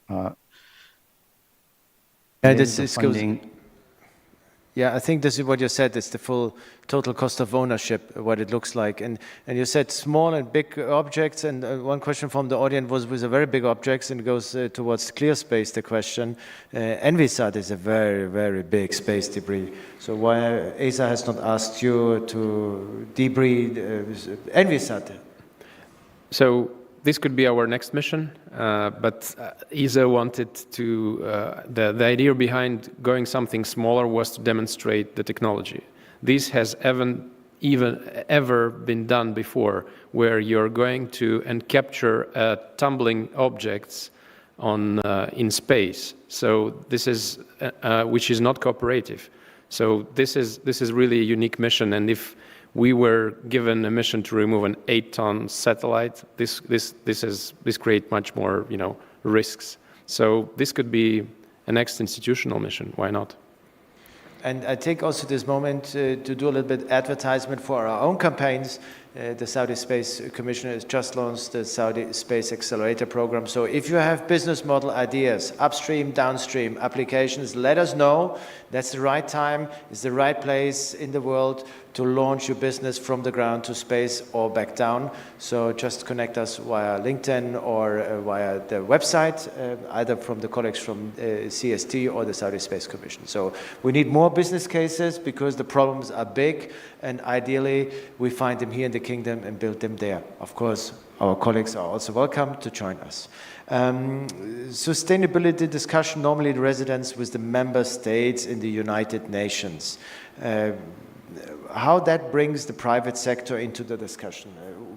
I'm not working with the United Nations, but is that maybe a solution to solve it? We're going to regulation. We're sitting here in a space regulator now. To be honest, we do not record. Do we record? No. So who wants to answer? Yeah, it is a challenging problem because especially the problem is sort of largest in the lower Earth orbits. And if you look at, there are these under 600 kilometer orbital shells. These tend to be what are called self-cleaning orbits, which basically means that, at some point lower than 600 kilometers, over time the orbit, the satellites deorbit themselves. So there's going to be more and more pressure to use those orbits, and so who's to decide, who has access to what orbits, right? So there's a global issue, and really, I think it's a very tricky problem. In that, when coordination problems typically across countries are pretty hard, the real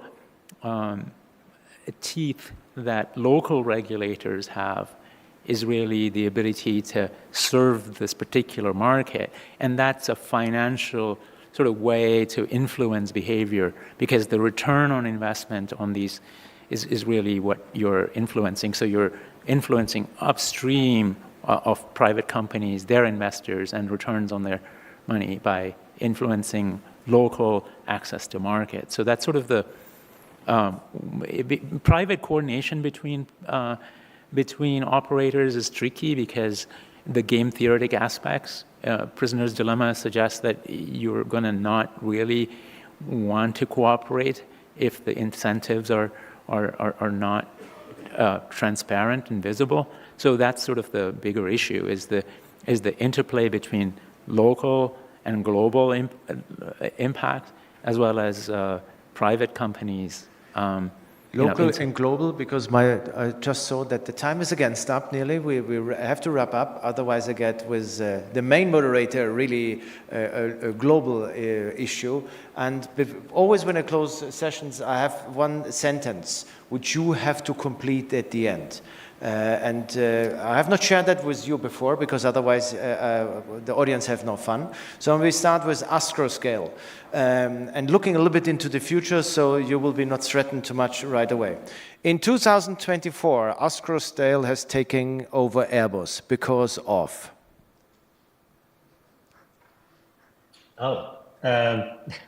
Great. Unprepared question. Airbus is also a kind of a great collaborator for us, so I don't want to compare with them, But by 2030, I really want to see on-orbit servicing become just a routine and every day in the space, just core infrastructure, and then some players are working together to make space sustainable. Perfect. Thank you so much. Also, Sergey, be pretty short because we have no time. ClearSpace is listed as the Nasdaq with the evaluation of $10 billion in 2035. You're becoming one of the board members. What has enabled that? Our people, our hard work, and some luck, and a lot of efforts from the regulator to make this happen. I leave it there. Joe, in 36, Space Data Association was nominated as the international regulator by the industry to manage all the big three challenges, which still are. I think one is getting good data, data sharing, and it's not easy. You need to find a good way to do that. And another one is collaborations with the awareness, is education and people aware of it, so that we changes the way that we behave in terms of responsibility-wise. Perfect, thank you so much. And also super short, Girish, what are the roadsters which enable space debris resources and the trading to become a significant marketplace in 2040? So what are the game changers which were enabling space debris resources to becoming a significant market space or valuable in the market space in 2040? One sentence. Microphone. So what are the enabling? So you have space debris as a resources in low Earth orbit, and it's traded on the marketplace. What was making that happen? It's, if you don't do anything, you're going to end up with a lot more safe space debris. So there's not a lot that needs to be done to get there. Okay, we leave it there. We give an applause for the audience. Thank you with us, especially joining online. And I hand over to my lovely colleague. Thank you very much, Frank. And thank you to Frank for moderating that session and leading the discussion. And again, to echo Frank's thanks to all of our panelists. And there are lots of questions coming in that session. So thank you to all of you for all those questions that came in as well. So thank you very much, everyone. So if I could invite our panelists now to return to their seats in the audience. And we're moving straight on to our final technology demonstrations for the event. So the demonstrations we're now going to be hearing about are focusing specifically on broadband internet access for airline passengers based on air-to-ground technology. So looking at air-to-ground connectivity in this tech demo now. So if I can invite up to the stage, please, all of the participants in this session. So it's Moat Almania, who is going to be moderating the session, and also Dirk Lindemeyer, Abdullah Al-Nadi, and Francesco Fidicaro, who's also joining as well. Welcome, everybody.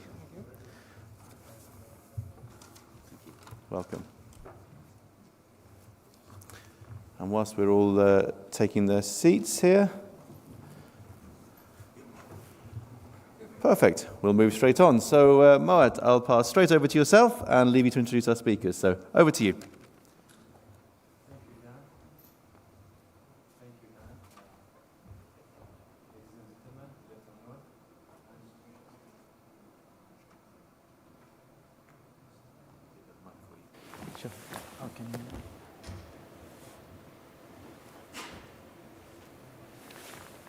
Do we have the handheld mic anywhere?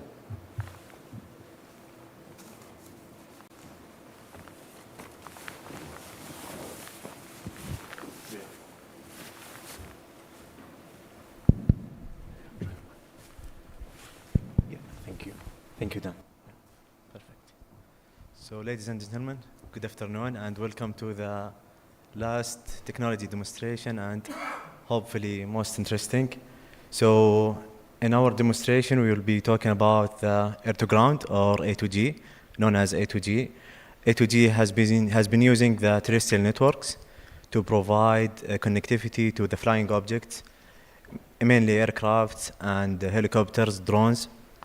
As the main use case of A2G, providing in-flight connectivity is yet to grow, especially in the MENA region. We are lucky today, we are honored to be having a number of the leading companies in both aviation and telecommunication sectors. Please let me welcome our guests, Mr. Dirk Lindemeyer, Chief Commercial Officer of Sky5. Dirk is a co-founder and managing director at Sky5 with more than 19 years of experience with Nokia in telecommunication, leading several early stage innovation projects to commercialization, including the launch of Nokia's first multi-access edge computing product. Mr. Abdullah Al-Nadi, Manager avionics, reliability, engineering of Saudi Airlines, with more of 29 years of experience on aircraft aviation. During his work, many projects have been accomplished on Saudi aircraft systems, especially on aircraft navigation, power, and instrumentation. Also, he has worked on new systems installation, such as connectivity and in-flight entertainment. Mr. Francesco Fidicario, Chief Sustainability Officer of Thales Saudi Arabia. He has a long international experience with leading multinational telecommunication and technology companies.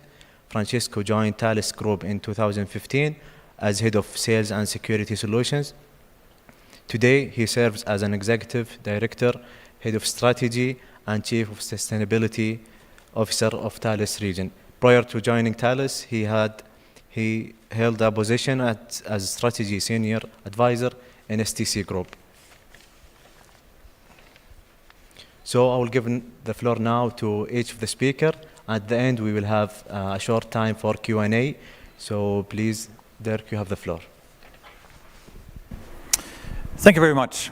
And before I start what we did here in Saudi Arabia, I need to frame the discussion a little bit, because what you hear now is a bit different compared to many of the other sessions and topics covered in these sessions. We are not about connecting 2.7 billion people. We are about connecting 4.5 billion people. And what is that number? Difficult to gauge. 4.5 billion people is the amount of people that traveled on aircraft in 2019 prior to COVID. And if you imagine that most people do not connect on aircraft, and only half of the aircraft are connected at all, albeit with narrowband systems, you'll quickly find out that most of these 4.5 billion people are unconnected while they're traveling in an aircraft. So that's why the scope of what we are trying to achieve here is actually even bigger to what we heard on day one of this wonderful event. We are here really as one team, so this is not, yes, these are 3 companies, but we did this together. There are more participants, contributors to this, and we'll mention them at the end, but please take us as one family here, as one team who achieved the very first step in connecting the skies of Saudi Arabia and the Middle East at large. We are NTN, so we also have a data link in the sky. So we transmit data, we just have the network and the user swapped around, if you will. So we have no network in the sky that looks down on the ground to connect people there. We have the opposite, it's swapped around. We have a network on the ground that looks into the sky for connecting people that fly in aircraft through the sky and other things as well in the future. So that's essentially the undertaking. And now I wish I knew how to switch slides. There we go. So there was a recent market study commissioned by Inmarsat, and that study asked how many airline passengers would actually change the airline, take another airline, if quality internet or quality Wi-Fi was available on that airline. And Saudi Arabia came out as the world champion. So of all the nationalities being asked, is this important to you, or rather not, Saudi Arabia came out as the #1 country. 95% of Saudi Arabian passengers said, yes, I would choose another airline if quality Wi-Fi was available on that airline. And that is, of course, is a huge number. It is a call to action for airlines to actually do something about the situation today. Situation today being most people actually don't do it. So out of these 4.5 billion people I was just mentioning, 5% at max, or actually 50% of 5%, so 2.5% actually choose to connect over an existing system in flight. And there are 3 main reasons for that. One is cost, it's too expensive. Second, it is too slow, the speed is just not satisfactory. And the third is accessibility, it's just too difficult to log on, to take out a credit card, to actually get on. And the shorter the flight gets, the more pronounced this effect actually is. And if you know that most flights are short flights, so 80% of the world's Fleets are smaller aircraft, Airbus A320 family aircraft that serve routes which are maybe 1.5 to 2.5 hours long. This is the bulk. It's not these long-haul flights to China or to the United States or to Europe. It is these shorter flights, and even more so in Saudi Arabia, where I think something close to 60% of the total air traffic is domestic traffic, and these are routes typically not longer than 2 hours. So it's a real issue, and it is something that we decided we would fix.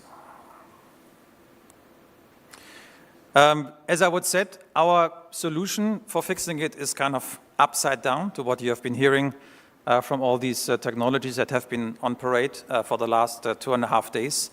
We connect from the ground up, and there's a couple of good reasons for doing that. First of all, with the system that we are using here, we can reach extremely high performance to give a real broadband experience to passenger. Performance means not only throughput, it also means latency, and it means capacity in a dense airspace. So if you take Riyadh Jeddah, is one of the busiest air routes in the world. It's a very busy air route. A lot of aircraft are actually concentrated to that air route. And of course, if they all have to share the same bandwidth, the effect is very bad. So capacity is a very important figure here. The second is cost. What you see here, and you'll see it in live a little bit later in Francesco's presentation, is the antenna. The antenna is as small as a coffee cup. It can be mounted on the belly, which is a lot easier, rather than putting scaffolding to put a large satellite system onto the back of the aircraft. It can be done overnight with a well-trained team. So in Europe, where this has been implemented, we are down to 1 aircraft per day. So we can do mass deployment on fleet, and the antenna doesn't cause any drag.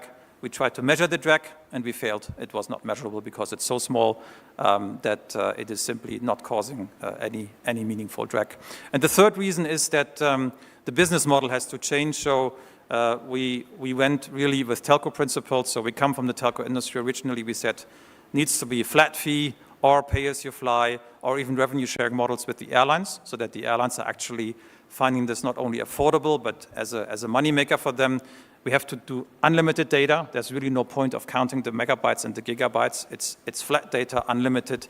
And we are partnering with mobile operators, especially STC, who unfortunately couldn't make it this afternoon, to extend their services into the aircraft cabin, to bring this seamlessness into the equation so that you are going into the aircraft cabin, you put your phone to flight mode, and then you put on the Wi-Fi, and then you're connected. That's it. There's no further interaction needed as you authenticate with your SIM card against the Wi-Fi network, and that connects you. That's the concept of this technology here. This is how it looks, and we'll see it in the video in a few moments here. So basically, inside the aircraft, we are deploying a Wi-Fi network. This is what many airlines do already today. And then rather than backhauling or routing the data from Mother Earth, 36,000 kilometers in space, and then from there to the aircraft, we are taking the direct route. So we are going directly 10 kilometers down from a belly antenna to a network which is dedicated to aviation. This is a dedicated private cellular network working on dedicated spectrum, 100% used for aviation, and then we are running the traffic into different endpoints. Could be the internet, could be an airline operations center for operational data, it could be engine data, which is being captured by the engine manufacturer. So there's a bunch of use cases that can all ride over the same infrastructure. This is how it works, and the solution is absolutely combinable with satellite systems. So if you have situations where there is no air-to-ground coverage, you can actually switch over to a satellite system, taking then the performance penalty into account. This is how it works. So it's actually quite straightforward. The good thing is that this is based on open standards. So on the ground, we are using standard base stations. We are using a technology stack which is not proprietary. We work here in Middle East with one vendor, Nokia. In other parts of the world, we work with other vendors, which gives you the evidence that nothing is proprietary here. And then we do certain adaptations as this device, as you could call it, is traveling through the air at 1,000 kilometers an hour using huge cells up to 150 kilometers in a radius. So you need to a little bit adapt on the aircraft side, to actually receive that signal and have a stable data connection going between the ground and the aircraft. This is how this works. And I think we now wanted to see the video, and I'll come back to this point. No, I'm sorry. Sorry, we switched the order. So maybe to give you a bit of a perspective still about the difference in distance. So aircraft fly at about 10 kilometers altitude. So imagine 1 centimeter is 1 kilometer. So if my hand is an aircraft, it would be about 10 centimeters over the stage. Yeah. Now, if you think where the satellite would be, any idea in that scale? If we scale it, so this is 10 kilometers. Where's 36,000 kilometers? Quick math. PIF Tower, largest building in Riyadh. Yeah, so that's where you end in my little model that I just did. So that gives you a bit of a feeling for the difference, not only in distance, so that translates to latency, but especially how small you can make the beams or the cells in our particular case, so that you have enough capacity for every aircraft. So this is a bit of a comparison point here, which I always explain it to my wife, what the difference is between transmitting directly to the ground or going up to PIF Tower and then back down again to finally get to the ground. So that's why the performance is as good as it really is. And then another comparison point about antenna sizes. So Abdullah is going to speak about this. For airlines, it's extremely important to have equipment on their aircraft which is not too huge. It needs to be small, it needs to be easy to mount, it shouldn't weigh anything, ideally speaking, because weight means fuel, means drag. And in terms of the sizing of the antenna, so this is, as a comparison point, a traditional antenna, geostationary antenna is as big as 2 of these triangular-shaped things on the stage here, just in front of me. Put 2 of them together, you're roughly at that size. They come down with LEO systems, which is good. They are still quite sizable, as you can see. But there is a form factor reduction between 3 and 4, which makes it better. But it's still on top of the aircraft, so mounting it is not an easy task. And then the antenna you're going to see from my friend Francesco here in a second is really 30 to 40 times smaller, and it's being actually put on the aircraft from the belly point of view. So makes it a lot easier to mount it. And you have to keep in mind, 50% of the world's aircraft are leased. So the airline gets it after 7 years or maybe a little bit longer. They have to be returned to the lessor, and all modifications typically have to be removed again. So at that time, you have another benefit of actually not building the whole scaffolding a second time, removing the thing, but actually just take it off and close the holes, and that's it. So also for demodification, as we call it, it's very important to have this small size. Okay, I think now you have an idea what this is all about, and I wanted to give this to you before showing you the video with Faisal, who was with us, I think, one final time for the event. So let's see this whole thing in action. Thank you, Dirk. The following... Oh, so quick. The following video shows demonstrate a recent trial deployment that was done on a commercial air route flight in the kingdom with the collaboration of our partners, Sky5, Saudi Airlines, Thales, and of course STC, who unfortunately was unable to join us in the session today. So let's start the video.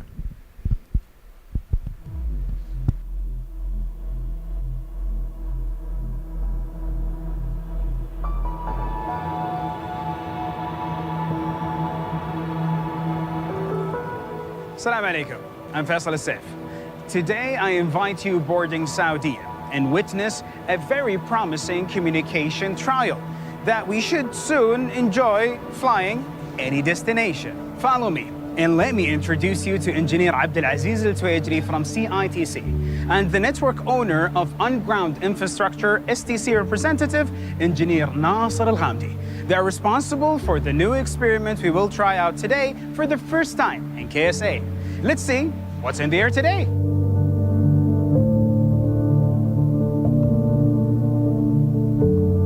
Assalamu alaikum.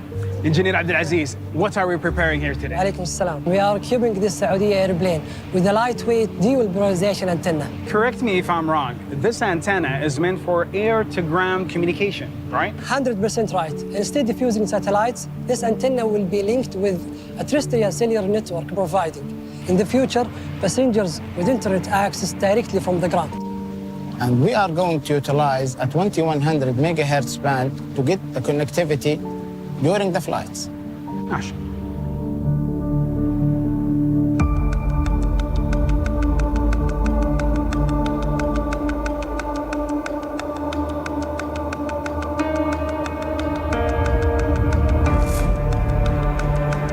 Since the brothers write, every experiment related to the air industry has been an adventure.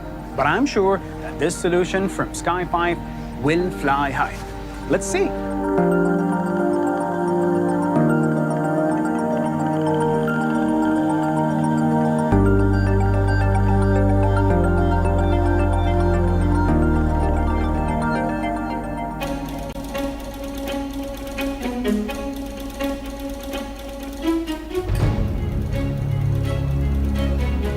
Incredible.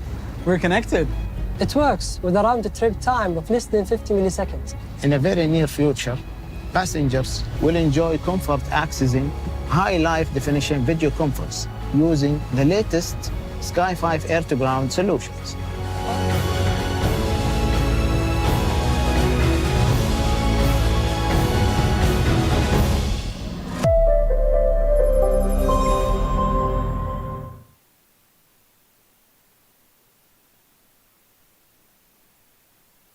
Now I'll give the floor to Mr. Abdullah from Saudi Airlines to describe the installation, preparations, and testing of this trial. Mr. Abdullah, the floor is yours. Assalamu alaikum jami'an. Good afternoon. First of all, I want to thank CITC for this wonderful event. And before I go to this experimental air-to-ground, which was tried in one of our Saudi aircraft, Sugar Kilo, that our intent and goal that we have was called a good internet services among our aircraft, especially for the domestic flight. If we ask why we have a domestic flight, because actually the domestic flight is concentrated about 60% from the total flight of Saudi Arabia. Now, when we start this technology in our aircraft, which is especially for aircraft Sugar Kilo, that we passing through the 3 stages. First stage we do what's called the preparation stage.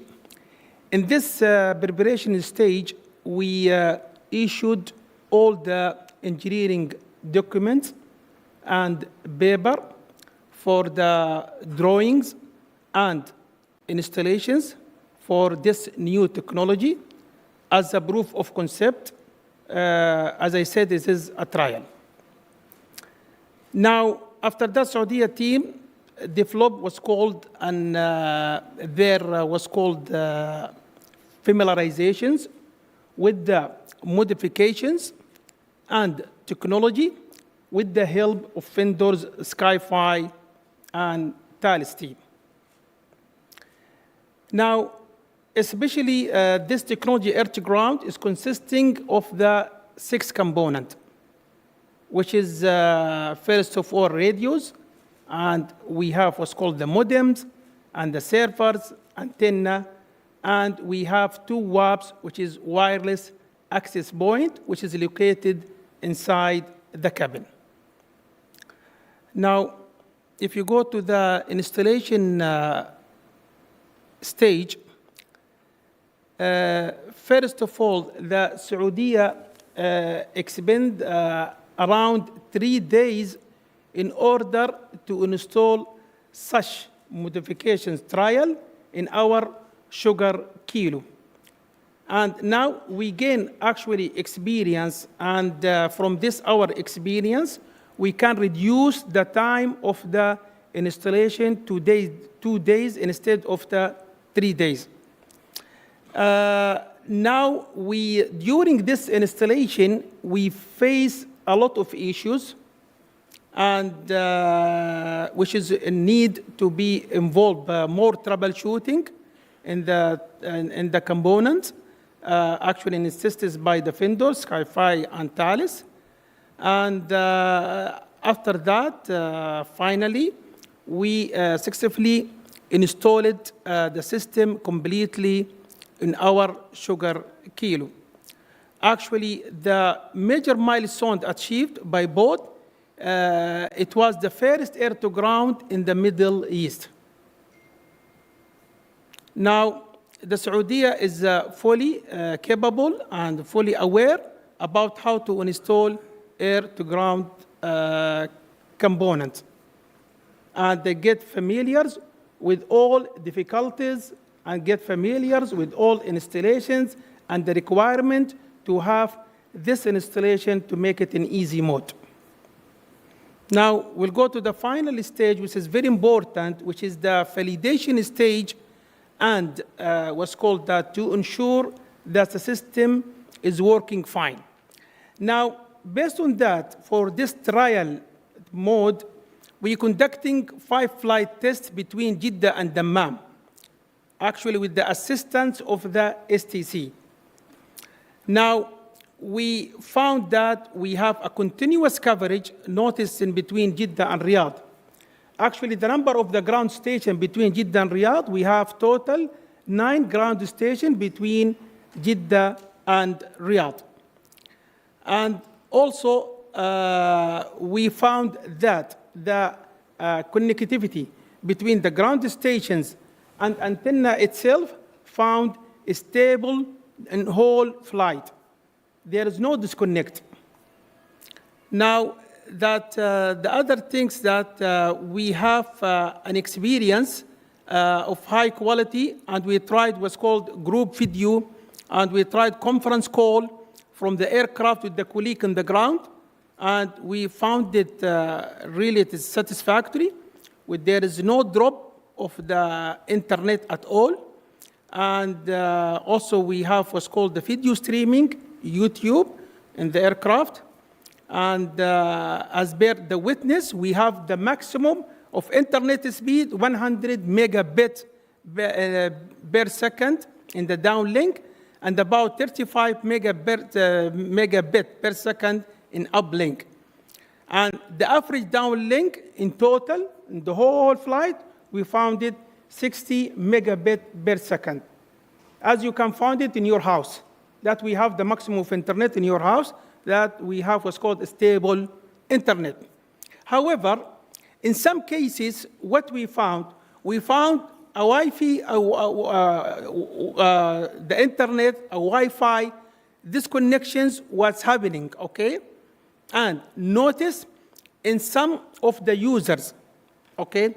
And this is related between the wireless access inside the cabin and the what's called the smartphone used by users, and actually the vendor collecting the logs in order to do more troubleshooting to find out the solutions and why we have this disconnect for those users. And I leave now to Mr. Thales. Here we go. Thank you very much.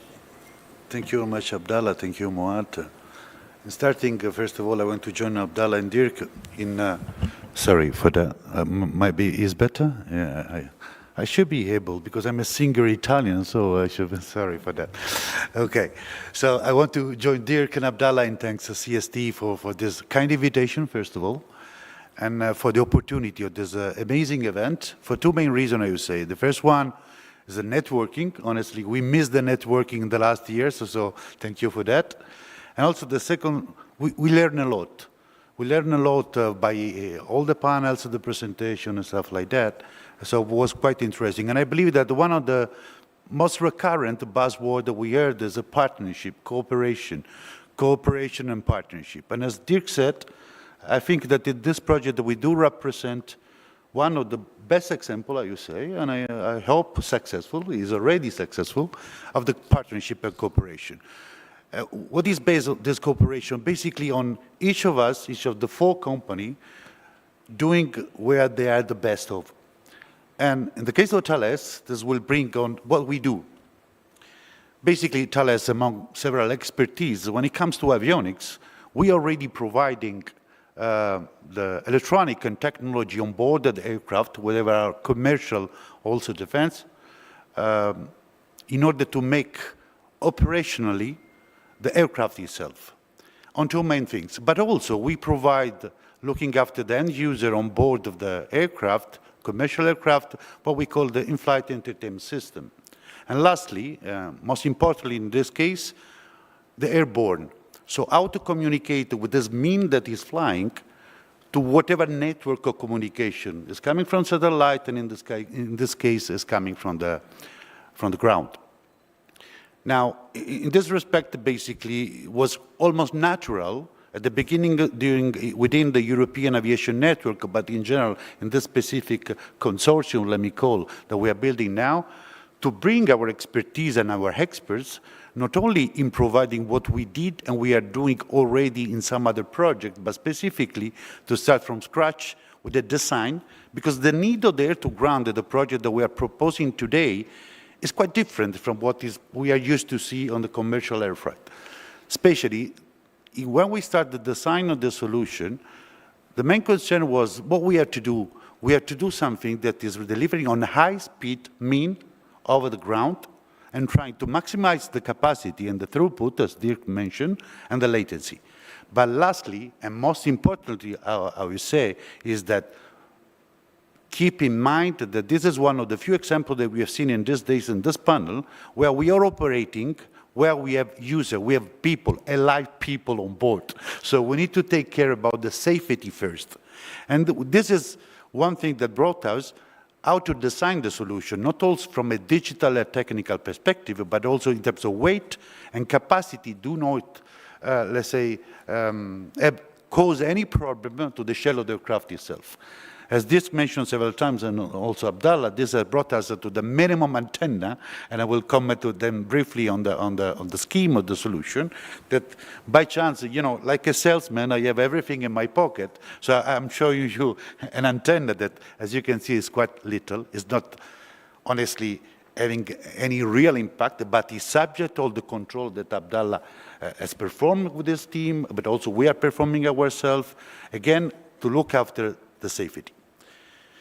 Well, when it comes to the solution, it's quite easy in terms of diagram block, because basically what we are doing is that we try to interface and to capture the signal that is coming from the ground, having in mind 2 things. The seamless roaming among the cells that are quite wide, in this case, the velocity, as I said, the speed of the aircraft. So we have the antenna that I just showed. We have another little block that will amplify basically the signal that we receive from the antenna. And then at the end we have a sort of interface that is a modem, an LTE modem, in order to propagate properly the signal on board. Normally this has an interface, and this will bring on board also another expertise that we have as a Thales. Normally, the interface on board is represented a subset of the IFE that is on board, and this is something that we provide in general, and luckily also to our colleagues of Saudi. So all in all, as I said, quite simple solution, 3 building blocks, but very effective and designed on purpose. We experimented through the years, I would say, in this moment, and we are very keen and very proud to be part of this project together with our partners here, and the successful experiment that we are doing these days, and we hope it will be commercial very, very soon. Thank you.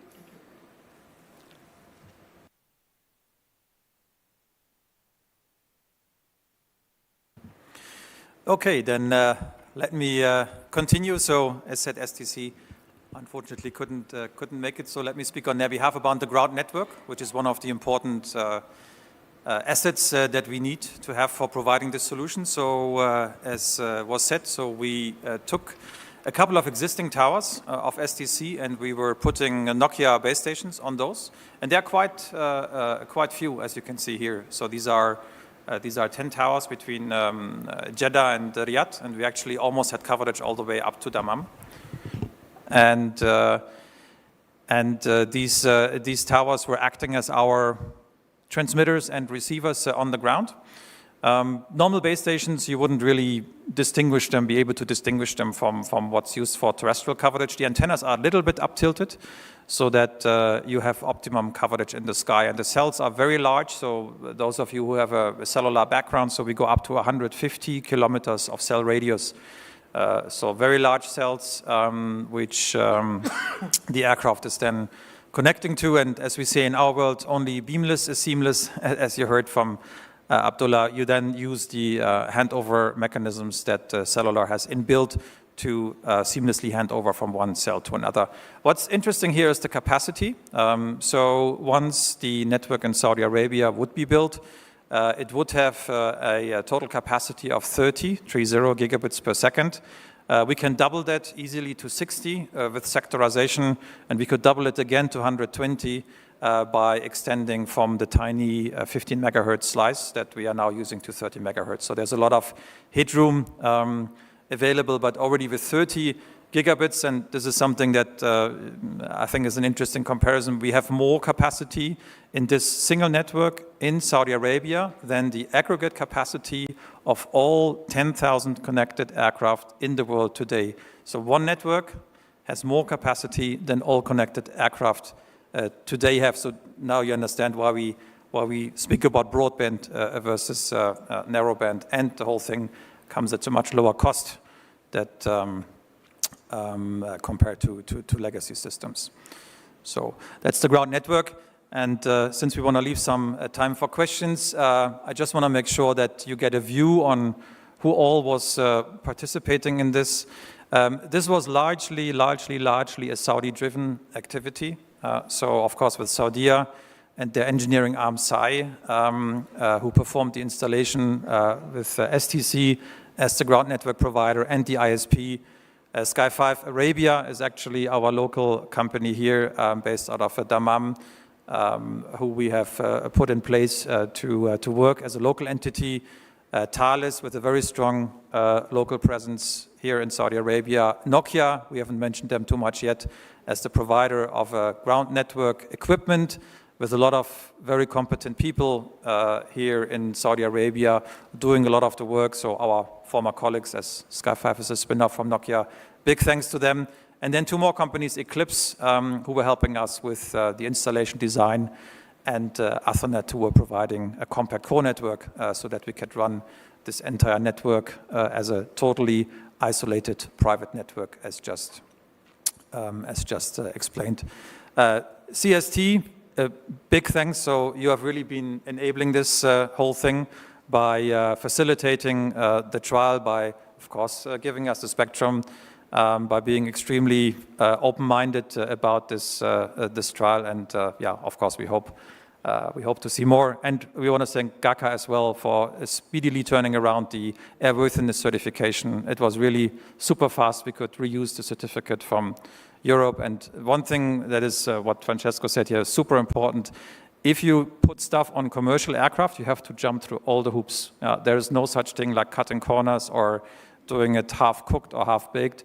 What we did here is a commercial-grade installation on the Sugar Kilo is the A321 that has been equipped here from Saudi. So you can't cut corners in commercial aviation. It is not possible. So it is actually coming very, very, very, very, very close to a fully commercial system that we now have on the aircraft. And with those words, back to Muat. Thank you, Dirk. Thank you, Abdullah. Thank you, Francesco. It's really great to see such a successful trial that provided, I would say, promising numbers to provide seamless connectivity for in-flight users. We're running out of time, but we have, I think, about 6 minutes for Q&A. I invite the audience to scan the QR code at the corner to ask any questions. We already received some interesting questions, but before that, I'd like to emphasize on the efforts CST is making toward A2G, as we are planning to auction the Band 21 100 megahertz at the end of this month to provide in-flight connectivity. So I'll start with you, Dirk, for the questions. As air-to-ground relies on the terrestrial networks to provide in-flight connectivity, how do you see the challenge of international routes and need for international harmonization to provide seamless connectivity? Yeah, aviation is, of course, a cross-border industry. Although we have 60% of Saudi's traffic, or Saudi Arabia's air traffic being domestic traffic, there is still another 40% that we also want to cover. And absolutely, we have to align this. The solution that has been trialed here in Saudi Arabia is 100% compatible with what has been deployed in Europe very recently in 35 countries. And we absolutely want to continue beyond the borders of Saudi Arabia. Now, Saudi has taken the lead here, which is great.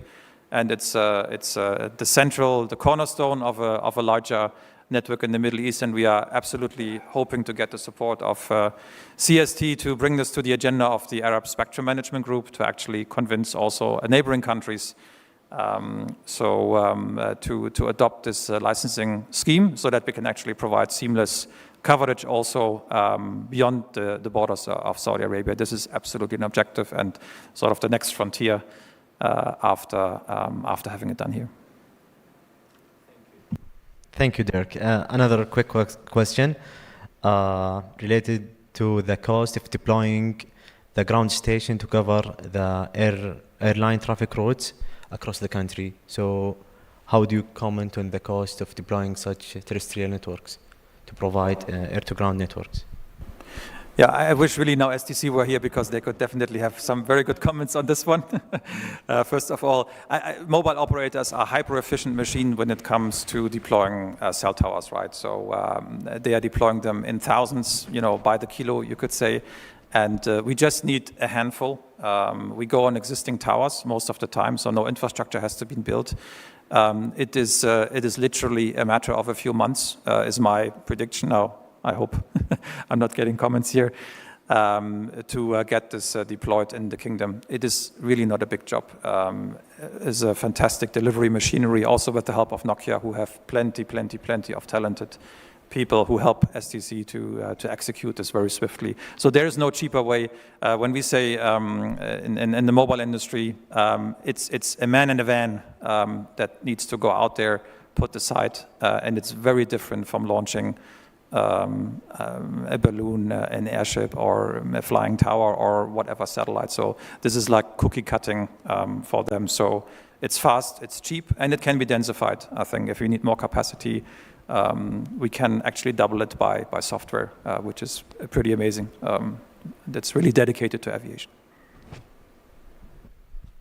That's really efficient in terms of cost. To you, Mr. Abdullah, we have received a couple of questions related to the experience of users since this trial was done on a commercial air route. So how was the users' feedback and experience in this trial? Yeah, actually, after the installations for the trial, the first flight test was, I was on board in this aircraft, Sugar Kilo, and the flight was from Jeddah to Dammam.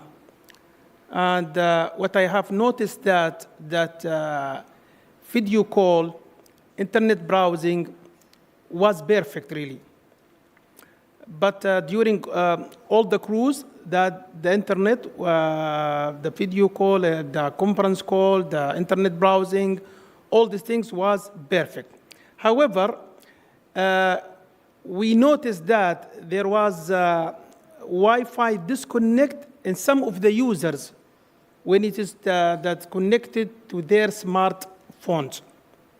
And actually, this issue is still under troubleshooting with the Sky-Fi to finalize the issue and resolve it, and still under what's called the validation stage up to now. Thank you. Thank you, Abdullah. To you, Mr. Francesco. This is controversial. So as in-flight connectivity is widely provided through satellite-based systems, mainly geostationary. How do you see air-to-ground competing or complementing for providing in-flight connectivity, and what are the roles of each network? Yes, thank you. Thank you for the question, Muad. Look, if I think about our industry as a whole, if you go back to a few years ago, basically our deal were related to even a language that was mainly oriented to the customer and the provider.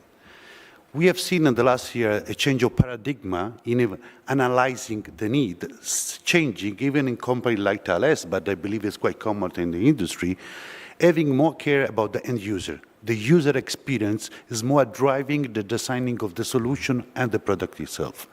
So when it comes to the possibility of a user, as Abdallah was commenting on the specific trial, but in general, what we care the most is the user experience. As a user, all of us, we are using our smartphone, our application, whatever we are used to do, we would like to have a seamless services. Now, if I go on the connectivity on board, actually, it's natural for me to answer also for the kind of expertise that honestly we have in Thales. We are providing the technology of satellite. So giving the connectivity through the satellite, so of course we don't want to upset our customer there, but regardless, jokes apart, is clear that there will be not a real competition, but is often happening in the industry. It depends on the need. You adopt a different solution. The things that we need to work together as an industry and as a partners in this case to be able to provide the seamless experience when you are on a so-called regional flight, but also when we go on overseas flight and so on. So at the end of the story, I see a cooperation between the two solutions and even one common design for that. I don't know if I answered the question. It answers more than the question. Thank you, Francesco. There are about 10 more questions, but we are running out of time. So sorry for not taking these questions. And please just chat with our speakers to have some exciting information about the trial and the future of the technology. At the end of this demonstration, please join me to thank our speakers and give a round of applause for our speakers. Thank you. Thank you, Mart, and another fascinating demonstration. And Mart, thank you very much for moderating that so well. So thank you very much as well. So we're now on to our final break of the event. So one final networking opportunity, but you have 20 minutes or so, and then make sure you're please back here at 5:45. So we still have a thoughtful discussion left, which is going to be looking at the age of wireless proliferation. We have a panel discussion focusing on dark and quiet skies policy, and we're going to be rounding it all up with a final keynote presentation from Professor Theodore Rappaport. So don't miss that, but for now, enjoy the coffee and please be back here at around about 1:45. Thank you very much, everyone.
So, welcome back, everybody.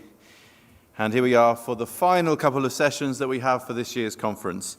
So moving straight on to the first session that we have in this first session, the final session, if that makes sense. Anyway, it's our last thoughtful discussion of the event. So thoughtful discussion here is going to be focusing on the age of wireless proliferation. And to explain more and to introduce our panel, I'd like to now pass to Dr. Mohammed El-Maghazi, Executive Director of the Radio Spectrum National Affairs NTRA in Egypt. So, Mohammed, great to have you here, and I'll pass over to you. Thank you.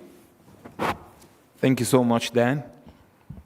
I know it's too much to ask for your attention after 3 breaks, 1 lunch. It has been an amazing event for all of us. And I've done some statistics on the panels that we have for the 3 days. Some panels have the highest number of CTO, CEO, but I claim that these panels have the highest number of papers. I've tried to count the papers that these 4 gentlemen have done, and we have like 550. We have over, thank you, we have over 30 patents, and we have 7 books. And I have counted mine, by the way. So this is a huge number. So thank you all for attending today. And I have on my left 1/3 of these papers, all right? You just Google the name of Professor Tariq Al-Nafouri. Probably you should recognize him from the awards ceremony 2 days ago. He has like 250 papers, a lot of patents. But most importantly, he's from this great country that we've seen has a lot of interest in the wireless technology in general. And it's not only interest, I would say it's passion. We've seen His Excellency, Mohammed Tamimi, get involved himself in the 5G direct HAPS satellite call. We've seen the Vice Governor, Mohammed Al-Utaibi, has been one of this innovation and revelation in spectrum policy, at least when it comes to the Arab world. When I look at you, I see many Saudi Arabia leaders, at least when it comes to spectrum policy. So my question to you, Professor Tariq, why Saudi Arabia? Why now? Why this great interest in wireless? And when we have seen all these trials and amazing adventures in HAPS, LEO, and all of that, does this apply to any other country with different geographical location, any developing countries perhaps? What do you think on that? Thank you, Dr. Mohammed, first of all, for the humbling introduction. Let me start first by thanking the organizers for their kind invitation, hospitality, and for an amazing conference. I would like to echo the words of Dr. Mohammed. I am, as he mentioned, I am an academic, and I am kind of used to attending like academic conferences with papers, etc. But this is kind of an eye-opener because, I mean, it's where, you know, you have this interaction between mostly industry, academia, and also all these interesting demos that are eye-opener. So back to your question, Dr. Mohammed, basically, like, you know, we've seen that there's, I mean, a recent interest in space, as we have seen, like, you know, by the FCC activities, 3GPP, like, you know, recent releases, the ITU, and Saudi Arabia is not a follower. Is not a follower in that. I mean, one big indication is the change of the name and the mission of this institution, so that it will include communication, space, and technology. So this is one thing. And the other thing also is that actually this is not just like, you know, talk. I mean, like, this conference itself is another indication of the interest in wireless and NTN and space, and also the demos that are, like, you know, very interesting. I mean, we saw demos that were sponsored by CST, by Aramco. We've just seen in the past session by Saudi Airlines. So it's not just like talk, but I mean. That said, there is a case for NTN, non-terrestrial networks. There is a case. First of all, necessity, as you said. Saudi Arabia is a huge country, but the amount of the urbanized space is only 2.2 out of the whole space. So if you want to really connect users You need NTN. But there's also an opportunity. We know that, for example, the spectrum revenue is more than 2% in Saudi Arabia, of the GDP. So there is a chance to increase that GDP. That's the contribution to the GDP. That's one thing. The second thing, there's the huge demand. And why is that? Well, first, thanks to Vision 2030, we want to go into the digital economy. That's one thing. The second thing, there is also the use cases. I don't know. Should I say thanks to COVID-19? We have a different style of life now. We have remote education, remote medicine.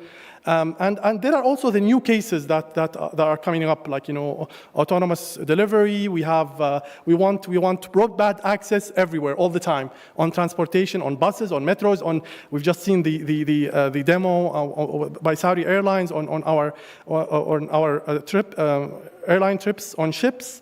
Also, with recent activities, for example, off-road walking or bicycle tours in Saudi Arabia. We have rallies. Currently we have a rally and Hayel.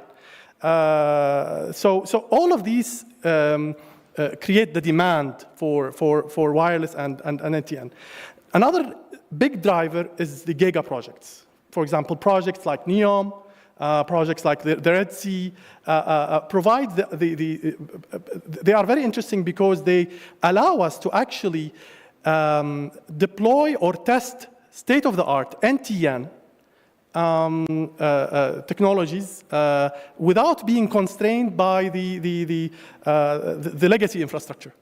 And finally, I would say the unique events that we have. We have Hajj. It's the most unique experience, worldwide.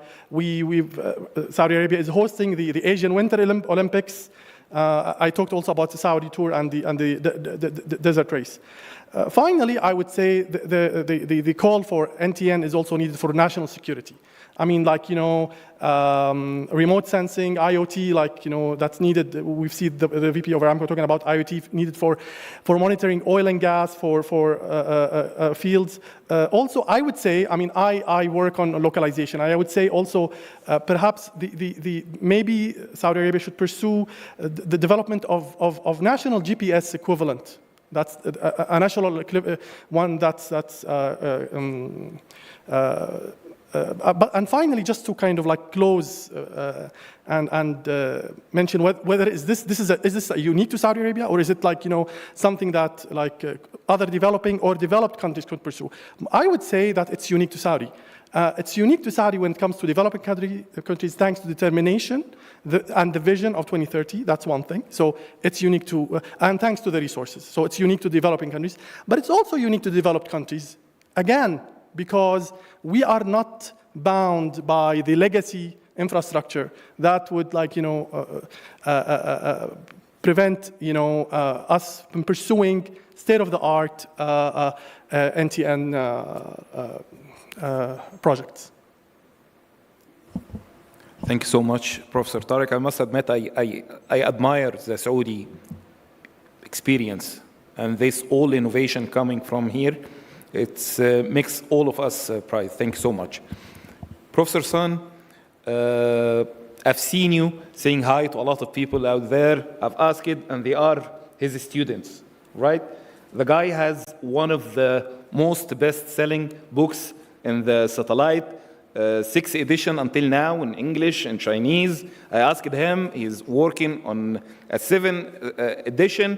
And when I complimented his book, he just mentioned, no, it's the other author. And he was my professor, so he's so humble.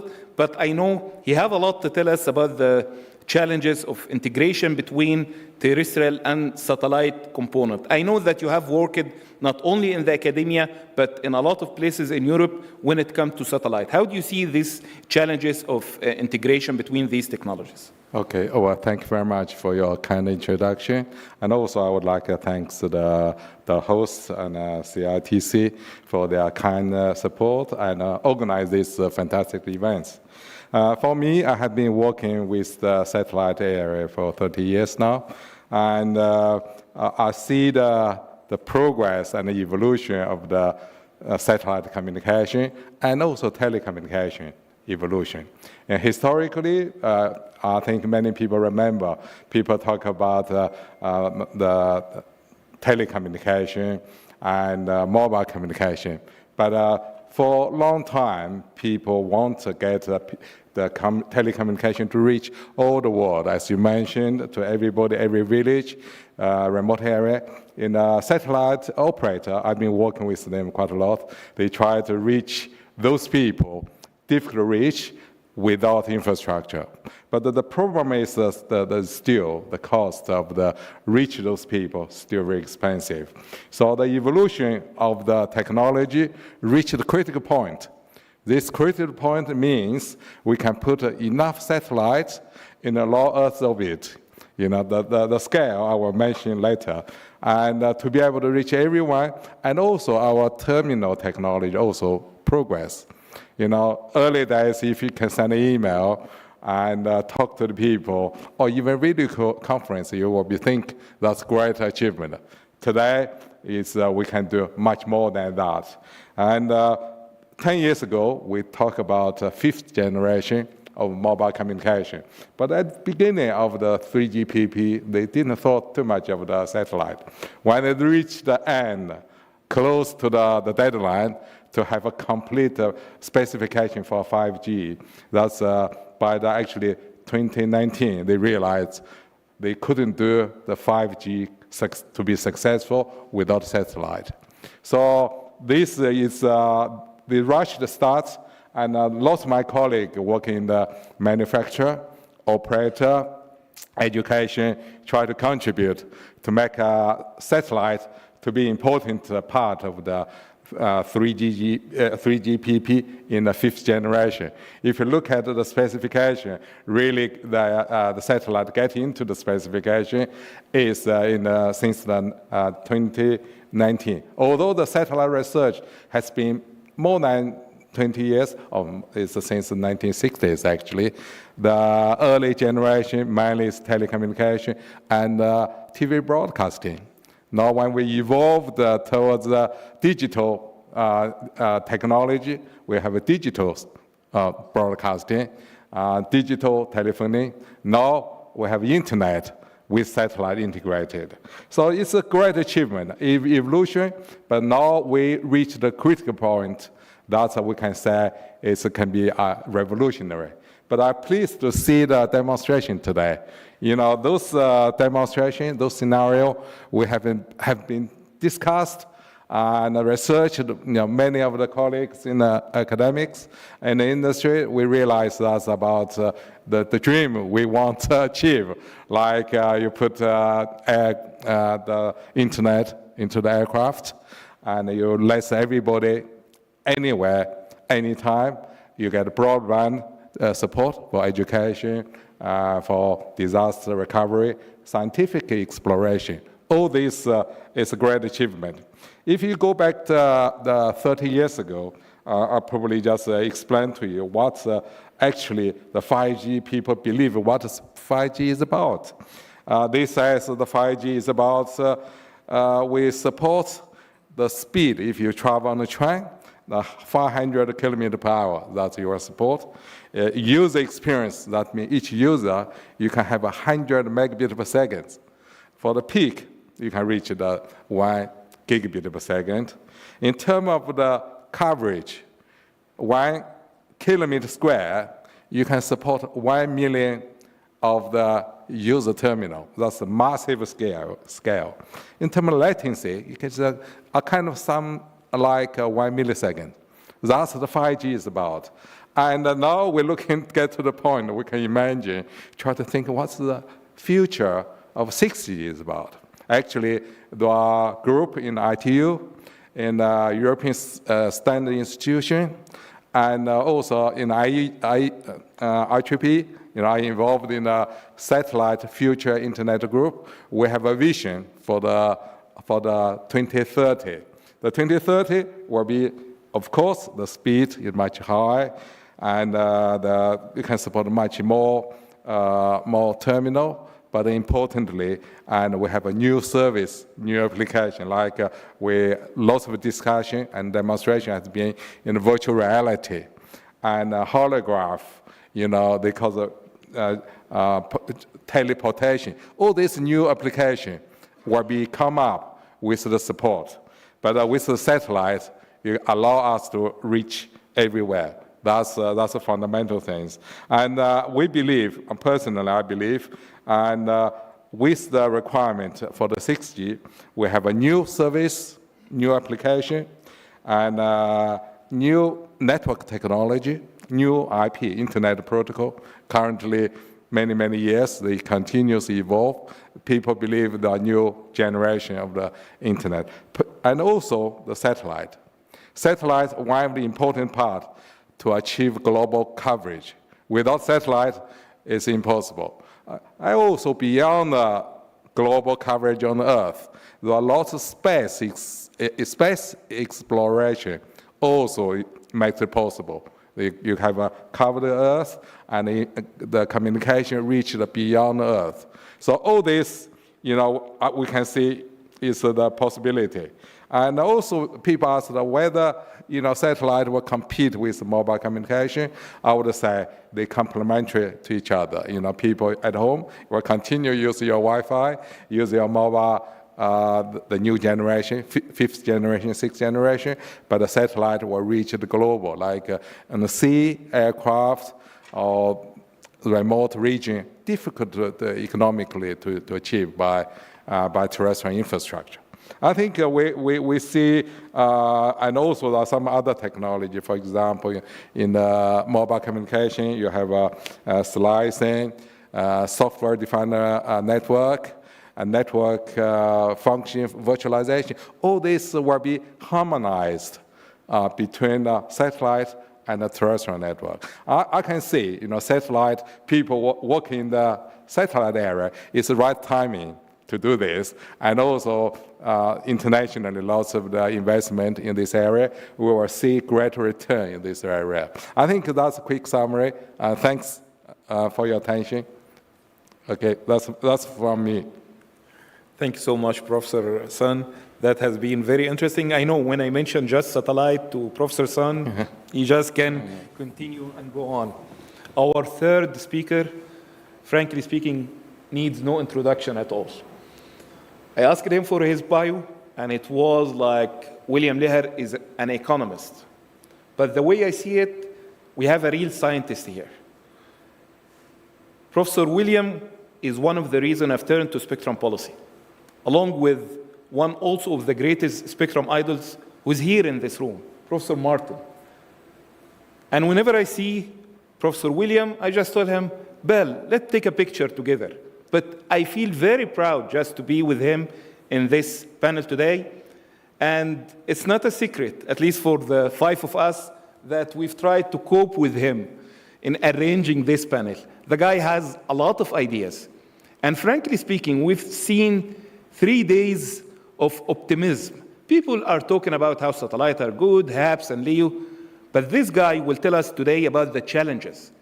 And when I send him the question, he sent me a mini paper in an email. It's a lot of challenges, economically, technologically, a lot of things that I think worth visit from us, worth examination for us. Professor William, please enlighten us. Well, thank you very much for that very kind introduction. And I, like my other co-panelists and everybody else that's been up here, would really like to first thank our host, CST, for organizing a really wonderful and timely conference and for the amazing hospitality I've seen here. This is the second time I've been blessed with able to come to this wonderful country, and hope it isn't the last. As our moderator has mentioned, I'm an economist who lives in a computer science artificial intelligence lab, and what I'm interested in is the digital economy transformation that's underway, and what I think is the necessary cross-disciplinary and institutional engagement that's required to manage the mix of the complex technical, economic, and policy challenges that all need to be jointly addressed so that we can co-evolve towards a more healthy future. There's chicken and egg problems all over, and we've heard these. And so this conference, bringing together industry folks, academics, policymakers from different countries, is exactly the kind of thing that I think we need a lot more of. When we talk about the digital economy transformation underway globally, it's making the world both smaller and larger. Smaller in the sense that previous distances in location, time, culture are reduced, and the speed with which distant events can impact local contexts are both faster and more impactful in light of globalization. It's larger in that the space of opportunities and options for what we do and how we do it have dramatically expanded, especially in the technical sphere. And the upper tail has expanded, and the costs, which means that the costs of being unconnected for current and future prosperity have grown. So the problem that you're looking at here is really a problem that really matters. You know, for the last 3 days, we've heard the message of important role that non-terrestrial networks will play in the future of enabling the next generation of networks to enable smart X. And that's really what we're trying to do, where X is any kind of economic activity in any industry sector, anywhere where ICTs can potentially augment or make things life better. And if you do it wrong, make life worse. You know, from smart grids to smart cities to on and on and on. And I do believe that the technical frontiers of artificial intelligence and networking, really there is no technical limits that we can't potentially reach. So that the AI stuff about superintelligence and all that, that's stuff that could actually happen technically. I think it's feasible. Talking about that, building the infrastructure so we have always available everywhere access to ICT resources is an aspirational vision. And it's an aspirational vision of what the frontier, the horizon ought to look like. And like the horizon, it's something we'll never get to. And we're far from getting to in even the most developed markets. But obviously, if you're not even connected at some low level, you're not even in the race and able to really contribute to it. So that is a really big problem. And it highlights 5 points that I'd like to emphasize. First, the future of the next generation infrastructure is going to require the integration of heterogeneous networks. If you came and you said, oh, non-terrestrial networks, that must mean satellites. The last 3 days have told you it means a lot more than satellites, and even within satellites, there's a lot of different kinds of satellites, and there's a huge fermentation and evolution of what's going on there. And in that space, those guys use wireless. All wireless stuff is using spectrum, and all spectrum is scarce. To an economist, as soon as an agent wants something that he can't have, that makes it scarce, whether his reason for wanting it or not is legitimate or not. And if you're going to argue about what makes it legitimate or not, that's a social choice question that takes you out of the pure, takes you into normative economics, it takes you out of purely objective economics.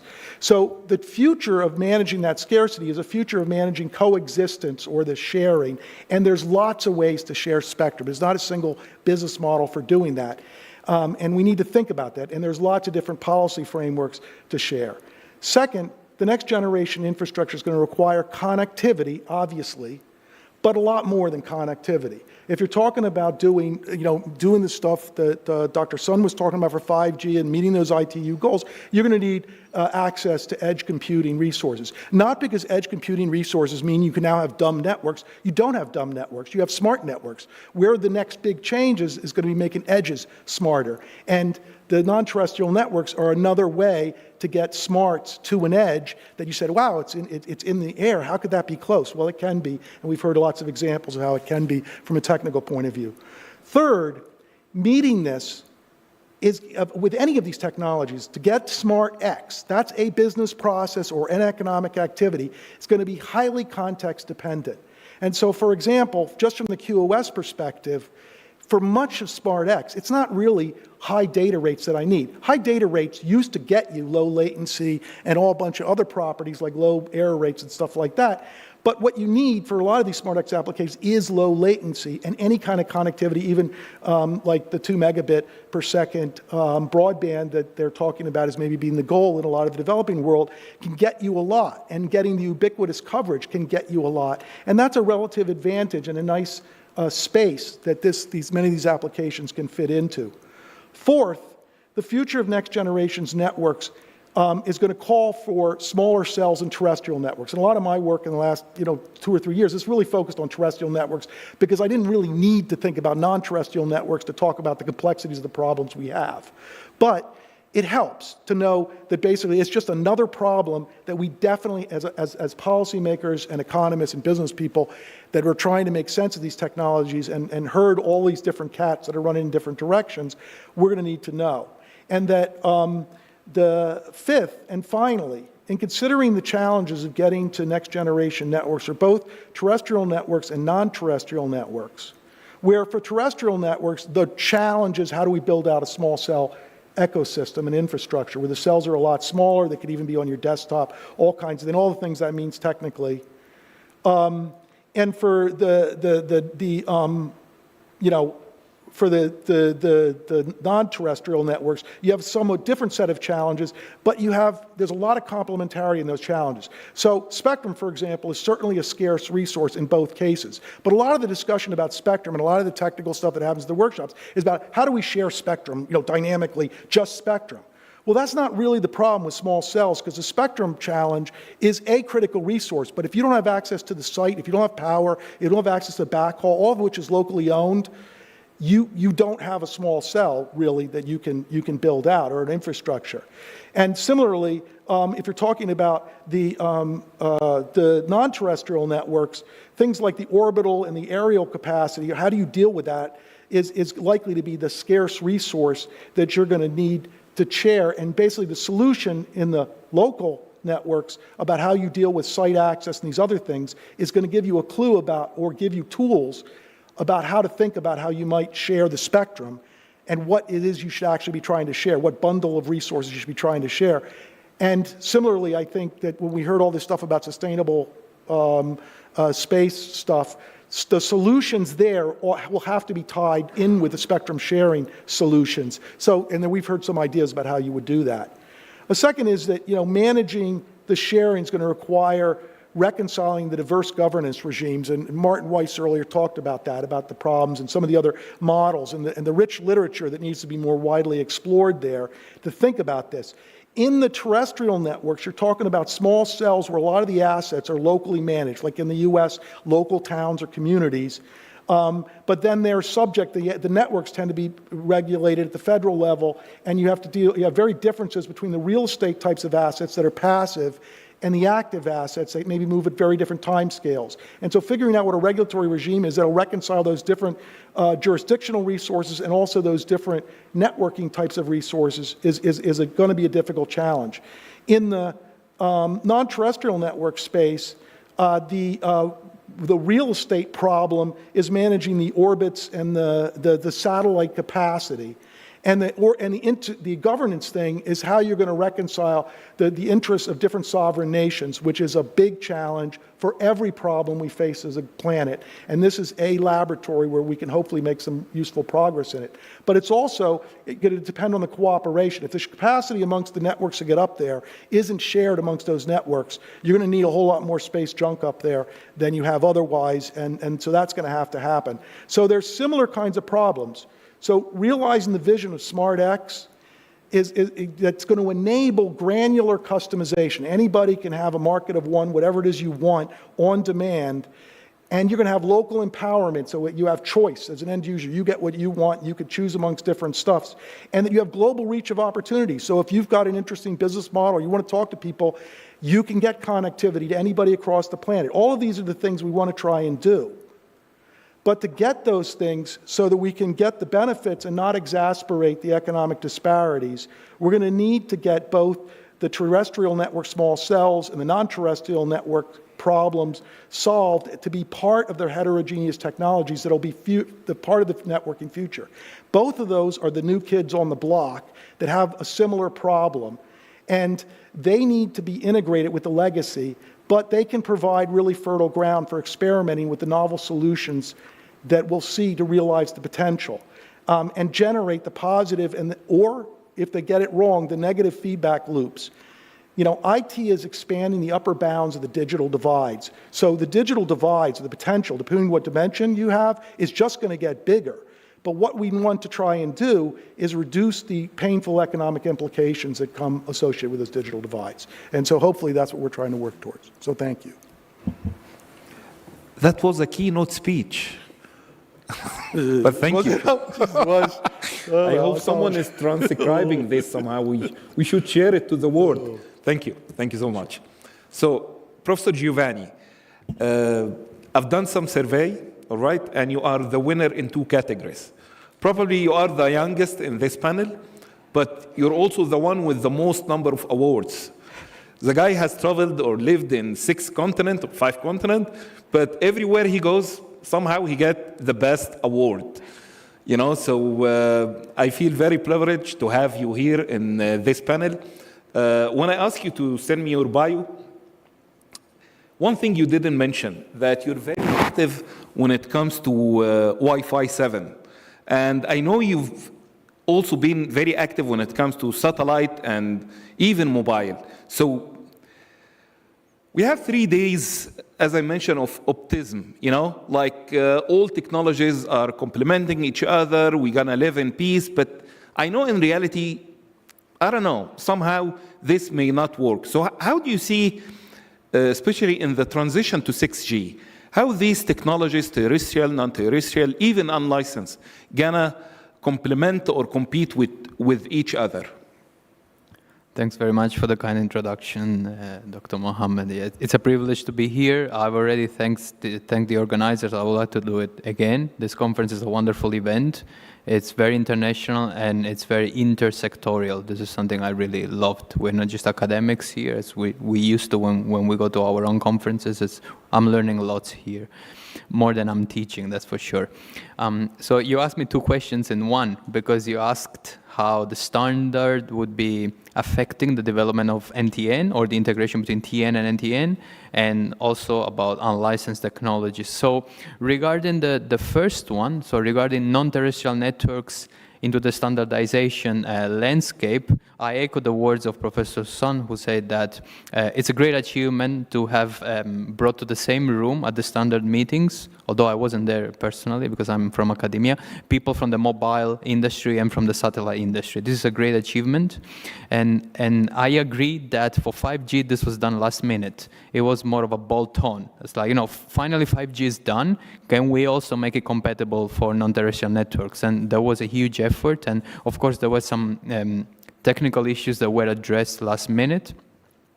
So non-terrestrial networks will benefit of many 5G advancements, but for 6G, perhaps we want a 6G that is NTN native. So a 6G that since the beginning is designed for NTN. Something similar happened for UAV or drone communications, right? So 4G, 5G was standardized for terrestrial users, but then when we wanted to bring UAV users into the pictures, it was more a matter of compatibility. So it was not a native standard for UAV. So we expect 6G to be native in terms of all those things, and much more. AI, for example, is another one. What is the advantage that brings? Well, I think it can solve half of the main problem which I see. And the problem I see is economical sustainability. So who is going to pay for this service provided by the satellite? So I'm being the bad guy, as you asked me to be, right? So of course there's a cost on the customer, there's a cost on who provides the customer. So if you standardize this, if you use 3GPP off-the-shelf devices, then you make it easier for the end user. The end user doesn't need to buy a dedicated terminal. So clearly you make everything much easier. But what about the cost, who provides the service? You know, the main difference, as Professor William also highlighted, between terrestrial and non-terrestrial networks is the size of a cell, right? So the cell of a non-terrestrial network is much larger, obviously, because the footprint of a satellite, of a hub, geo, non-geostationary, it doesn't matter, it's very big. So when you use 10 megahertz or whatever chunk of spectrum, imagine that that is a cake. So in the terrestrial network, the cake is all for you. And in the non-terrestrial network, you have to split the cake with 1,000 people. So you get a small slice. So yeah, you can reach megabits per second, but with how many people do you have to split it, right? So And I don't mean to say that this doesn't help bridging the digital divide. It does, definitely. It is a first step. But perhaps we need to do more also in terms of technology development. You know, multi-user MIME or narrow beams, things that would make these cells smaller, you know, that make the radio coverage smaller so we can reuse this spectrum more efficiently, basically, more densely in space. So basically, simply speaking, we can bring down the cost, you know, the gigabit per dollar, let's say. The second part of the question is related to unlicensed. So, okay, usually this is seen as a different world because you have companies that, you know, that they promote 3GPP technologies and they see Wi-Fi as a competitor. It's always be seen as a competitor or maybe as an alternative, just different shares of the market, okay? That's been the case until 5G, but what I hear more and more is that the unlicensed technologies are seen under the 6G umbrella now. So if you start seeing the first studies on what 6G will be, I think nobody in this room knows what 6G will be. And if you do, please raise your hand. Right, good. So if you see, so when you start developing a standard, you start from the use cases, right? The applications, the key performance indicators that you're chasing. For 6G, companies talk about key value indicators, not even key performance indicators. And some of these are going to rely on Wi-Fi, or unlicensed technologies, broadly speaking. So it's going to be just another one of the multi-RAT choices that we have, radio access technologies. And I want to note one thing. 6G will come in 2030, most likely, right? By 2024, we will have Wi-Fi 7 commercial products. By 2028, we will probably have Wi-Fi 8 commercial products. 6G will still be in the making. So Wi-Fi has to be taken into account, right? So regarding the standard and Wi-Fi, of course, the critical aspect is spectrum regulation. Wi-Fi works in unlicensed bands, right? So if you don't give it spectrum, it cannot work. So there's been great development lately. Many countries are opening the 6 gigahertz band, and this country is one of them. So I think it's leading the way in the region at least, which is great. Why is that important? For some use cases, you really need Wi-Fi. Think about countries that are, you know, developing where you want to bridge this famous digital divide from satellites, right? So that I come from a developed country, but I've also spent some time, as Dr. Mohammed mentioned, in East Africa, for example, right? And when I was there, I was not living in a hotel. I was living in an orphanage for HIV-positive kids and teenagers. So I learned very quickly the life of the non-privileged people, okay? So it's very different than mine. And I understand that perhaps the only place where kids or teenagers can get internet is at school or at a community center, right? So if we think about that use case, for example, which I'm sure everybody in this room will agree that it's very important, it should be one of the priorities, then you know, you can provide backhaul through satellite, for instance, but then you still need to relay this signal, okay? Maybe you don't expect these kids or teenagers maybe to purchase subscriptions. In that case, Wi-Fi is coming to the picture. It's just an example that came to my mind before this panel, but maybe we can come up with others. So we should also consider Wi-Fi as part of the picture. And I will not go into many technical details, but one of the new features that this Wi-Fi 7 brings is called multi-link operation, which basically means if you have multiple bands or multiple channels, you can use them at the same time in a smart way. And this will shine if you give it spectrum, of course. So and for Wi-Fi 8, of course, it's still under discussion, but they're thinking also of expanding again the bands. So spectrum regulation is going to be very important. Thank you. Thank you so much, Professor Giovanni. So talking about spectrum, I'm a spectrum guy. 3 days, nobody has spoken about any problem in a spectrum, all right? And we are supposed here in this panel to discuss the spectrum crunch. But I'm frankly wondering, at least in Saudi Arabia, with these huge gigahertz of spectrum to terrestrial and non-terrestrial spectrum, do we really have a spectrum crunch? Do we need to allocate more spectrum for NTN? Please raise your hand if you think there is a spectrum crunch. That's what I thought. So all right. So this question is back to all or 4 panelists. Please let me know if you have a different idea of this. Should we start with Giovanni, please? Sure. A quick comment.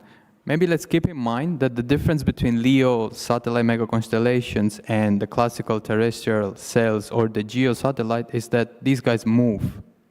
So when you purchase a tower or a base station, you put it in your backyard, it stays there. Okay? But LEO satellite has to move. So even if, let's say, this country or any other country deploys a constellation of satellites, it will only use it for a very small fraction of the time because it will fly in a matter of seconds or minutes, it's gone, right? So I think we should also think about diversifying the return over investment for the gigahertz that we use. I'll come back to the spectrum in a second. So maybe thinking about reusing this infrastructure for different purposes. So creating different sources of revenue as well. When it's in over the desert, let's provide connectivity to people that don't have towers. When it's over the ocean or the jungle, let's collect data from IoT sensors. When it's over the urban area, let's use it for multicasting information, software updates for self-driving cars, or offloading some of the traffic. Or let's say at night on a certain cell, there is not so much traffic. We switch off the base station, we save energy, and we offload those very few uses to the satellite. You name it. You might think of many things. So this will really help. However, when we think about this, then the different countries' policies comes into play. You know, so you cannot have a single policy in terms of spectrum because you need basically a dynamic access. Let's say when the satellite is over the urban area, well, there's an incumbent maybe, which is the terrestrial network. When it's over the ocean, there isn't, and things like this. So maybe we also need some cognitive radio approaches that they've been in academia for decades, but perhaps this is the best time to put them into practice. I don't know what my fellow panelists think. Well, I would say, I think there's still, like as I said, spectrum will always be scarce, as long as it's a resource that you can use to potentially deny other people access to something they think they want. But, you know, to put it back to the questions about, like, how do we recycle the orbits for the satellites, we've had a long history in the spectrum space of spectrum junk. And, like, you know, broadcast television and the digital dividend is a multi-decade example of that kind of problem. And so as we go forward and the technology continues to evolve and we have these things, we have to think about how, when we decide this is who uses the spectrum, how do we get them out when that's no longer the best way to use it? And how do we recover it? That's a different way to think about scarcity than this is a new application and needs it, because we'll always have a new application and we'll have old applications. And I think that, for example, one of the key things that's also something we need to do, and we've learned from the spectrum space, is we need more information, because the ways in which we'll manage the scarcity needs to be more market-based. And, you know, like for example, auctions were a key way to transition from command and control regulation to markets. But auctions don't really solve the problem. A lottery with efficient secondary markets is just as efficient in terms of directing the spectrum to other people, but it doesn't capture the resources the same way. And the problem with a lot of auctions is you take money out of a sector that you want to invest in, and then it's like, well, why would I do that? Then I have to do public finance twice, so I have an inefficiency, you know, of running the subsidies through. I've got a macroeconomic inefficiency. So I think that these questions of how we manage it and how we manage the transition of the different users over time and spaces so that we can, you know, have an orderly transition of technologies is a really critical problem. And I think that exists in getting to the next generation of satellite or non-terrestrial networks, as it does with terrestrial networks. So. Yeah, thank you. And just a follow up the William's talk. And we treat spectrum as resources. If it's a precious resources, the best way we want to efficiently utilize it. Currently, the technology matured enough allowed us to share the resources. Share means share in the operator, for example, in the mobile community, share the resources among the satellite community. But now we reach a point, actually, satellite community, and also can share the resources with the mobile telecommunication resources community. So it's important that we see the resources, we see where is the requirement, the needs of these resources. Then we have a location the resources to the place, to the people, to the application, the real need these resources. I think with this all together, the resources is scarce. It's not enough for everybody, but if we manage it correctly, and everybody should get the resource in their time. You share, you can, in the place, in the time, for example, in different places, you can reuse the spectrum in the satellite community, has been used many years. In the mobile communication, in different cell, in the base station, they share the resources, reuse the spectrum. And of course, today, if a satellite became important part of the international global infrastructure, and we can have a globally, for different type of application, different operator, we can share the resources. In that way, we utilize the resources much more efficiently. Hopefully, that's, where get everybody go to the service or qualitative service they needed. Okay, thank you. I mean, in absolute terms, the spectrum is indeed limited. And, you could say that we have a spectrum crunch. But I see what's unlimited is basically human ingenuity. And we've always, thought, maybe we've all the time thought that spectrum is limited, but then we managed to kind of push the application that we want with the speed, with the latency, with the power consumption that we need. For example, one area of research that we are active at CAUS is terahertz communication, and we know that from trials out there, the spectrum all the way to 9 gigahertz can be utilized, while we only are using on a small fraction. So with advancement of technology, this spectrum can be utilized. Another aspect that my colleagues here talked about is basically spectrum management. And I would say also spectrum is a function of space, two-dimensional space, time, and frequency. And perhaps AI can be used to intelligently use this spectrum efficiently. I know, for example, CST is considering that. Also, why not think about spectrum the same way, for example, smart grid are thought about? Why not, for example, have dynamic pricing, where the spectrum usage changes across the day, and the pricing changes across the day and the location? So I think all these, a variety of technologies, the use of AI, all of this will eventually mitigate the any spectrum crunch or any perceived spectrum crunch. So we have a question from the audience, and it's a tricky question.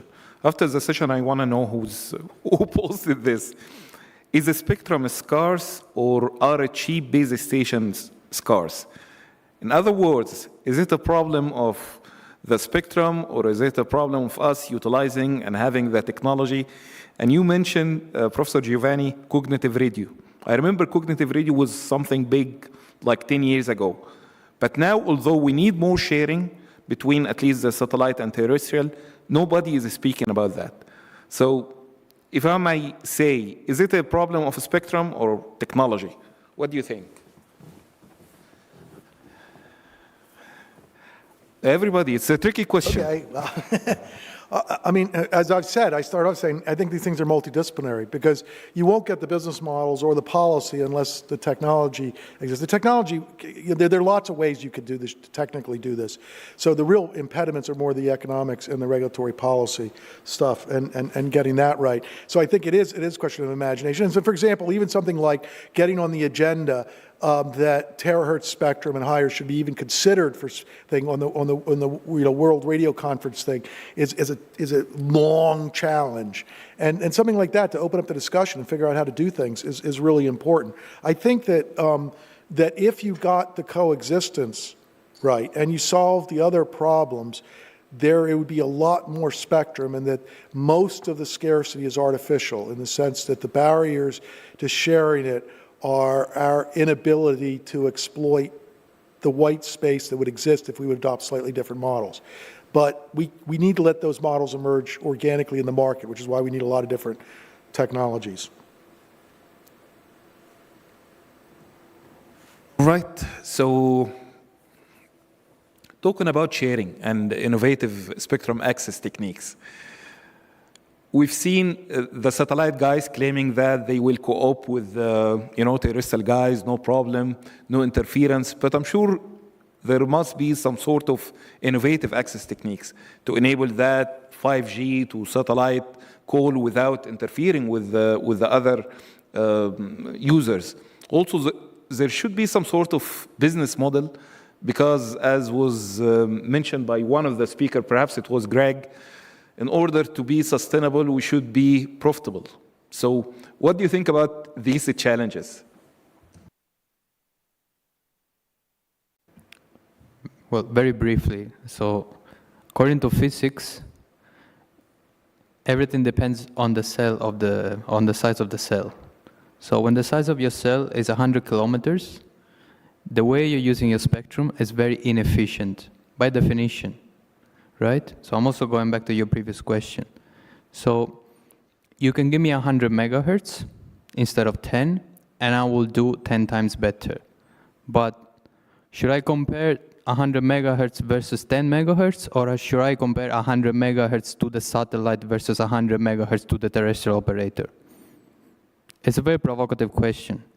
So they have to use, going back to your coexistence question, they have to use different bands. Because maybe LEO satellites will not interfere to terrestrial networks, but I can guarantee that terrestrial networks will interfere to LEO satellites, right? Because of the sheer propagation, right? Giovanni, sorry to interrupt you, but we heard from director in SpaceX, I'm sorry, if I'm not mistaken, they are filed, a request to use these frequencies. So they think they can use these same terrestrial frequencies in the same time. Please correct me if I'm mistaken. Well, if you do it smartly, as we mentioned before, with a cognitive radio approach, so something similar has been applied for certain bands in the United States, where there's a database that tells you geographically where there's an incumbent or not, and then opportunistically, dynamically, maybe using AI algorithms, as Professor Tarek also suggested, then you can reuse the spectrum. But then you need intelligence. You cannot just do it anywhere. You cannot use it over Riyadh, right? Because in Riyadh, terrestrial operators are using a certain spectrum, and they will interfere, right? So yeah, with intelligence, I think these things can be done. Yeah. Yeah, I mean, obviously, as everybody agrees, finding the business model, integration of 5G and non-terrestrial network is not a trivial problem. And I think perhaps one of the easiest ways to start this process and to have a compelling solution is perhaps to talk about private networks.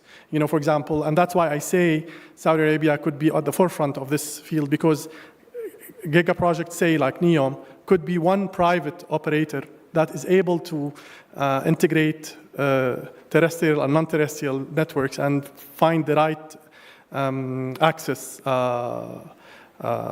approach. Actually, the satellite community, they have done a tremendous job. Probably you heard that they try to develop the satellite. You have directly access. You pick up your phone without doing any modification. You can directly just stand on the mobile phone. The satellite antenna in the space currently in demonstration is about 25 meters to 25. That's a huge size. In the past, they seem impossible to think of. But today, the innovation and human being, the way to progress the technology, really, I think we will solve that problem in due course. Thank you. Well, anyway, I will give you the last word. We all want to hear from you. But it's going to be 2 minutes, please. All right?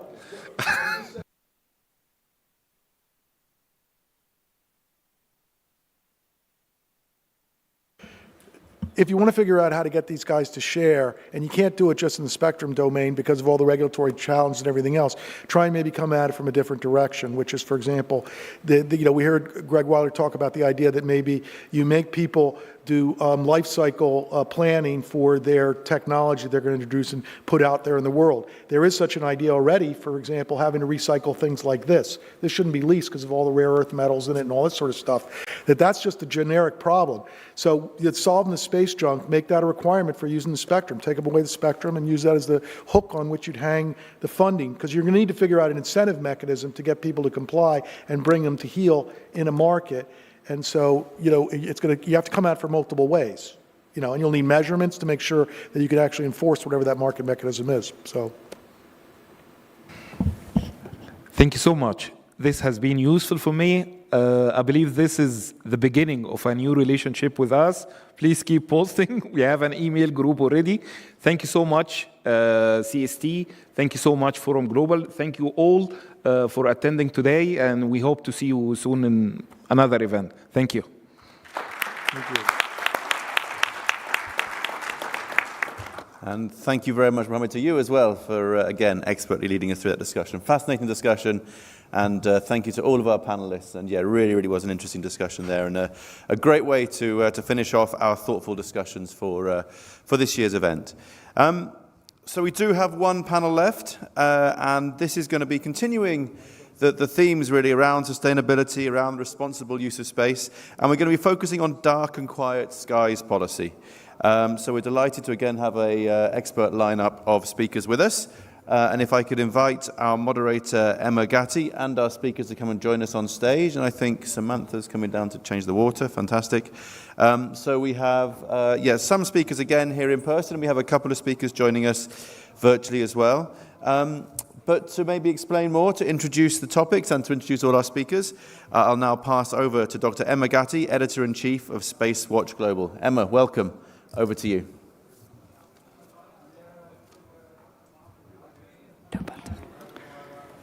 Assalamu alaikum. Good afternoon, everyone. It's a pleasure to be here. Thank you for staying with us for the last session of the last day. Thank you also for CST, obviously, and ITU for organizing this much-needed seminar and for allowing me to moderate the session. Also, a shout out to Dave and Samantha for keeping all this together.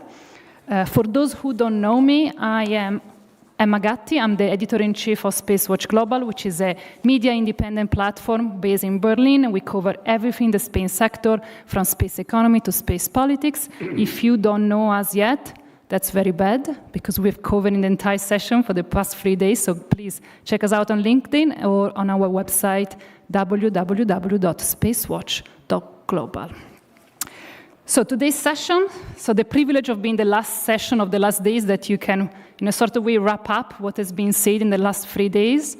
Today's was all about the challenges that we face, that we have to face within the sector. We spoke about debris, we spoke about sustainability, and tonight we're going to speak about light pollution. I like to pick a definition that I heard from the first day from the Ministry of Telecommunication from Ghana, who gave us a very interesting definition. He said that we are witnessing the fourth industrial revolution. That stuck with me. It's quite interesting. Like all revolutions, it's going to take a toll, and it's going to have some side effects. So the most important takeaway message that I heard from today is that we need to speak about the challenges and the side effects right now, because we do not want to repeat the same errors that we did as a humanity in the past 200 years. So let's try to focus on this and try to tackle the issue now until there is still time. So before starting, I would like just to encourage everyone to send us questions so we can make this more interactive, we can make this a momentum to bring up new ideas for the next panel, for the next session, for the next conference, because this is going to be the interesting topic, the interesting challenge of this topic is that it is an extremely new issue. We never discussed about this, we never faced it, and today we're here with an outstanding panel to understand what we can do to resolve this problem.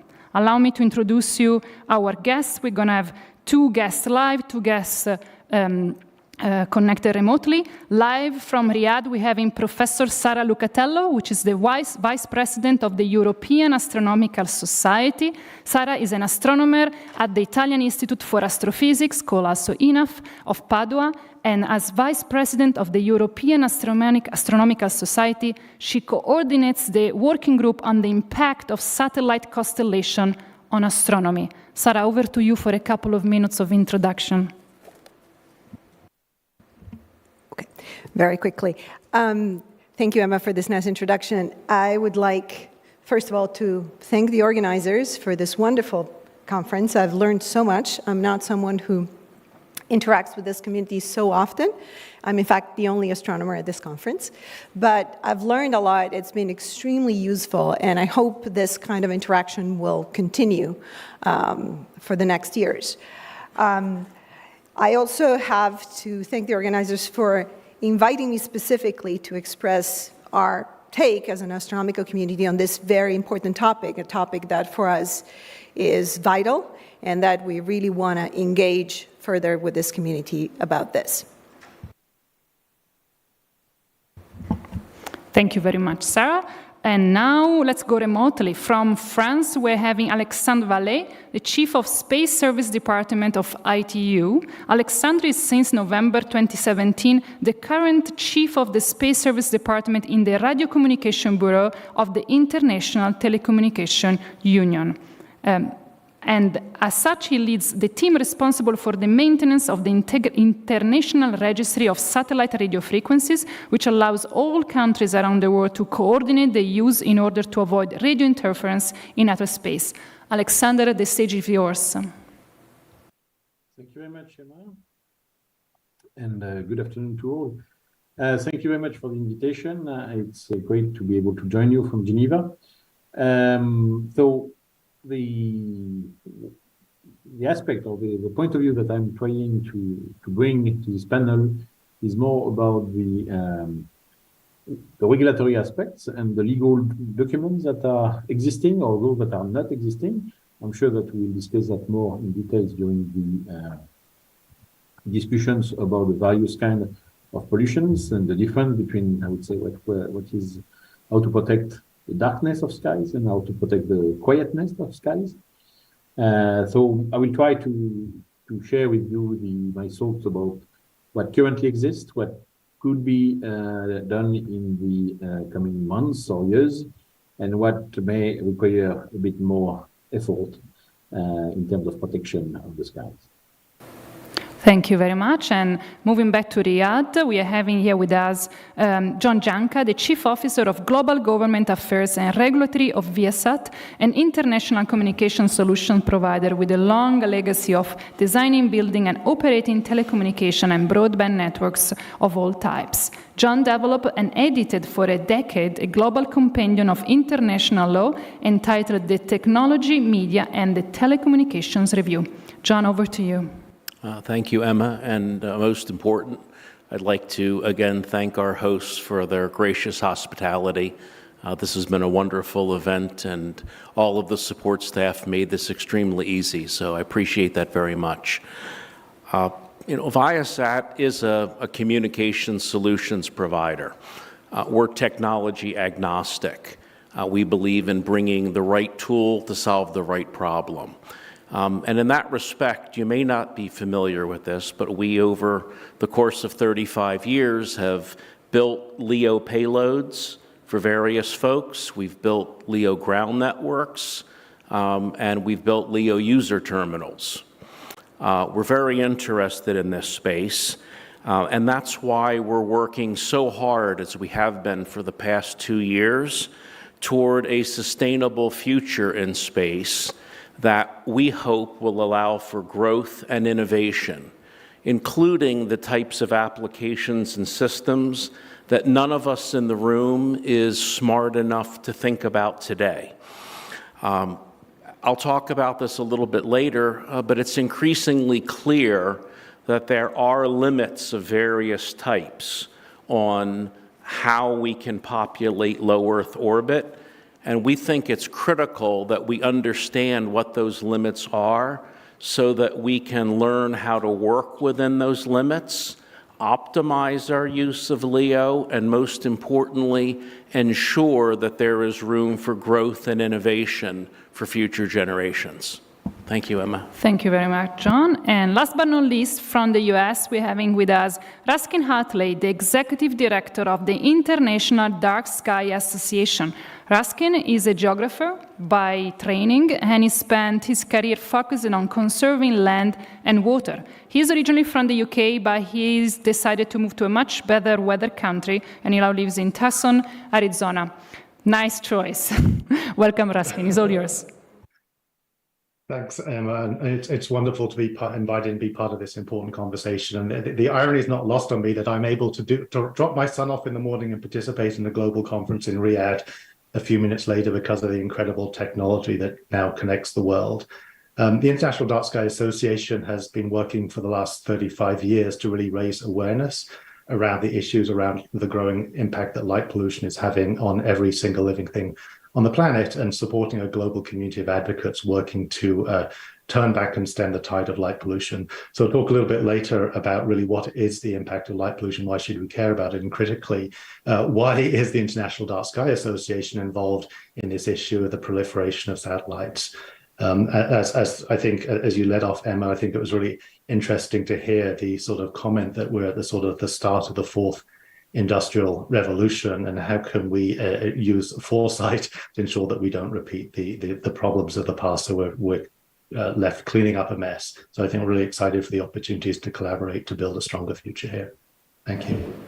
Thank you, Ruskin. Let's start from you. Let's start from this cleaning up the mess. We're obviously facing a new issue. We literally never had to discuss about light pollution in human history. Do you want to introduce us to the problem, why it's relevant, and why do we need to discuss about this right now to avoid a much worse scenario? Over to you. I'm going to start with a brief story. Actually, in the early 1990s, I was living in Kuwait, so I have a great affinity for the Middle East. And we lived between a beach and the local mosque. And one of my strong memories of that is one day, and it wasn't Friday prayers, it was another day of being woken up in the morning, was going out because there was actually going to be a partial solar eclipse that morning. And the sound in the air in the whole city that morning was incredible, that the sun was rising over the Gulf, eclipsed, and from every mosque, the imam was leading special prayers. And I think that really speaks to the deep cultural connection that people have had with the night sky for as long as we've been humans. Really, some of the first works of art have been inspired by the heavens above. You know, we have been trying to plot the positions of the constellations for as long as we have really had maths. You know, recent studies showing that people identifying the locations of the constellations within 1 degree, thousands and thousands of years ago. So our connection to the sky is a deep part of what it means to be human. Today, the reality is that 83% of people around the world live under light polluted skies, and 99% of people in Europe and North America live under light polluted skies. Essentially, we have started to lose that connection. Now, if we'd been having this conversation 5 years ago, I'd have said, you know, with confidence, if you had gone far enough from one of those cities, you could go out there and you could more or less experience what would, in a sense, be a natural night sky. Now, clearly there were satellites then. You know, we've had Sputnik since, 60 plus years. 5 years ago, and before the first large constellation was launched, there was maybe a couple thousand satellites. And it was always a source of wonder. I think many of us have been out there and maybe with our parents spotted one of the satellites coming over, and it was unusual, and it was a connection that was made. And really that started to change. It started to change very rapidly, and I think it surprised many of us in the sort of like in the dark sky protection field in 2021 when the first large-scale modern constellation was launched. And you've probably all seen those photos of the streaks of multiple satellites crossing the skies. So why should we care about this? No, light pollution isn't just a cultural issue. Light pollution affects every living thing. Every species has essentially been studied, has been demonstrated is impacted by light pollution. Be that migrating birds, be that dung beetles who travel aligned with the Milky Way, it impacts humans as well. So light pollution is a real issue for all of us. Light pollution is also part of the discussion about the proliferation of satellites coming into orbit. Now, There are projections now of maybe, I think the last I saw, maybe 100,000 satellites in orbit by 2030. Some estimates, and we have a lot more research to do on this, indicates that even the existing load of satellites in low Earth orbit is increasing the natural brightness of the night sky by 10%. And some estimates that they vary, but maybe by the end of this decade in 2030, the brightness of the night sky might have increased by up to 250%. We have no idea what impact that will have on the ecology of the planet. But we do have a clear sense it is going to start to change our relationship to the night sky from a cultural perspective, from a wayfaring perspective. So we're deeply concerned about that. And really, I think the essence of this is these decisions are being made by, essentially small numbers of individuals, small and large private operators making decisions that are impacting every single person on the planet.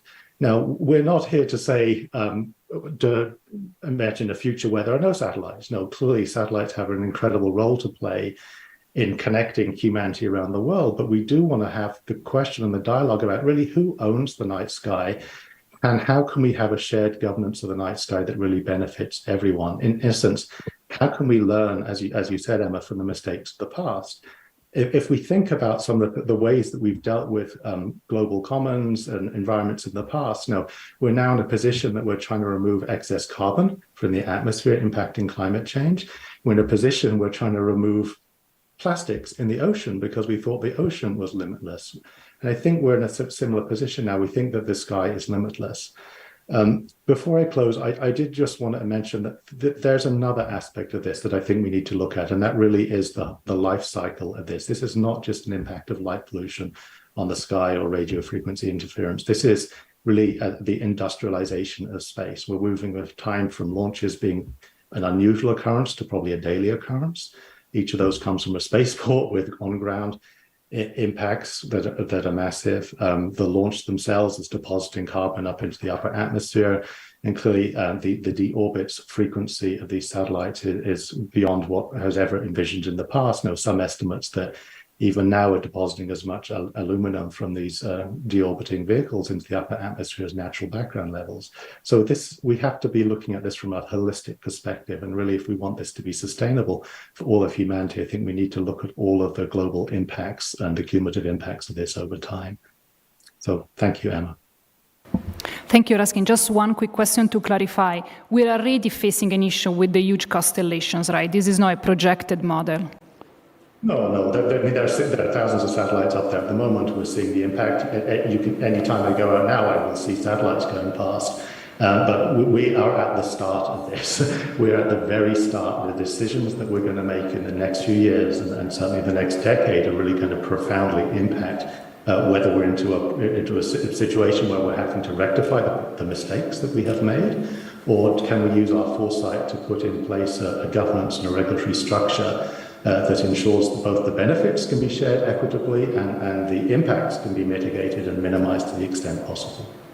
Thank you very much. So we're having a cultural problem. We do not want to lose our dark skies. It's part of our heritage as a human community. We have an environmental issues. Animals cannot close the blinders when they go at night. And then we have a technological issue. So I think, Sarah, you're the right person to introduce us the issue from an astronomical point of view. What are the challenges astronomy is facing in regards to light pollution, and what do you think is needed to preserve our dark and quiet skies? Yeah, so first of all, let me say something very quick. So light pollution in general is a problem astronomers have been dealing with for a while, but by that we mean the light coming from cities or human activities, ground-based human activities. That's why observatories are generally built on top of mountains and away from cities or vast amount of lights.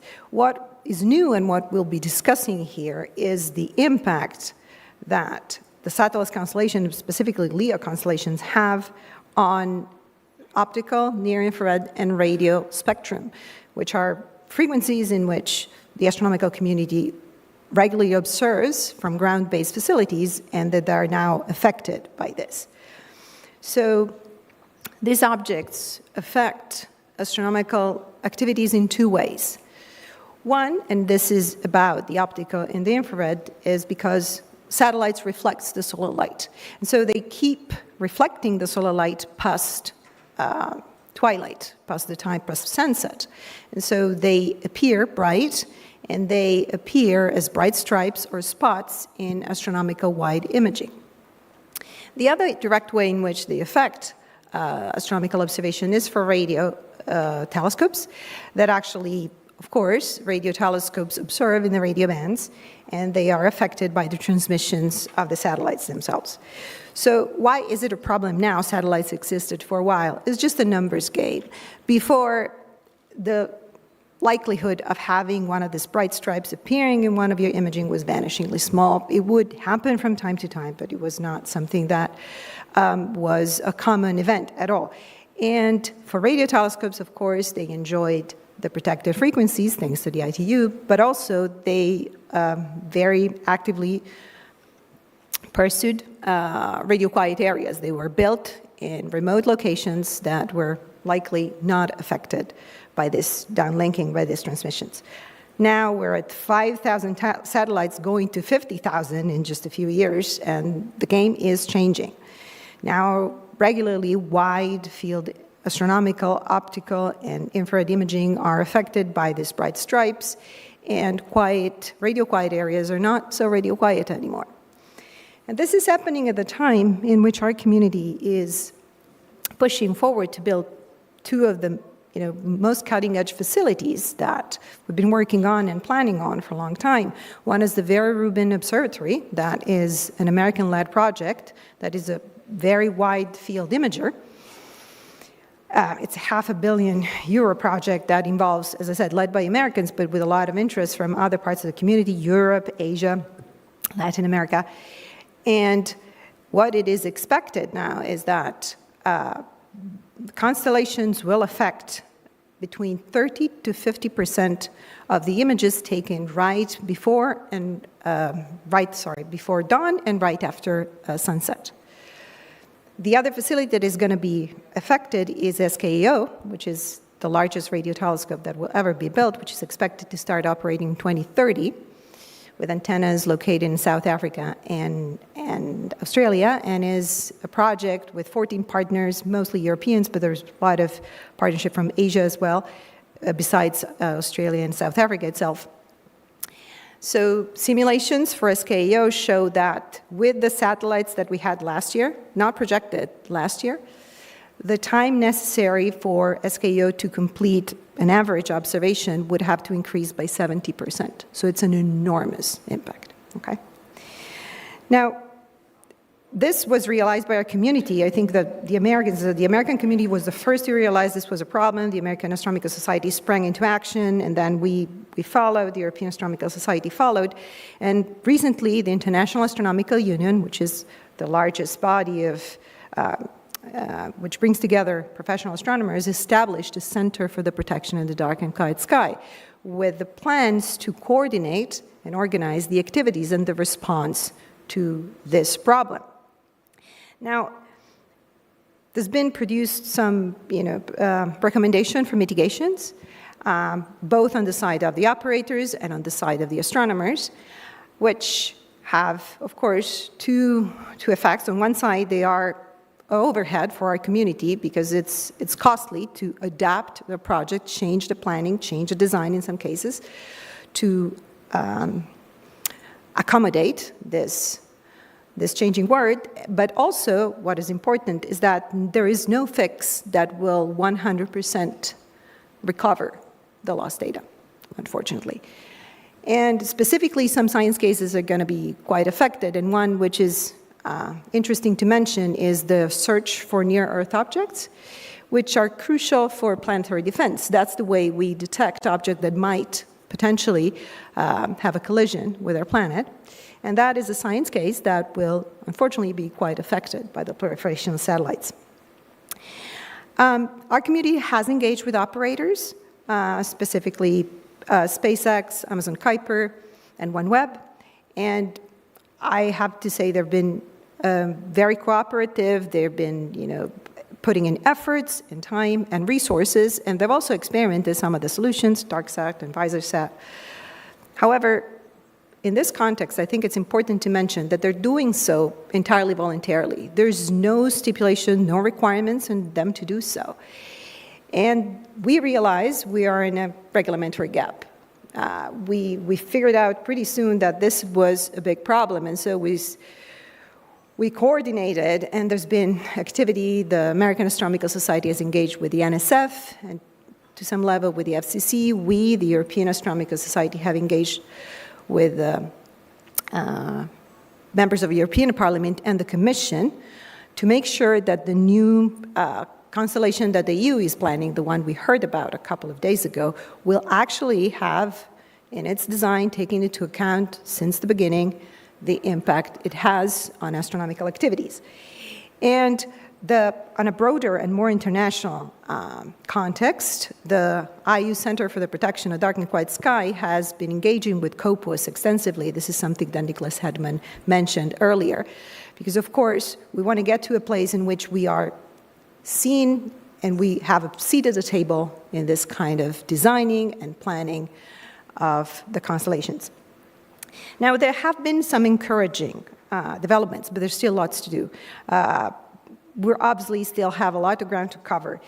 And our hope is that eventually to get to a shared stewardship of the sky that will ensure the future of our science, because it is really problematic for some parts of our science, existential actually for some of the science cases.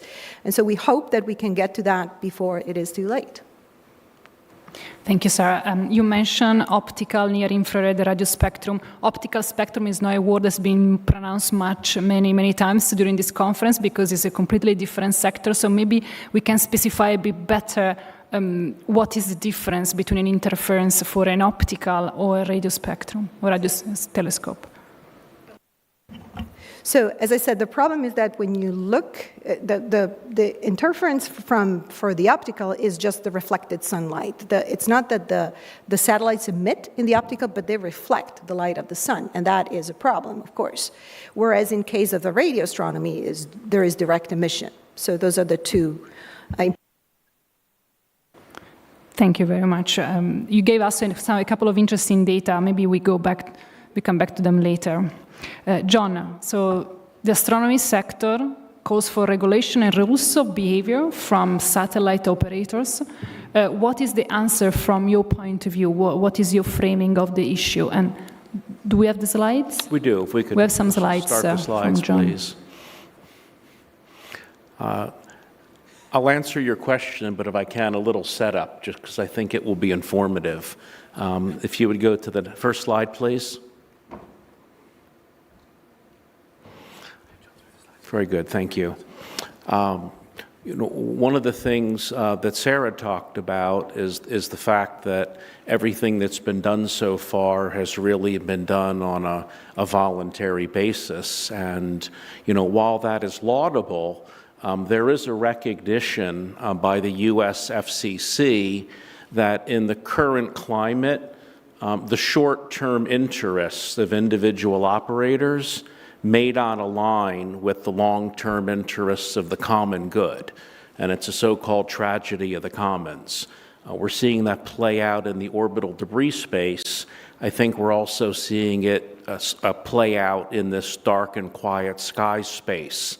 And I think there's two ways this issue can be dealt with. And one of them is in the context of licensing decisions by national administrations. That can be done either by the administration that originally licenses the satellite. It also can be done by nations that grant market access for the satellite system to serve them. I can speak from experience in the United States. The United States generally allows non-U.S. licensed systems to serve the U.S. as long as that satellite system operates in a manner consistent with U.S. policies. So the U.S. essentially applies its own rules, and these rules get developed two different ways. They get developed in individual licensing decisions. That's a way that policy often develops in the US. It often occurs through more formal rulemakings. And one of the things we're starting to see is that interested parties are now weighing in formally in these licensing decisions and are starting to express their views. One example is NASA, which has weighed in one of the licensing proceedings and formally expressed its views about some of the detrimental impacts from one of the proposed systems. There are approximately a dozen astronomers who've weighed in this proceeding as well. Another thing that's occurred is we have an organization called the Government Accountability Office in the United States, known as the GAO. It's essentially a nonpartisan research organization that's available to our lawmakers, and they were recently asked to prepare a report. We've had a lot of articulate folks weighing in. Ruskin has weighed in. Sarah and her colleagues have weighed in on these issues and in various fora.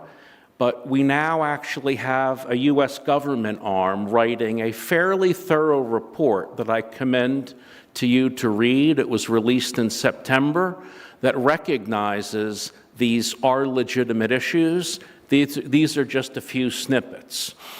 Another thing that has just occurred, and this is in the past week, is the same organization has released a review of the U.S. law on these issues and has said, essentially, the world has fundamentally changed in the past 30 years, 34 years.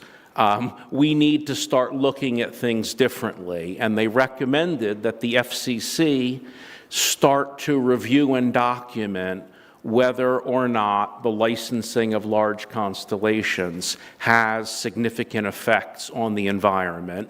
The FCC has indicated it agrees with this recommendation, so we should be seeing some more serious review of this issue. The other thing I'd point out to you, if anyone has any doubts about what Sarah and Ruskin have said, you can read the Scientific American article that just came out this week, which I think is very well written. Just a couple things quickly in terms of trends, and this is important, I think, for commercial reasons. If you go back a few years ago, we were seeing relatively small satellites being launched into LEO, a few hundred kilograms, relatively small in terms of cross-sectional area.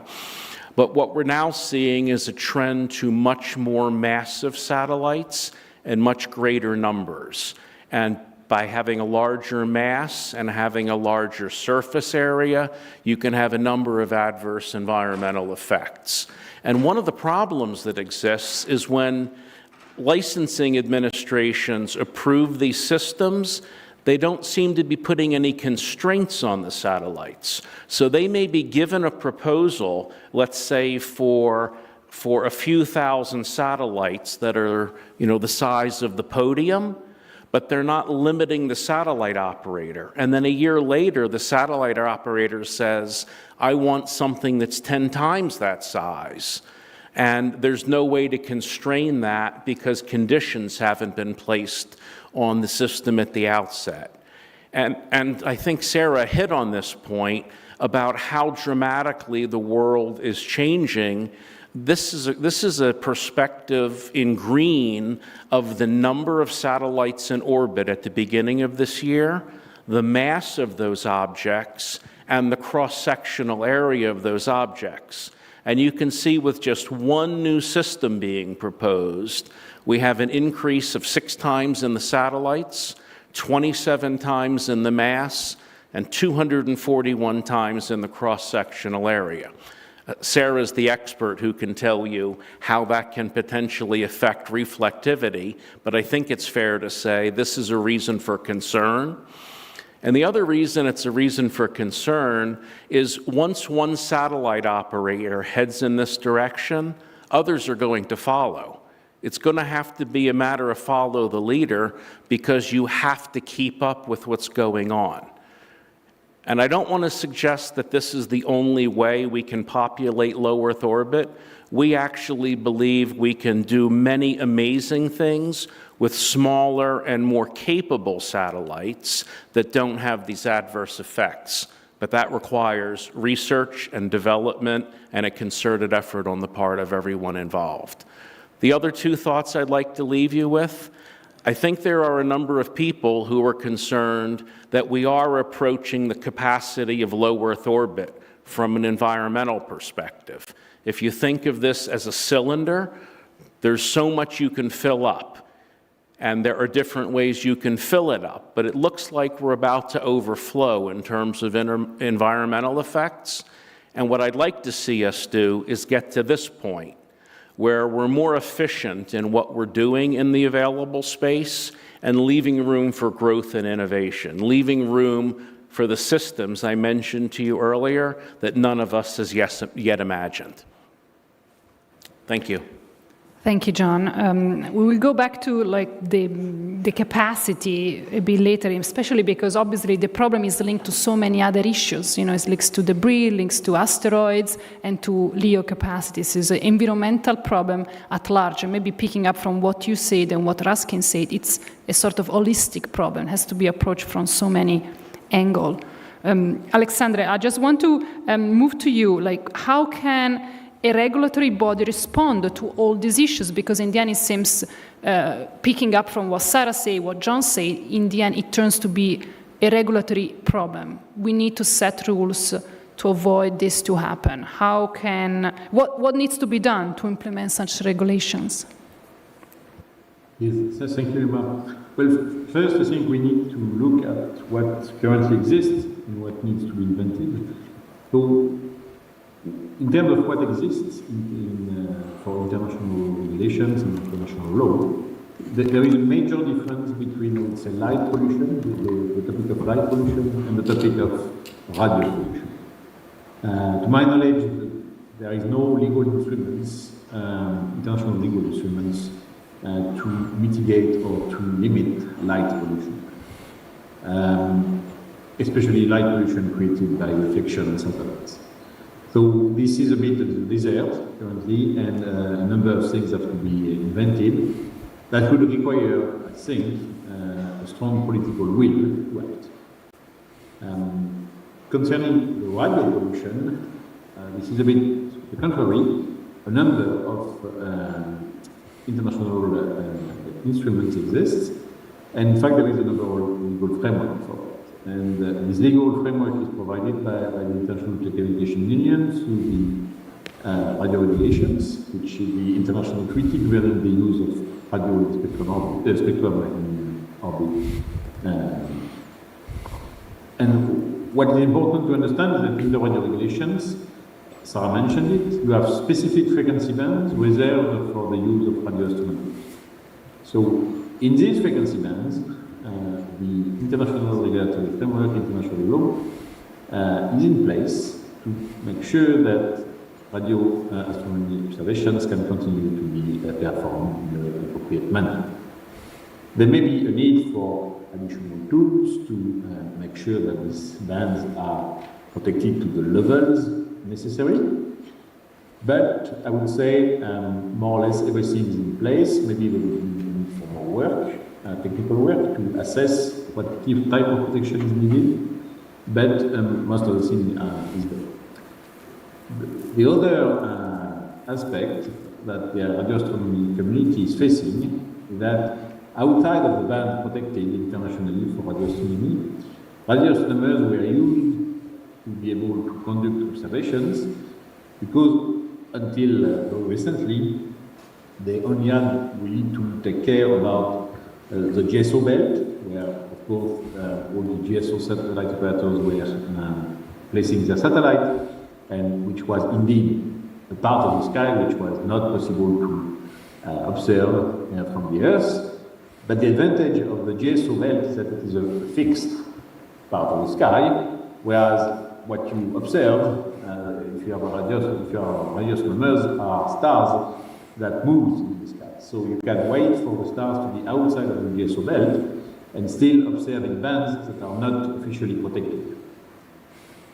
This was assuming that the number of non-GSO satellites remained small, so that even if there was some non-GSO satellites emitting certain bands, the side of the radio astronomy antennas was so high that the beam of the radio telescopes were able to avoid to point towards these non-GSO satellites. Of course, if the number of non-GSO is small, this is feasible. If the number of non-GSO satellites is too high, then there is no more place in the skies where you can direct the beams of the radio telescopes without crossing the path of the non-GSO satellites. And that's a different topic, because this is in bands that are currently not internationally protected. However, this new issue, this new question, can still be discussed and addressed within the framework of the ITU, because the legal framework is not only a treaty, but also a process to amend this treaty. So we have a process whereby every 4 years, we amend this international treaty to take into account international the evolution of technologies, the evolution or the appearance of new things or new events, and this process therefore allow for the radio regulations at the international level to take into account the change in the deployment of satellites. So again, that would require some work, some technical work, to really be able to make some proposals about what should be done. But legally, the framework is here. So it's more, in my view, a question of, again, the willingness of countries, the willingness of member states of ITU to bring the matter to the conference, to the World Radio Conference, which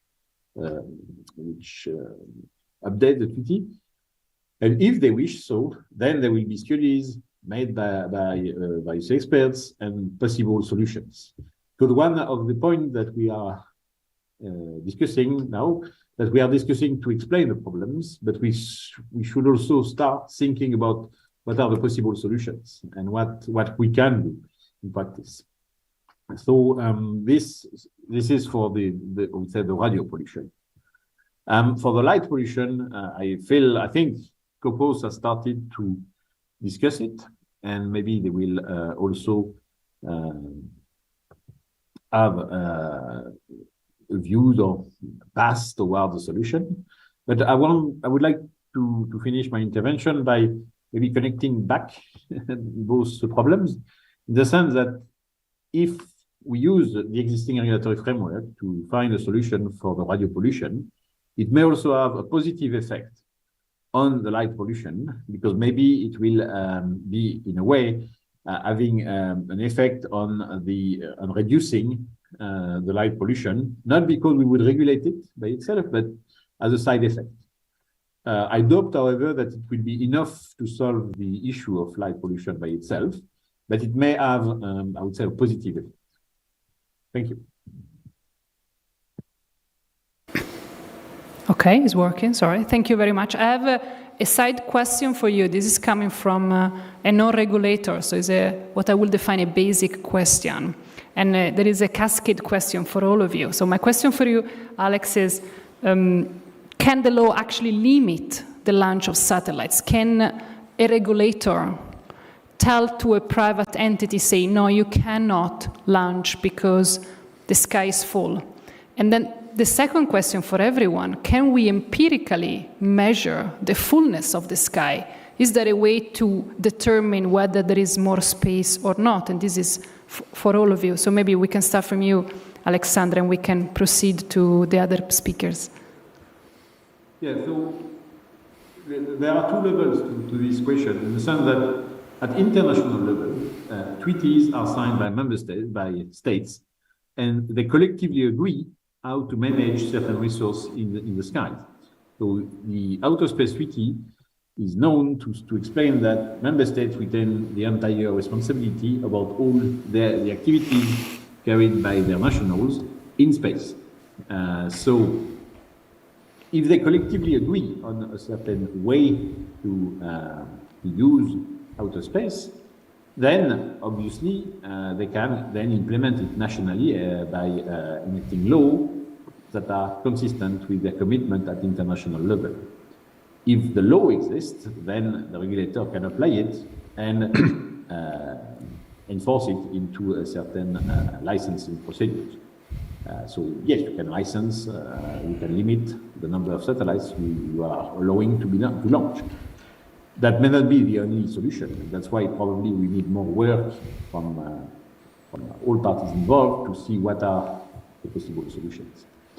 And the second aspect of it is that if you have all these laws, first at international level and second at national levels, then the question is how can you make sure that it is I would say enforced? That may not be so difficult, in fact, because the number of countries that are able to launch satellites, and therefore the number of countries that are able to license the launch of satellites are not so high, is not so high. So if all these countries are convinced of the problem and are convinced also that a specific solution is a good one, then it can be quite quick. It does not necessarily need a lot of countries joining such a solution to be effectively implemented. Thank you. Ruskin, Sarah, John, how do we measure the emptiness or the fullness of the sky? So, Emma, I mean, from a couple of different perspectives, there are already some measures still well established. The International Astronomy Union and the CIE, that is the body that represents illuminating engineers, has already agreed that any increase of natural sky brightness above 10% will impair professional astronomy. So that standard already exists, and that there's some indication that might have been blown through already. And the other standard that we have, from IDA is really one that speaks to the 8 billion people on the Earth who will never be a professional astronomer. And that is, we want the maintained brightness of these satellites when they are up there, be below the threshold for detection by the naked eye. So that again is very measurable. I think there are quantifiable targets out there that you can go out and measure. Indeed, as Ruskin said, these standards exist. On our side, it is not, except for what Ruskin has said, it is not the easiest answer to give because, in a way, it is such a new problem specifically for us that we're trying to get a better handle on the magnitude. But the numbers are coming, the community is working very hard on them, and that will have the effect of, on one side, answering to the question you asked in a more quantitative manner, and also providing numbers that are, in principle, requirements for future constellations to meet, to not impact too much, at least, on our activities. I would say the answer to the question, can we measure or can we determine how much is too much? Absolutely. There's a lot of work going on in this area from an orbital debris perspective, trying to determine how much collision risk is too much and can we live with the consequences. And there are many, many brilliant astrophysicists who are reducing this problem to differential equations and coming up with models that basically allow you to look at the circumstances today, see how they're likely to evolve, and then put into the model new proposals and understand the consequences. I can't personally do that, but I know that there are many brilliant astronomers who could feed into that type of a model and perhaps adapt what's being done for collision risk and apply it in the astronomical community. In the end, the pressure is always on the scientist. It's like, yes, we can. Let's ask the scientist. Sarah, solve the problem. Yes, please. Yeah, if I may add something, there is also another aspect to the fullness of orbit, which is the equitable access, or the future equitable access to these orbits. for nations that may not have the resources currently to use these orbits, that should not be prevented to use outer space in the future. And the numbers about the equitable access may not necessarily be the same as those making sure that there is no significant light pollution or no significant radio pollution or even no risk of orbital debris. But this is also an important element to take into account, because there are more and more, I would say, awareness of this issue in our membership. For example, at the recent plenipotentiary conference that the ITU held in September, October, we have had discussions about how to ensure the equitable access to low Earth orbit. Thank you very much. That's also a matter. Thank you. We're just a bit short than 10 minutes, so I'm going to start to take some questions from the audience. The first one is for you, Alexandre. From recent developments in the plenipotentiary meeting, are plans at ITU to look into the sustainability of space? Yeah, so I was just alluding to it. The recent plenipot, in fact, approved two resolutions that are close to the issue of space sustainability. One asking the ITU to look at matters to ensure I would say, the coexistence between GSO and non-GSO and between non-GSO systems as well, from the perspective of course, radio interference, but also from the perspective of equitable access. This is not exactly the same. You can operate without interfering, but still you can fill all the space available in terms of radio spectrum and orbit resources, and therefore leaving no space behind and no space available for future use. So the equitable access is a question that matters and that we will look at more in details in the coming months and probably years, because I doubt that there is a single easy solution for that. But this is clearly a decision by BP to start more studies on that. The second resolution is more to make sure that the ITU plays a full role in the implementation of the Space 2030 agenda in the UN. So you know, this is a general agenda led by the Office of Outer Space Affairs for the UN Secretary General, and which leads to the review of this Sustainable Development Goal in 2030. So you may know that some people are advocating for space sustainability becoming a Sustainable Development Goal on the long term. That may, in fact, be also a means to ensure a more, I would say, political visibility of the issue. Because I personally feel that very often it may be one of the problems that we face, that experts like us do recognize the difficulty, but there is a lack of awareness of this issue at political level, and this is hampering a bit the political impetus to change and make new legal instruments. Thank you, Alexandre. We are looking forward to hear more about the sustainable plans at ATU. So second questions before coming to an end. Maybe we could observe this issue from both the EU and US angle. I know that there are similarities, but I suppose there are also different interests and different challenges. So who wants to take this question?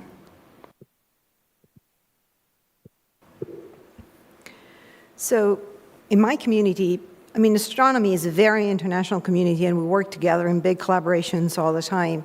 But in this specific case, in which we share the concerns of satellite constellation overall, perhaps due to the fact that, as I said, there's two big facilities being built, the American community is a little more focused, and rightfully so, on the effect it will have on the optical, so in their big facilities, whereas the European community, which is more invested at this time, even financially, in the radio telescope, is more concerned about this other side of the problem.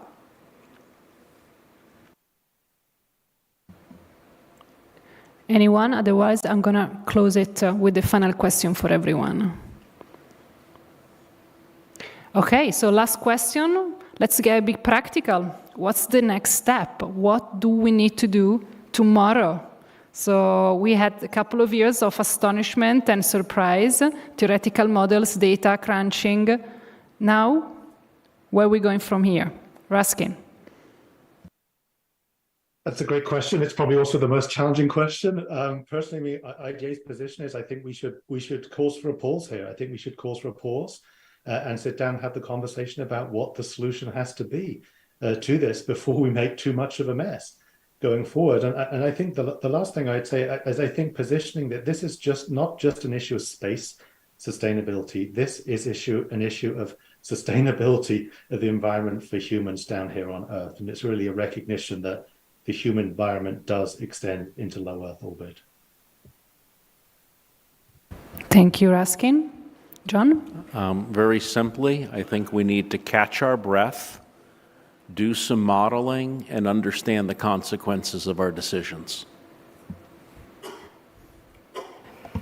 From our side, the next steps is a lot of work. You said there was a lot of data crunching, yes, but we're still very much doing that, and we're still working to define standards that we can provide to the operators and to meet in order not to affect us too much, and engage extensively with the regulators, because that's where we believe the biggest gap is, and that is something that the Center for the Protection of Dark and Quiet Sky is actively pursuing, and hopefully will make head soon. Engagement with regulators, so now it's you, Alex. Yeah, no, but I agree with Sarah. I think the two main things to do is first, from the interested communities, to come up with solutions. We have now explained the problems. Now we need to provide some technical, operational, maybe policy solutions. And then, when solutions are identified, then it is possible to meaningfully engage with regulators and with even policy makers at all levels in states to enact regulations. But without suggestions for solutions, don't expect too much the regulators to be able to act, because really they need the feedback from the communities to really understand what is needed to be done. With 0 minutes to spare, we close the session in perfect time. Thanks a lot for staying with us until the last session. It was a pleasure, it was a privilege, and we're looking forward to keep discussing about this issue to the next conference and next panel. Thank you very much. Thanks to our guests. Thank you, and thanks to all our audience. All of you.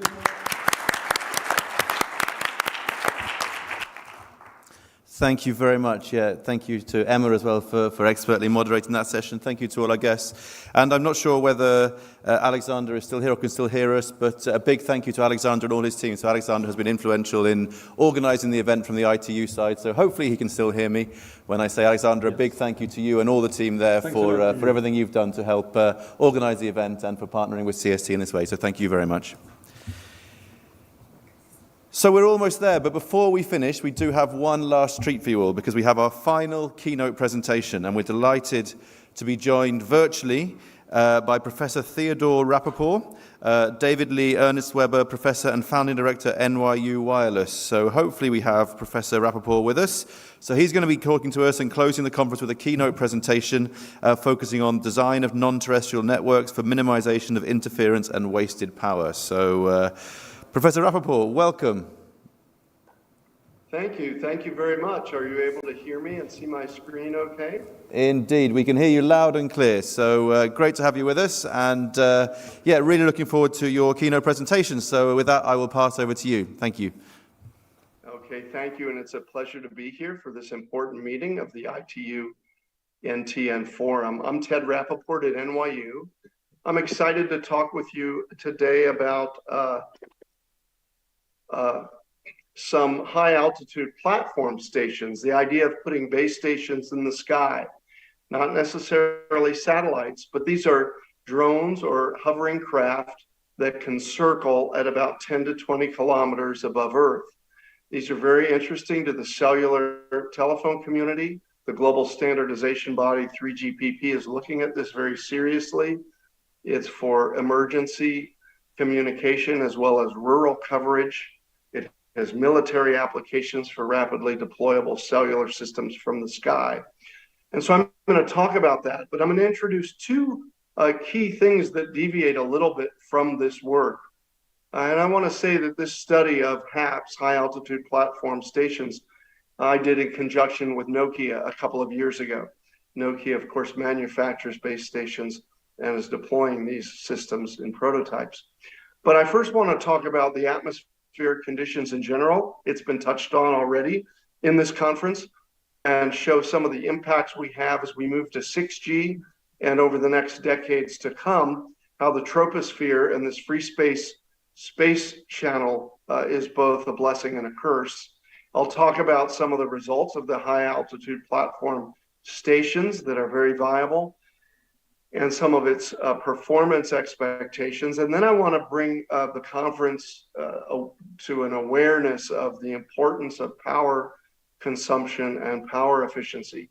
We heard in the last session the importance of conserving the space, making sure we don't pollute space optically or with surface area. But we have to be mindful as a wireless industry, and this is so important, of the power consumption and the consumption that we as an industry are going to be making on the planetary power supply. While IT is maybe 2 or 3% of the global power consumption today, in the coming decade, we're going to be at 10 to 20% of every watt consumed on power on planet Earth. So I'm going to introduce a really important new metric and a theory I call the consumption factor theory. We developed it about 10 years ago, and Nokia used this theory to figure out what was the most power efficient architecture, bent pipe or regenerative, for its high altitude platform stations. And I want to make a call to arms to everyone in ITU that we really look at green G, that we really look at the power consumption and the design efficiency of any network we're going to contemplate using or building. The upshot of this talk is that using a simple bent pipe repeater architecture in the sky saves us a lot of power, significant power savings over putting a complex regenerative base station in the sky. And we use this new theory, the consumption factor theory, and this new parameter, which I call the power waste factor, W, to really figure out how much more power efficient it is. So I mentioned that we're going to talk about space, and while the HAPS, the high altitude platform station, is maybe only 10 to 20 kilometers above Earth, the wireless spectrum is really not limited by free space. 5G today goes to millimeter wave, FR2 and 3GPP. ITU takes us out to 275 gigahertz. I believe we're going to be talking about those frequencies at WARC 23 for the first time. But this graph should make it very clear to everybody that we are not limited in the wireless regime all the way up to about a terahertz of carrier frequency. And while the wireless industry, the cellular industry, really works down here on the very far left of the curve, where the atmosphere attenuates only a fraction of decibel per kilometer, the fact is we can go all the way out to 400 gigahertz carrier frequency. And when we get up to sky at 10 kilometers above Earth, you can see that we're still fractions of a dB per kilometer up at dry air 10 kilometers above Earth. And even with standard pressure and temperature, we're only fractions of a dB per kilometer loss all the way up to 300, 400 gigahertz. In fact, even going out to 900 gigahertz, most of the spectrum is only attenuated, even in standard sea level on Earth terrestrial networks, of about 100 dB per kilometer, 800, 900 gigahertz. Now, 100 dB per kilometer is a lot of attenuation, but that's only 10 dB per 100 meters. And 100 meters will be the size of small cells on planet Earth in the next 10 years as the mobile industry builds out its capacity. So we're not talking about a lot of attenuation all the way up to a terahertz for the future of the wireless industry in decades to come. And certainly when we get above Earth, when we get out of those urban canyons and the indoor building blockage and we get into this beautiful bastion of free space, we have virtually no attenuation, even up to these very high hundreds of gigahertz.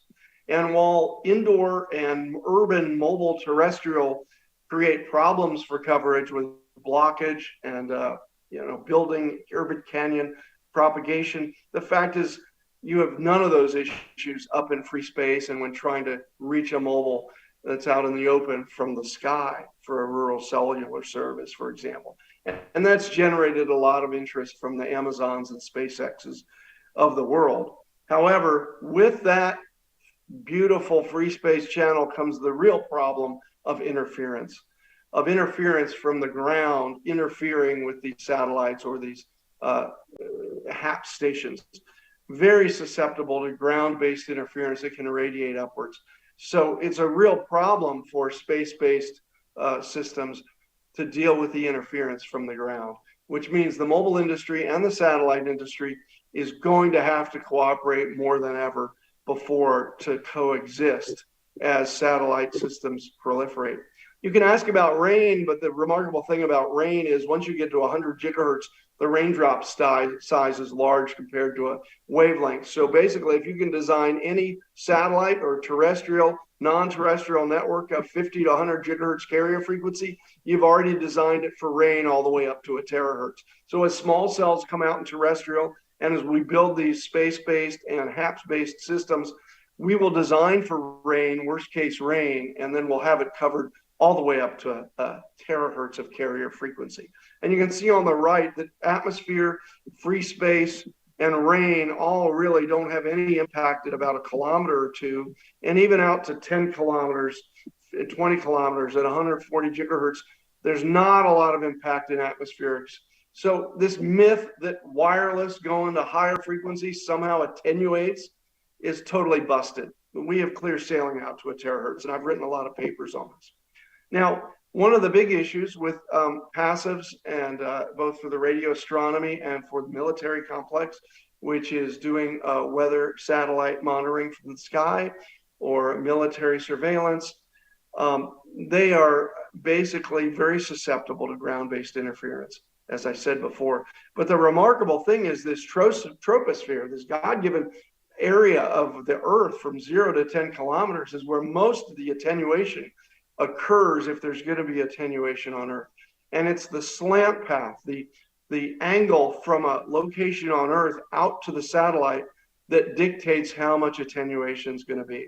If the slant path is long, that is, if the satellite is on the horizon at 0 to 15 degrees, as you can see on the right curve, getting through that troposphere is virtually impossible. It's like a perfect screen. So if that weather satellite in this graphic happened to be at 10 or 15 degrees, there would be absolutely no interference from any station on Earth because of the high loss through the troposphere due to these atmospherics. But if the satellite is, say, at 90 degrees straight up, we have very little path loss.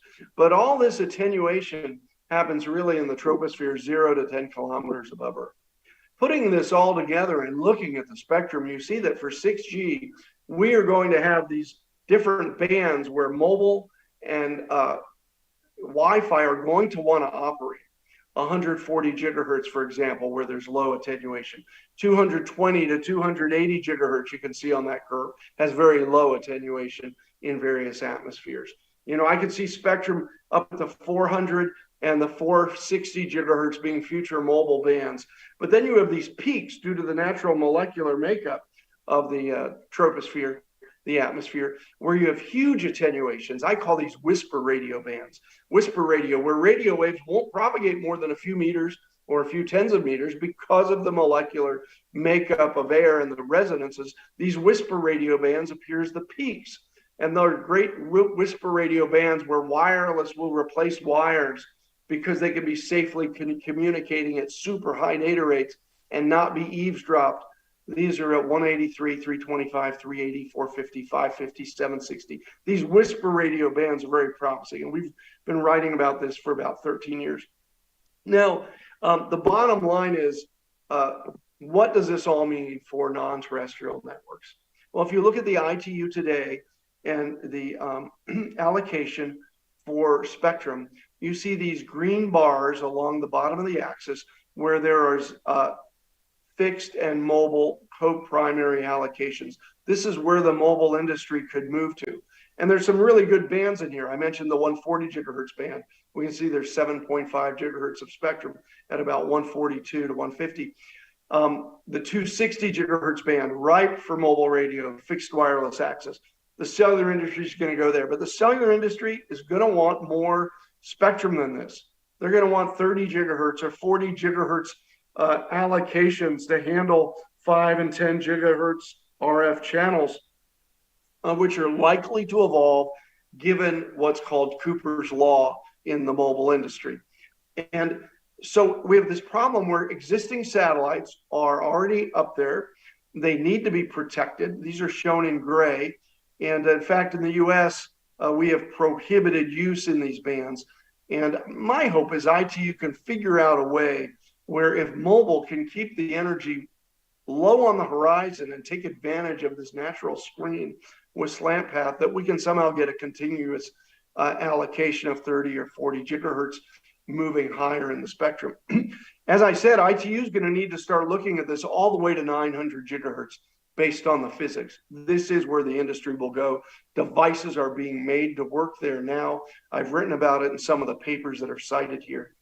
It will move to those frequencies, and the bandwidth will be on the order of fiber optic cable capability. So with that as a backdrop, let's bring it down to present day. And this is the study we did with Nokia, looking at a high altitude platform station and trying to compare two architectures. The base station in the sky could either be a bent pipe, a simple repeater, or on the right, it could be a regenerative, a smart base station up flying on a drone. And so think about this for emergency coverage, rural coverage, long-term coverage at sea, for example, where there's no wired infrastructure. You could imagine all of this being deployed in the ocean where there's no infrastructure. We're studying the bent pipe case where there's a HAPS gateway, a gateway which connects to the global internet and the global 5G network. And that gateway is going to use a feeder, a wideband feeder channel to aggregate all the data to the mobile users that are going to be served by this HAPS, high altitude platform station. And 3GPP is working on standardization of these links so that commercial gear could be made and made to work with your and my existing cell phone. That is, the user equipment would not know the difference between a sky-based base station or a terrestrial base station. Now, I'm not going to spend a lot of detail on it. I just want to show you that it is possible and prototypes are being deployed. We can cover a 50 kilometer, 60 kilometer cell. We can have a gateway 50 kilometers away. These are all at low frequencies, 1.8 and 2.1 gigahertz, the US 4G allocation. The gateway could be done at some millimeter wave or microwave level channel. We assume 365 gigahertz. And I won't go through the details because these are published in these papers. But the exciting thing about this is you can provide remarkably reliable coverage. It's not going to be as good as small base station, but we can supply users with emergency or reasonable wireless coverage with these HAPS systems with very viable low-cost electronics. And the way the HAPS base station in the sky works is it would fly in a flight pattern shown in the center of this slide in a 6 kilometer diameter, and it would fly at about 100 kilometers an hour. And you do this in a regular way so that there could be timekeeping and synchronization, and so the feeder link can know where the station is, and you can account for Doppler, take all that out. And we studied the spectrum efficiency that would be possible for a typical system based on commercial technology a few years ago, before the advent of 5G and R. This is for 4G LTE. And what we found is using very large cells, consider a HAPS that's at 20 kilometers above the Earth, and putting some simple 6 to 8 dB antennas on it. I'll also look at some beam steering later.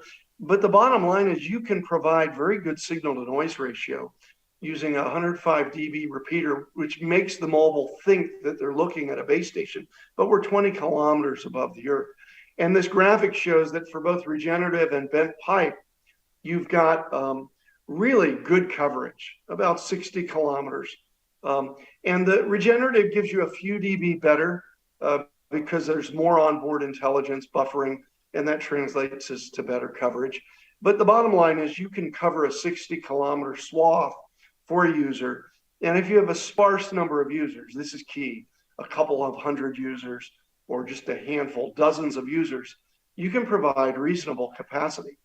This HAP system suffers exactly what's going to happen with these LEO and these medium Earth orbit Starlink, SpaceX ideas, which is as you get bigger and bigger user density, the large coverage area really chokes capacity.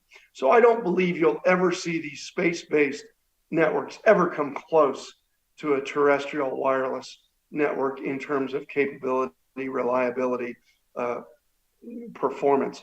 But for emergency or emerging world, they make a lot of sense. Now, I want to switch gears because I told you how important the industry is going to be scrutinized with power consumption. So I want to introduce a fundamental theory. It has not caught on very much yet, but my industrial affiliates are starting to use it for circuit fabrication, and they're starting to use it in communication system design. We have a paper coming out next month in the Wireless Communications magazine. This is a theory that I believe will be as fundamental as noise figure is to analyzing noise in communication systems. Think about it. Noise is the enemy of communications. Well, power consumption is going to be the enemy to our long-term survivability. We have to be more judicious in how we consume power. So there needs to be a metric that allows us to compare and design energy efficient networks.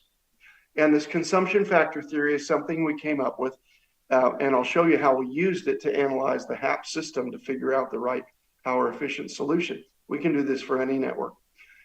Fundamental concept in the consumption factor theory is that the power consumed of any communication system, any device, any data center, is the power in the signal, that is the power that's communicated, plus the power that's used to create that signal, but it's not on the signal path, plus ancillary power, non-path power. That is, you take any system, any network, a communication network, there's 3 power components that combine to equal the total power consumed by the power supply. And that is this power that's transferred to do some work somewhere else, that's the signal power, the power that's needed to facilitate that direct communication, and then all other stuff. So like in this cell phone, the amplifiers, the power amplifiers, the mixers, they're all, the antenna, they're all part of the signal power. The power supplies of the mixers, the biasing circuits of the mixers, they're power non-signal that are needed to carry the signal. And then the display, the memory, my apps, they're not carrying the signal on the cell phone, so they'd be power non-path. The bottom line is the power consumed in any system can be thought of as these 3 separate orthogonal power sources. So if you look at a cascaded communication system, we've developed a theory that allows us to figure out how efficient that communication system will be. Well, each component along a source to a sink in any communication system has components that are on the signal path and components that are not on the signal path. For example, in this graphic, the oscillator is not on the signal path, but the mixer and the power amplifier are on the signal path. So is the antenna. So we can define gain and efficiency. And the beauty of this theory that we published first about 10 years ago is that there's this metric called the power efficiency factor that relates to the gains and efficiencies of each of these cascaded components. Just like Harold Fries in 1944 defined noise figure to analyze noise as a cascade of systems. And so when we do this, we define a term called the power waste factor. This is analogous to Harold Fries's F, noise factor. Here we have power waste factor, which defines the power consumed divided by the output signal power. That is the total power consumed by a system over the power produced in using useful signal, useful work, useful data communication. And you should see really quickly that a W equal 1 is ideal. It means all the power consumed by a network or a system or a circuit is put into producing signal, producing information that goes. And W greater than 1 is the loss or the power wasted. Just like Harold Freese's noise figure had an F equal 1 where there's no additive noise, W equal 1 means there's no wasted power. And using this power waste factor, we can then start analyzing any system, any network based on the efficiency and gain of each of the components. I give you the references here. I won't do the math, but I'll give you a very simple example how just like 100 years ago when we were using noise factor and noise figure, when Harold Freese developed noise figure, and he found out that the noise factor of a lossy component is equal to the loss, well, guess what? The power waste of a lossy component, the W, the power waste factor, is also equal to its loss. So here we have, for the first time in the world, a theory which can be used for any engineer to quantify the power efficiency and hence make the best design. And just like the noise figure or noise factor, you have this beautiful, elegant expression. It'll come out next month in this form. It was available 10 years ago, but we didn't get it in this nice math function. This is very easy to understand. And now you can analyze the power consumed as simply knowing the waste factor, the W of a system, and then add all the non-path or ancillary powers. So I think we could use this in any realm to make green G wireless and wired networks. Well, let's go back to the HAPS issue. Nokia used this theory, and we were able to make the decision based on the original work on whether to use a bent pipe or regenerative receiver. And it turns out that there is a threshold where the power efficiency is greater. That is, the power efficiency factor is larger when using a relay than using a source or a base station in the sky. So there's a decision to make on whether to use a very complex base station in the sky or a simple bent pipe. And it's based on distances, and it's based on the components. And in this paper that we published with Nokia, we go through that analysis. So the bottom line is it's better to use a simple bent pipe architecture to save power, green G engineering. And the upshot is we can get data rates on 17 megabits per second on a standard LTE channel, standard 4G LTE. I won't go through the data, but the bottom line is we analyzed it. And of course, you do very poorly at the edge, which is the same problem we're going to have from the space when you see these massive satellites. It's going to be difficult to cover at the edge. Data rate will go down. Customers will be unhappy. And then you can bring in spot beams on these HAP systems. You can improve the coverage. I mean, it's some compelling data. We can cover hundreds of people within a 100-kilometer radius pretty well. But at the edge of the beam, you have to switch to a new beam. These are eye charts, but they basically show you that CPE or fixed wireless is very viable from the sky at 20 kilometers above ground over a 100-kilometer radius using relatively inexpensive, off-the-shelf kind of things in a drone. And this is possibly viable for emergency, at sea, rural kinds of applications. We're able to get several bits per second per hertz per cell for a fixed wireless or CPE using beam steering, where the or the fixed wireless device can seek the best beam, and there's beam coordination from the HAPS, which is multiple beams, creating 20 or 30 kilometer spot beams on Earth. So the bottom line is these are kind of the spectrum efficiency ranges you can get on the order of 2 bits per second per hertz, which is not bad from a HAPS-based system.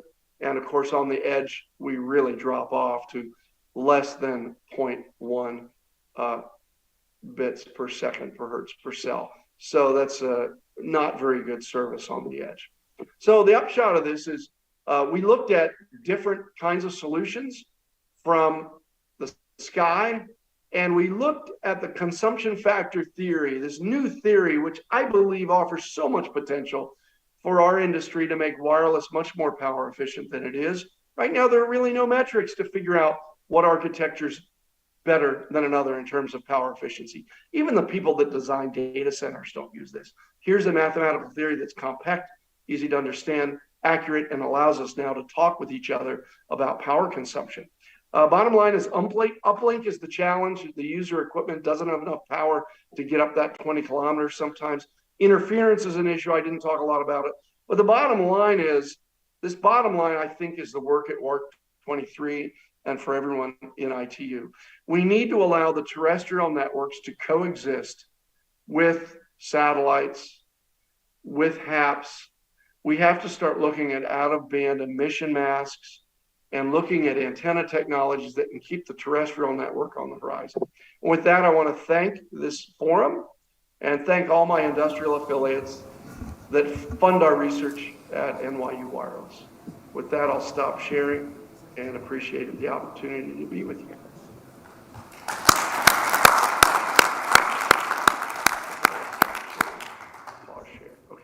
Professor Rappaport, thank you so much, and a huge amount of information there. Definitely so much food for thought. We really appreciate you sharing those theories with us, and hugely interesting. So a great way to wrap up the conference. I think we're a little bit short of time, and I know you are as well. So I think we won't take any questions, but I think, as I said, you've left us with a huge amount to think about there. So thank you so much again, and a fantastic way to close this year's conference. So thank you so much again, Professor Rappaport. Thank you. Sorry I went over. You guys take care. So that's about it. What a fantastic 3 days we've had. So we've had, overall, I think I've got all these right. I have to double check on these figures, but as at my calculations, we've had 137 speakers in total, taking part in 10 different keynote presentations, 11 panel discussions or roundtable discussions, 3 thoughtful discussions, 13 technology demonstrations, 3 tutorials, and an award ceremony. So we've managed to cover a huge amount of ground in these 3 days. A final reminder to you all that all the recordings of all the sessions and downloadable versions of the presentations and the videos are going to be made available to you all. So you'll all be receiving an email very shortly after conclusion of today's proceedings, which would have a link in that to enable you to download all of the proceedings. For those of you watching at home, you can go into the reception area of the platform, and you'll be able to also find that link in there. So as I said, that is just about it. But before we finish, a huge amount of work has gone into delivering this event. So I did want to acknowledge just a few of the partners, the organizations, and the individuals who've been a part of the success. Of course, we're first of all hugely grateful to His Excellency, the Minister Abdullah Al-Swaha, for his patronage of the event, and also to Dr. Mohammed Al-Tamimi, Governor of CST, for hosting the event and making it all possible, and as well to Mario Manovitz, Director of the Radio Communication Bureau at ITU, for his involvement and obviously for being here in person as a key event partner.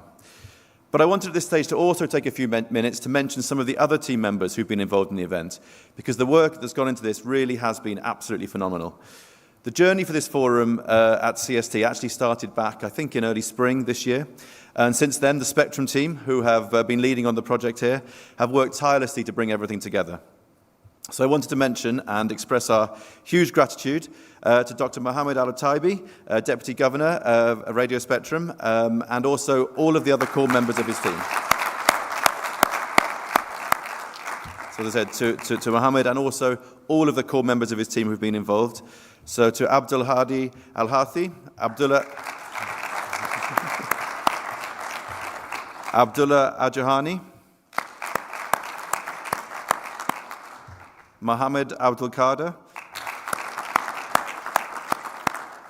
Mohammed Al-Janubi, Saud Al-Tubaiti, Mohammed Al-Shay, and Moet Al-Mania. And I apologize to anyone I've forgotten there. I don't think there is, and apologies for my pronunciations possibly. I hope I got all of those right as well. So, and then, of course, we've all been so well looked after whilst we've been here in Riyadh, and the organization and all the logistical arrangements have been absolutely perfect. So I think it would be remiss of me not to also mention the logistics team here at CST, led by Alzam Al-Jabali, and along with Musad Al-Sahi, Tariq Al-Ghamdi, and Nasser Al-Shanaifi. And of course, all of the rest of the team as well. And then I'd also like to mention from the ITU side, Alexandre Vallée and Marie-Jo Gespare for their support and for everything they've been doing from back in Geneva as well. And finally, and I realize everyone's probably getting sore hands here now, so finally, for my own team at Forum Global, a huge personal thanks to Samantha, to Lula, to Rebecca, Charlie, James, and Chloe for all of the efforts and the superhuman amount of work that they put in as well. So thank you guys for this.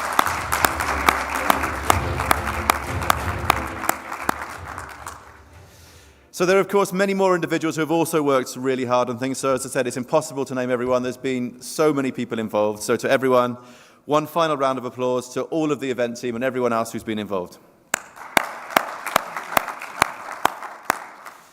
And then beyond the core event organisers, I just also wanted to say a final thank you to our diamond sponsors, STC and Aramco, our platinum sponsors, Salam, and the numerous other collaborative partners from around the world who've also supported the event. All our speakers and panelists, of course. I'm sure you'll agree we've had some really fruitful discussions. We've had some fantastic demonstrations. And we've learned what's possible already, and I think even more importantly, what we can expect to come in the near future. And it really has been a privilege to be here and experience all of that. So thank you all so much indeed. And finally, the final thank you to all of you out there. So to everyone here in the room, everyone who's joined us in Riyadh, I think I've just had the figures from the team here. I think we've had 1,600 people here over the 3 days, which really is fantastic. So 1,600 people joining us over the 3 days. And we've had about another, just under 2,000 joined us virtually via the event virtual platform, and many, many more have been following the live stream on Twitter and YouTube. So a fantastic number of people there. And I think the contributions that we've had from all of you to all of the discussions have been a big part of the interactivity of the event and have really made the discussions as lively as they were. So thank you all so much for all of your participation. So that's it. All that remains me to say is to wish everyone very safe travels home, and hopefully we'll see you all at another event very soon. Thank you all so much indeed.